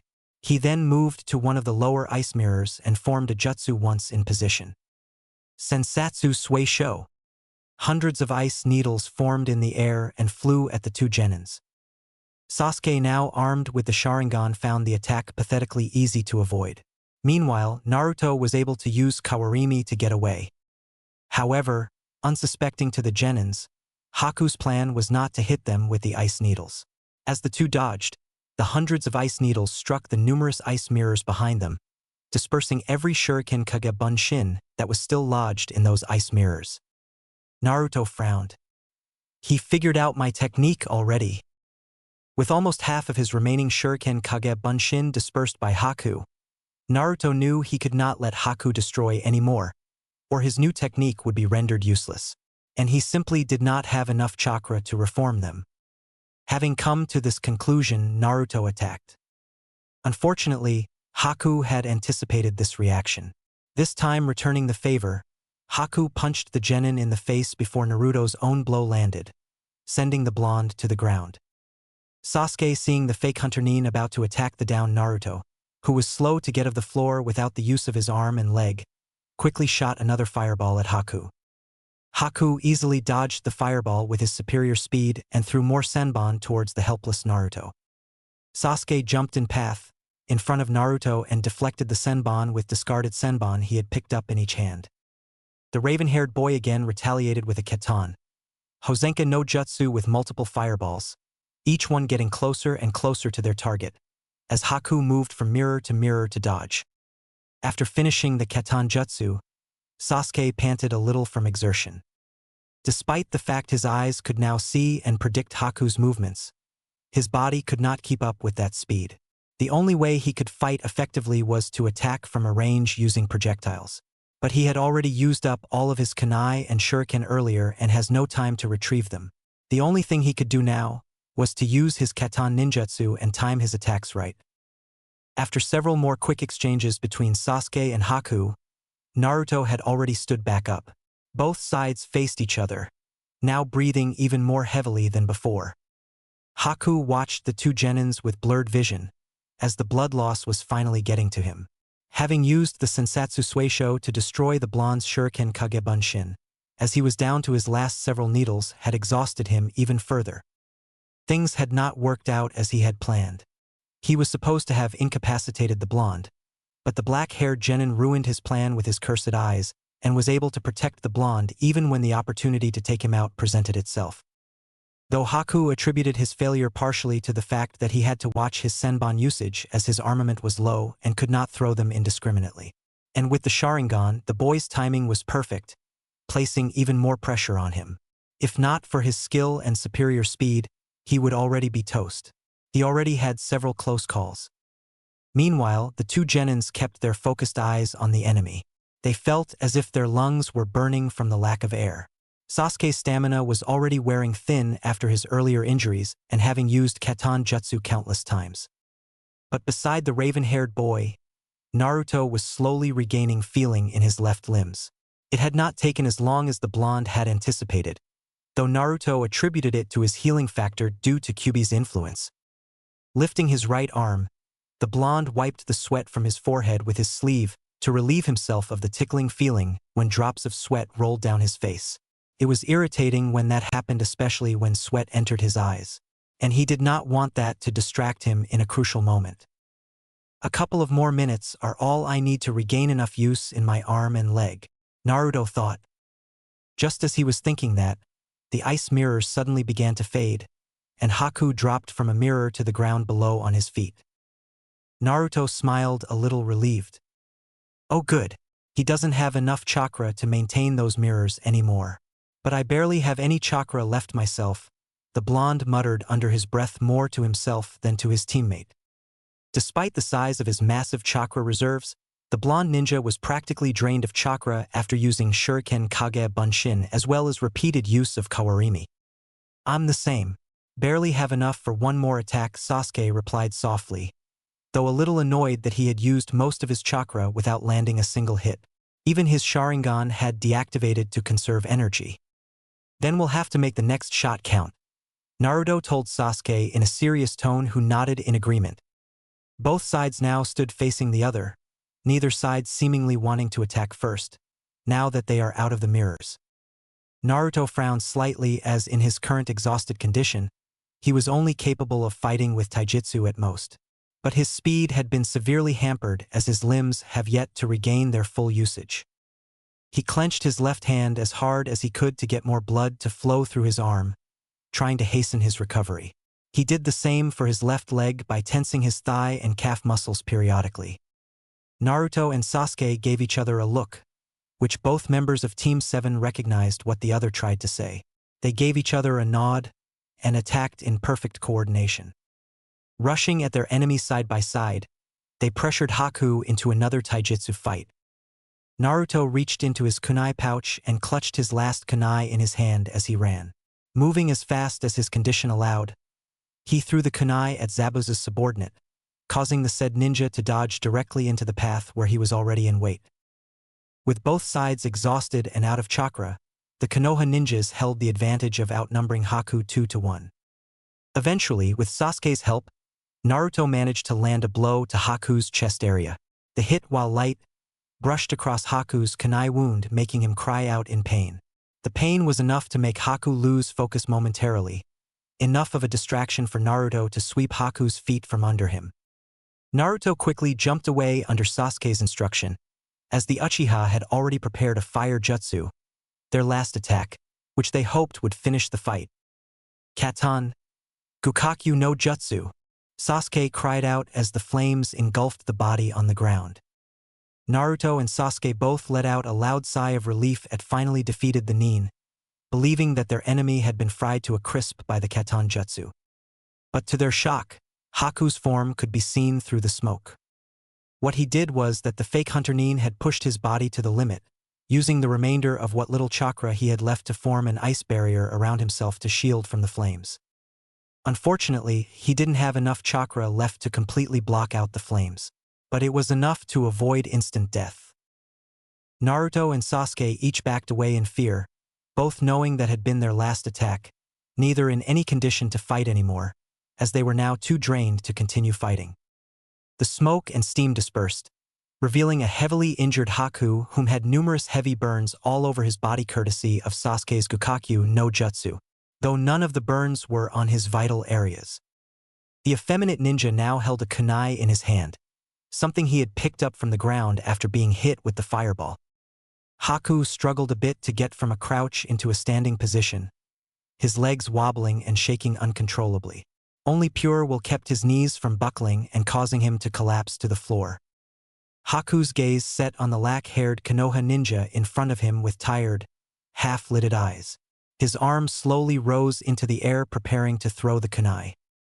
Naruto's eyes widened in fear as his eyes darted from Haku to Sasuke and back. Sasuke's body was swaying from side to side, almost like he was drunk. Naruto swallowed nervously for his teammate. The boy looked ready to collapse. There was no way Sasuke could dodge the kunai. And unlike Senbon, a weapon with a low death rate, kunai could be fatal even if it did not hit the vital points. If the kunai hit Sasuke, Sasuke could die. Meanwhile, Haku was biting his lip in indecision, as he found himself hesitating. He already knew he would lose either way.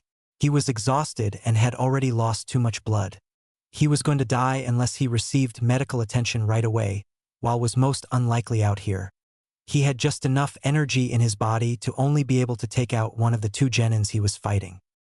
He really hated to take a life, but as his last duty as Zabuza's tool, he must remove the obstacles to Zabuza's goals. For Zabuza's sake, he would harden his own heart to kill one of the genins, no matter how much he would regret it. He had decided. To Naruto, everything seemed to move in slow motion. He could see that Sasuke wasn't even paying attention anymore as he was practically passed out while standing. He needed to stop Haku, but he could barely move anymore, and from where he was, he would not be able to intercept the kunai in time. There was only one thing he could do: get to Haku before he could throw the kunai. From where he was standing, the distance to Haku was shorter than it would be to intercept the kunai. He didn't have enough chakra for ninjutsu, and had barely enough to stand. that left taijutsu as the only kind of attack he could use. But to stop Haku with a taijutsu strike, he needed to hit him hard enough to keep him down. In other words, a lethal blow. Could he bear it to kill someone? Was he willing to kill to save Sasuke? The answer was yes, because he couldn't afford it to be otherwise. He would not let his teammate be killed. Biting down hard, Naruto forced his body to move with pure will. His muscles screamed in protest, and the strain caused some of his leg muscles to tear. But the pain had yet to even register, as his entirety of his focus was on stopping Haku. He moved. Then, silence. Did I make it? Was all Naruto could think. And the sound of a body collapsing to the ground could be heard. Naruto's breath caught in his throat at the sound of Sasuke collapsing behind him. Dread filled his mind. Then, it was followed by a loud clang of metal meeting concrete. Naruto's breath escaped his lips in a sigh of relief. The sound of metal against the concrete floor let him know the kunai had missed Sasuke, like he had fervently hoped. Sasuke most likely only collapsed due to exhaustion. Naruto's eyes refocused on his arm, trailing the limb outwards to his extended index finger. The single extended finger made contact with Haku's chest, just above the cut wound he had inflicted earlier in the fight. Haku looked down at where the finger met his body. His eyes were bulged out from the most intense pain he had ever felt in his life. Blood seeped from between his lips and dribbled down his chin like a red miniature waterfall. Slowly, Haku looked up, finally meeting the blue eyes of the blonde. The look in Haku's eyes made Naruto freeze. His eyes, so much like my own. It was the same look he had once held. The look that let him know that they were the same. That Haku had the look of one that was hated, alone, unwanted, unneeded, and it made Naruto feel all the more guilty. Haku knew that he was already dead. He had taken a direct hit to a major pressure point in his chest with enough force to heavily damage his internal organs. It wasn't enough to warrant instant death, but close enough. Naruto watched in shock as a serene expression eventually formed on the fake Kirinin's face. It was almost like the ninja finally felt free, like a burden lifted from his shoulders and that he felt content in death.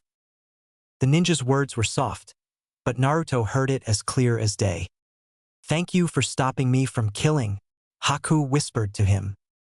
Naruto's eyes widened, completely speechless. "Sorry, Zabuza-san, I can't protect you anymore," Haku whispered into the air and closed his eyes for the last time. Naruto caught his body before it hit the ground and laid him down gently. Naruto dropped to his ass, finally unable to remain standing. He let out a shaky breath that he didn't realize he had been holding, before taking several deep breaths to calm his rapidly beating heart. It did not work. His heart was beating so fast it felt like it was going to jump out of his chest, and the heavy feeling in his stomach made him sick, and his throat felt constricting. Bile rose to his lips, and Naruto tried his best to keep it from escaping his lips. He couldn't help but take a look at the serene face on the boy he had just killed. The thought disgusted him, and one look was enough to send him over the edge, making him empty out the entire contents of his stomach onto the floor. Naruto slumped down, feeling slightly better, but not much. He turned his head to look at Sasuke, who lay on the ground face first, on his chest. As if feeling his stare, the raven-haired boy looked up and gave him a tired grin with half-lidded eyes. Naruto returned a somewhat strained smile, as he was still trying to get over the shock of taking his first life. As he sat there on the concrete floor, Haku's last words reverberated within his mind. "Thank you for stopping me from killing. I can't protect you anymore." Naruto looked down at his right hand, the hand that dealt the finishing blow that killed Haku. He clenched it into a fist hard. Naruto didn't understand. Haku could have killed them both. There had been many chances throughout the entire fight, but Haku held back. Why? Haku did not want to kill, and in the end, his hesitation cost him his life.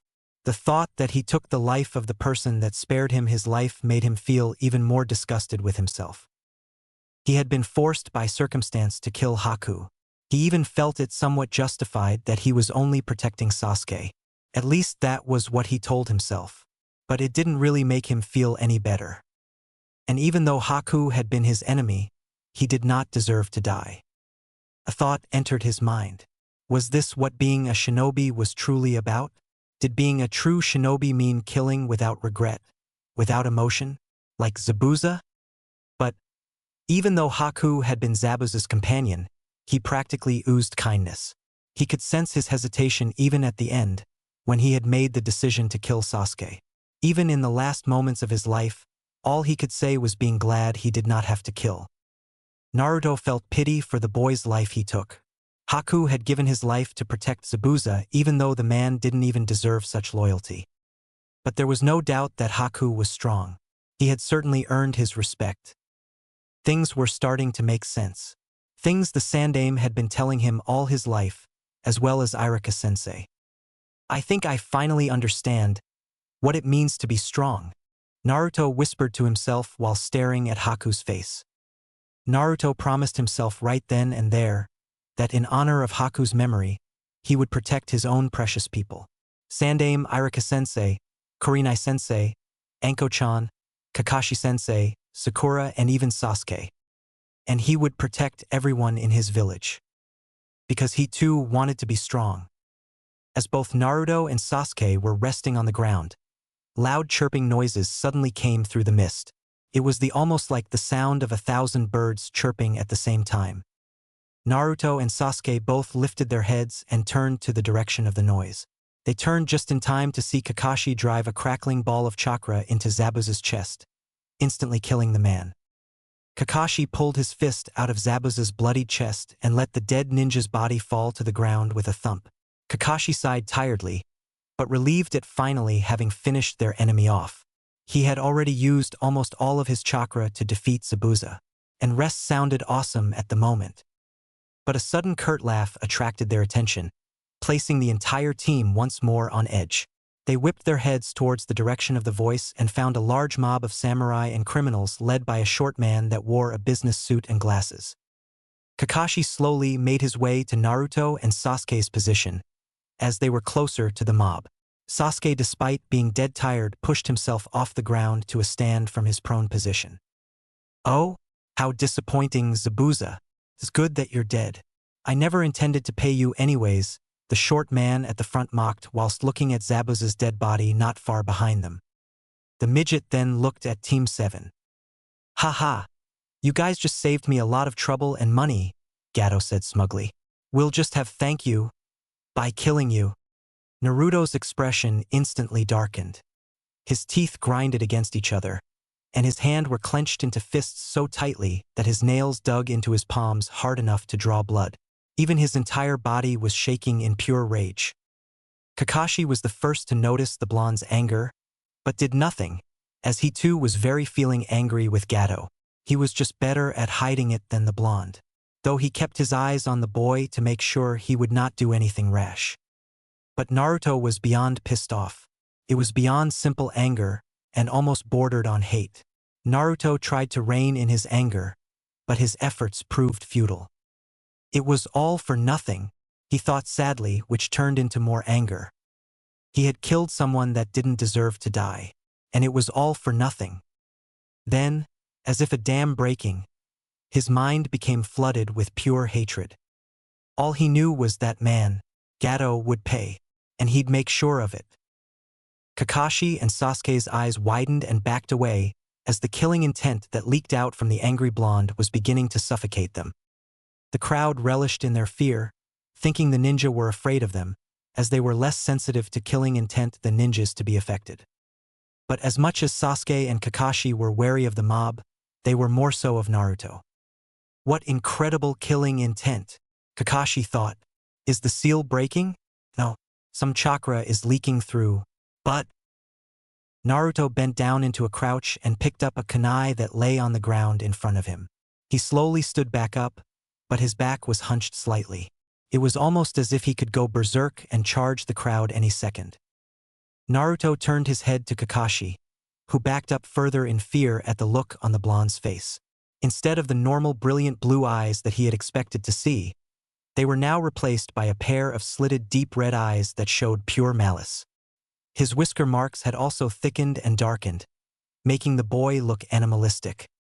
Naruto let out a small snarl, baring his fangs, causing Kakashi to take another step backwards. Naruto was obviously under the influence of the Kyuubi, and he wasn't completely sure Naruto could determine friend from foe in this state.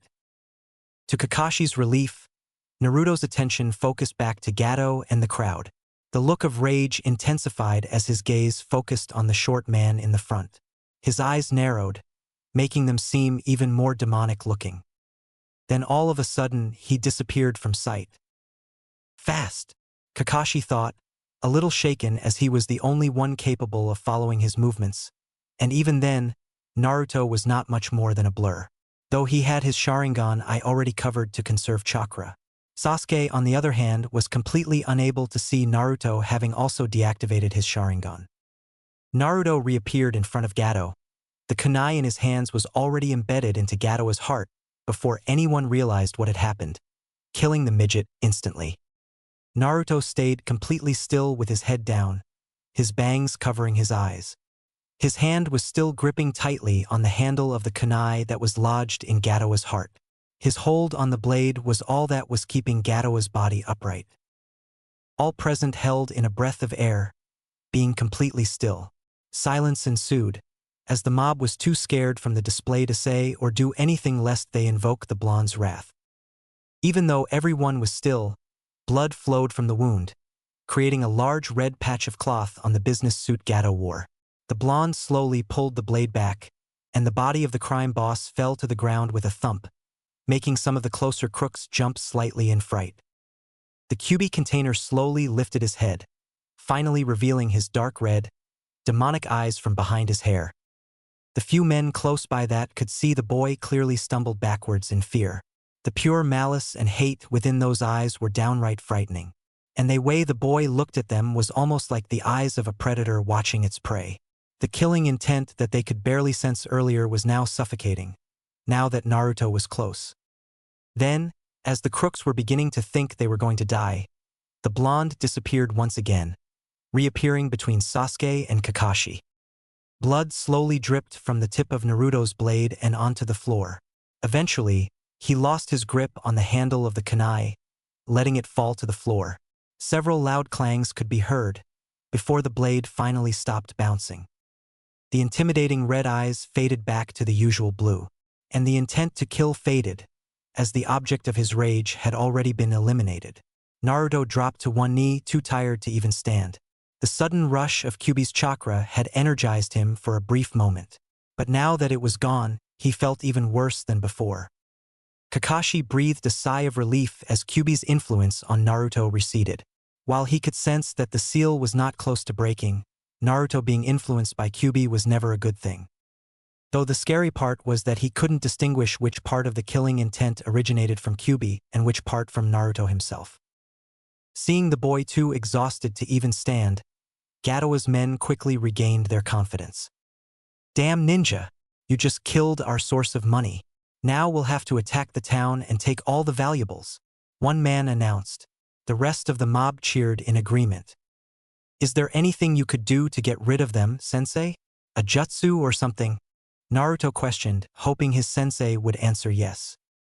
"No, I've used up too much chakra," Kakashi replied, to his disappointment. "Let's go," one of the leading crooks yelled, and together the group of criminals charged towards them. Naruto watched the mob wearily with half-lidded eyes as they moved towards them. He tried to will his body to move to prepare himself to fight, but his body would not respond. Even his vision was blurry. He was in no condition to fight. The only one even capable of fighting now was Sakura, and at her skill level, Sakura would never be able to fight all of the samurai and criminals at the same time. But before the mob could get within 20 meters of them, an arrow fell out of the sky in between Team 7 and Gato's mob, effectively stopping the charge. Naruto's eyes opened wide, and the team whipped their head around to find a massive crowd of Wave Country civilians that had armed themselves with anything they could find. Picks and shovels were common among them. Even though they were untrained and improperly armed, They easily outnumbered Gatawa's men 5-1. Anyone who moves any closer to this island will die facing the entire force of this island. A civilian man leading the crowd called out. In unison, the entire crowd of villagers brandished their weapons and roared in agreement. Inari, Naruto called out in relief at seeing the boy at the front of the crowd.